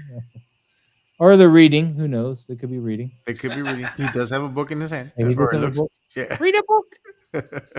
No, that's a cool shot, man. I like it. I dig it.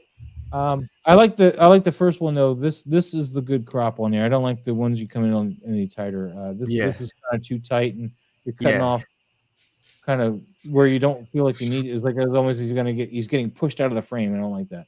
Yeah, he does. I like this one. Room to breathe. Although you're a little heavy-handed to the right, and but I like it. I dig it. Anything new, guys? To add, no, it's a good shot. I like the lighting on it. It's different from what we've seen before from him. Yeah, definitely. I didn't know these guys could speak. I just thought they just shot people first. Although Han shot first. R3 says really cool that the left and right characters are looking opposite and the main character is looking straight on, giving that impression of him addressing a huge 360 degree audience. Yeah, I'm digging that. It's a very cool creative choice. I agree, R3. Yeah. Mike, anything to add? No, I'm right there with you guys. I think. Right. There you go. Yeah. Moving on, we got this Triceraton guy again, Casper. This is a nice shot. This is a cool shot. Yeah. I like this. This is a nice clean shot. Probably could use a little bit more rim lighting to bring him off that back a little bit. He's kind of color-wise he stands out, but yet like tone-wise he's kind of falling into it. So you want to push him off of that a little bit with a little bit of a rim light. Mike, since I haven't let you talk for a minute, go ahead. I like this figure in this shot, but he Dutch angled those toe tips off. Look, Mike, you haven't been listening to Pablo. He said it's okay. It's just the tip. It's the tip. That's okay. That works. If he would have cut where the heel was, then I would have had an issue with it. Yeah. It looks good. I think it's a good looking shot.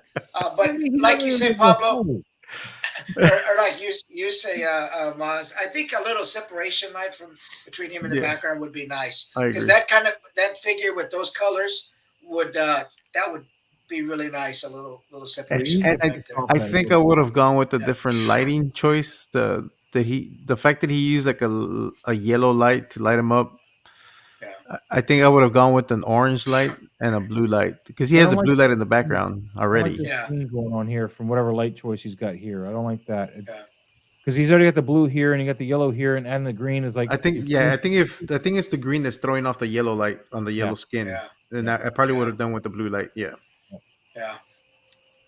Let's see. See that one. See, the lighting on that one looks a little better. It's just a little too dark. No, not that one. The other one. I know what you're talking about. I'm just skipping through them real quick though. This one, yeah. All right, we're gonna move on because again we got to get onto this. We're almost there. Filth the Fool, man. Filth the Fool. No, we saw this. Yeah, I think we went over this one. Yeah, we went over this shot. We went over this. That's what I'm saying. I think we're caught up. Yeah, we're caught up, dude. We did it. Yay! 4 hours later, we did it. It was a lot of photos we had to catch up, man. That was a whole week, 2 weeks. And we went back a little bit just to get back in there. Yeah. Because a lot of good shots, man. A lot of good shots. But yeah, guys. And new people too. New people that I hadn't seen. Wants to know how the new job is, Pablo, in regards to me. Oh, well, everything's going well except for the one. Yeah, we won't get into it. We won't get into that. We won't get into that. But it's going well for Maz. 10% off a new lens, a 50 millimeter. Oh, there you go. It turns out to be like a 70 on my camera because of the 1.6. Oh, you got 1.6 crop, yeah. So it's okay. Oh, and I also got this one when Trevor sent me my figure, man. He sent me his calendar. That's a nice calendar. Nice. That's 1/6 shooters. You can get that off of his stuff. His links in the description down below. Yes, on Etsy. Yeah, you there he is right there. I don't know why he didn't show up tonight. He gave me the thumbs up on the thing, making me think he's going to be here. But he wasn't. Throwing him under the bus there. But this is a kick-ass calendar. Thank you for including this. You didn't have to, and I really appreciate it. Figures and fantasy calendar. Yeah, it's a gorgeous calendar, man. Yeah. Sweet. So, but yeah, the new. Oh, that's not what I meant to do. But yeah, the new jobs. It's money. So I'll get my second paycheck this week. So I've been there. Sweet. A month's worth of work. So time to buy some new toys. Well, I'm debating whether or not to order that Axe Wolves from Hot Toys, but he doesn't come with a head sculpt. You know, and I'm really? like, do I really need another Mandalorian? I could just throw in my Death Watch Mandalorian and be like, yeah, that's Max Wolves or Axe Wolves. You know, I don't need him. Cosca Reeves, on the other hand, she's got a head sculpt. I might want to buy her. You know? But Axe, I think I'm going to forget about him for right now. My wife was nice enough while, last week she gave me my Christmas present early. She gave me cash. So I could pre-order. I could pre-order 5 more Maji cases. Oh, nice. I pre-ordered 5 more of the big mofos right here. with their Black Friday sales, which is why she gave it to me early, so I could take advantage of the 15% off. Nice. Covered Where are you shipping. gonna put those bad boys at? Here on this side? Like, see this curtain here? They're gonna cover Yeah. up all that. Okay, cool. The whole window, and it's gonna go straight up. And actually, it's 4 high. But see, this is a cube and not a full one. Yeah. So I'm gonna throw this cube somewhere, get this out of here, and put another full one up there. That's why it's 5, so I can put cool all the way across there. Sweet. And I got Nice. the weight upgrade package for all the new ones, so that I don't have a problem with my Ecto 1, because I don't need that. Like, where do I put it? No, I'm gonna I'll put it wherever I want to put it. Nice. Cool, man. That's awesome. That'll be sweet. But yeah, and of course I got Bo-Katan in this week, so yeah, that shot you did of Bo-Katan's awesome, dude. I want to take more pictures of her, but my feet hurt so bad when I come home, man. I bought some new shoes though. Really, this is like the whole. What did I get this week? I bought some new boots. Oh, See, I got the zipper. Nice. I can get them right off my feet when I get home. there you go. I don't have to worry about the flats hitting my heels as I'm walking like carts of TVs or something. Like, boom, aha! Yeah. It's on a boot. Not going to take my. Yeah. Awesome. Yep. What you talking about? But yeah, god dang it, I keep putting that one up. What's up, Darkwing Collections? And then, yo, Adrian, do you have a favorite Hot Toy? Favorite Hot Toy? Your Maz? Do I have to? Do I have to have a favorite? Do I have to have a favorite? It's the same thing. I was. It's gotta be Miles Morales, man. Into the Spider-Verse, Miles Morales. I figured because I know you keep pushing on it. he's helping out the Spider-Verse, man. You know, how would it? I need to take more shots of him too. Benjamin, he says, "Great stream tonight, gentlemen. Wishing all a great day, evening." Likewise. That's awesome. Thank you, man. Thank you so much, Benjamin. R3 Toys, great stream all. Have a great week and looking forward to everyone's photos. Yes, I will try to get some more photos out. And hopefully we can get you, Moss can get you on. Yeah, R3, please, man. Let me know if you want to be on. I didn't see him say yes or no. Yeah, but he would want to. And 6 Skill Steve too, man. You want to get 6 Skill Steve on too? Mm-hmm. Oh, yeah. We're gonna replace everybody. Later. All the people that didn't show up tonight, they're out of here. You guys are here.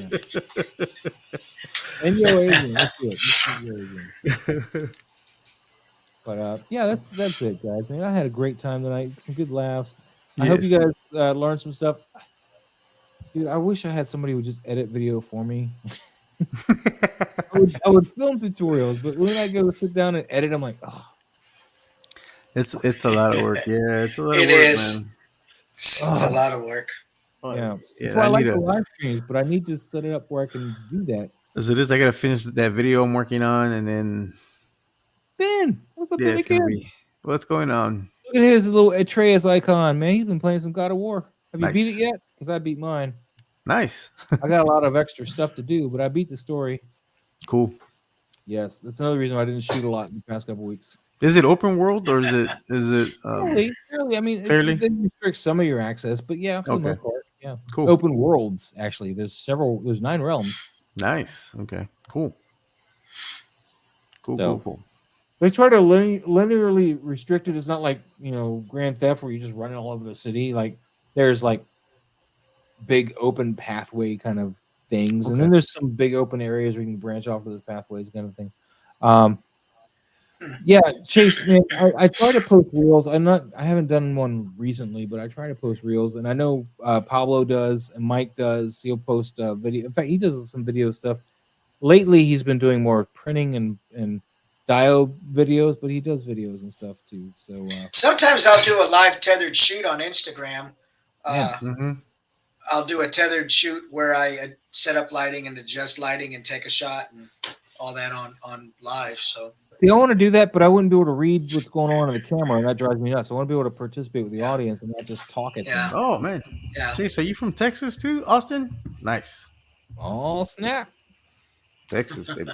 Texas. All right, guys. I think we're gonna get out of here. Mike, you made it the whole way, which is awesome. Thanks. Yeah. Hey. And with that, guys, thank you so much for watching. Mike, do you have anything coming up you want to mention to the crowd before we go? No, I'm going to do some photography this week. I do have. I know I do, and I'm trying. Style you have I do right have. there, Mike. Dang. You like that? Yeah. Let me get out of the way. Let me see. Look at that, man. I hope you're going to use that soon. Well, he's used it before. I know he's used it before, but like he needs to keep using it. He needs to do that, so I have a diorama.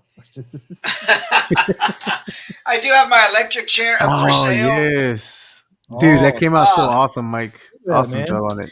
This is all 3D modeled and printed with wood grain, bendy wire electrocution cap, real leather buckles. The buckles are actually pinned in through the frame so that they will not come out. And it fits your 6.5-inch or Mezco figures. And it comes with a little kill switch here. Yeah, a little kill switch. So that's pretty cool. I've got that up and going on my. That's awesome, Mike. Good job, dude. Yeah. That's awesome. Yeah. So that's what I got going on it. Yeah. Sweet. Benjamin says, I learned a lot about foot/feet patrol. Yeah. And Bennigan says, have a good night, guys. I'll have to watch. Likewise, man. Have a good night. I'm sorry we're about to get out of here. Pablo, what do you got going on, man? Anything new this week? I'm just waiting for figures to come in. I do have some shots planned, and I need to finish up this video that I'm supposed to turn in soon for a huge collab that I'm working with. And then I'm hoping to start doing reviews again, and I'm hoping to shoot some tutorials. And I know people have been asking me about my my fog machine setup, so I need to do a video on that. Yeah. So I'm hoping to get that done soon. I'll watch that one. Yeah, I know a lot of people have been interested in how I do that fog, the chill box and all that. So I need to shoot a video, a more proper video. I mean, I have an explanation of it on one of my BTS videos, but I need to go more in depth on it. Yeah. Oh yeah, hell yeah. All right, guys. Well, yeah, I don't have anything personally that I need to, mention. I don't have anything new coming up until next week. We're going to have another toy photography talk, of course, and hopefully we'll have R3 toys on. Let me know, R3, if you can make it, if you want to do that, if there's something you want to try. We would love to talk to you about your compositions. Mm-hmm. Yeah, they're great, man. Pick your brain on how that works. So, with that being said, guys, thank you so much for watching. And if you like the video, please hit that like button. Please subscribe if you're not already a subscriber. And we'll see you next time. Later. Enjoy.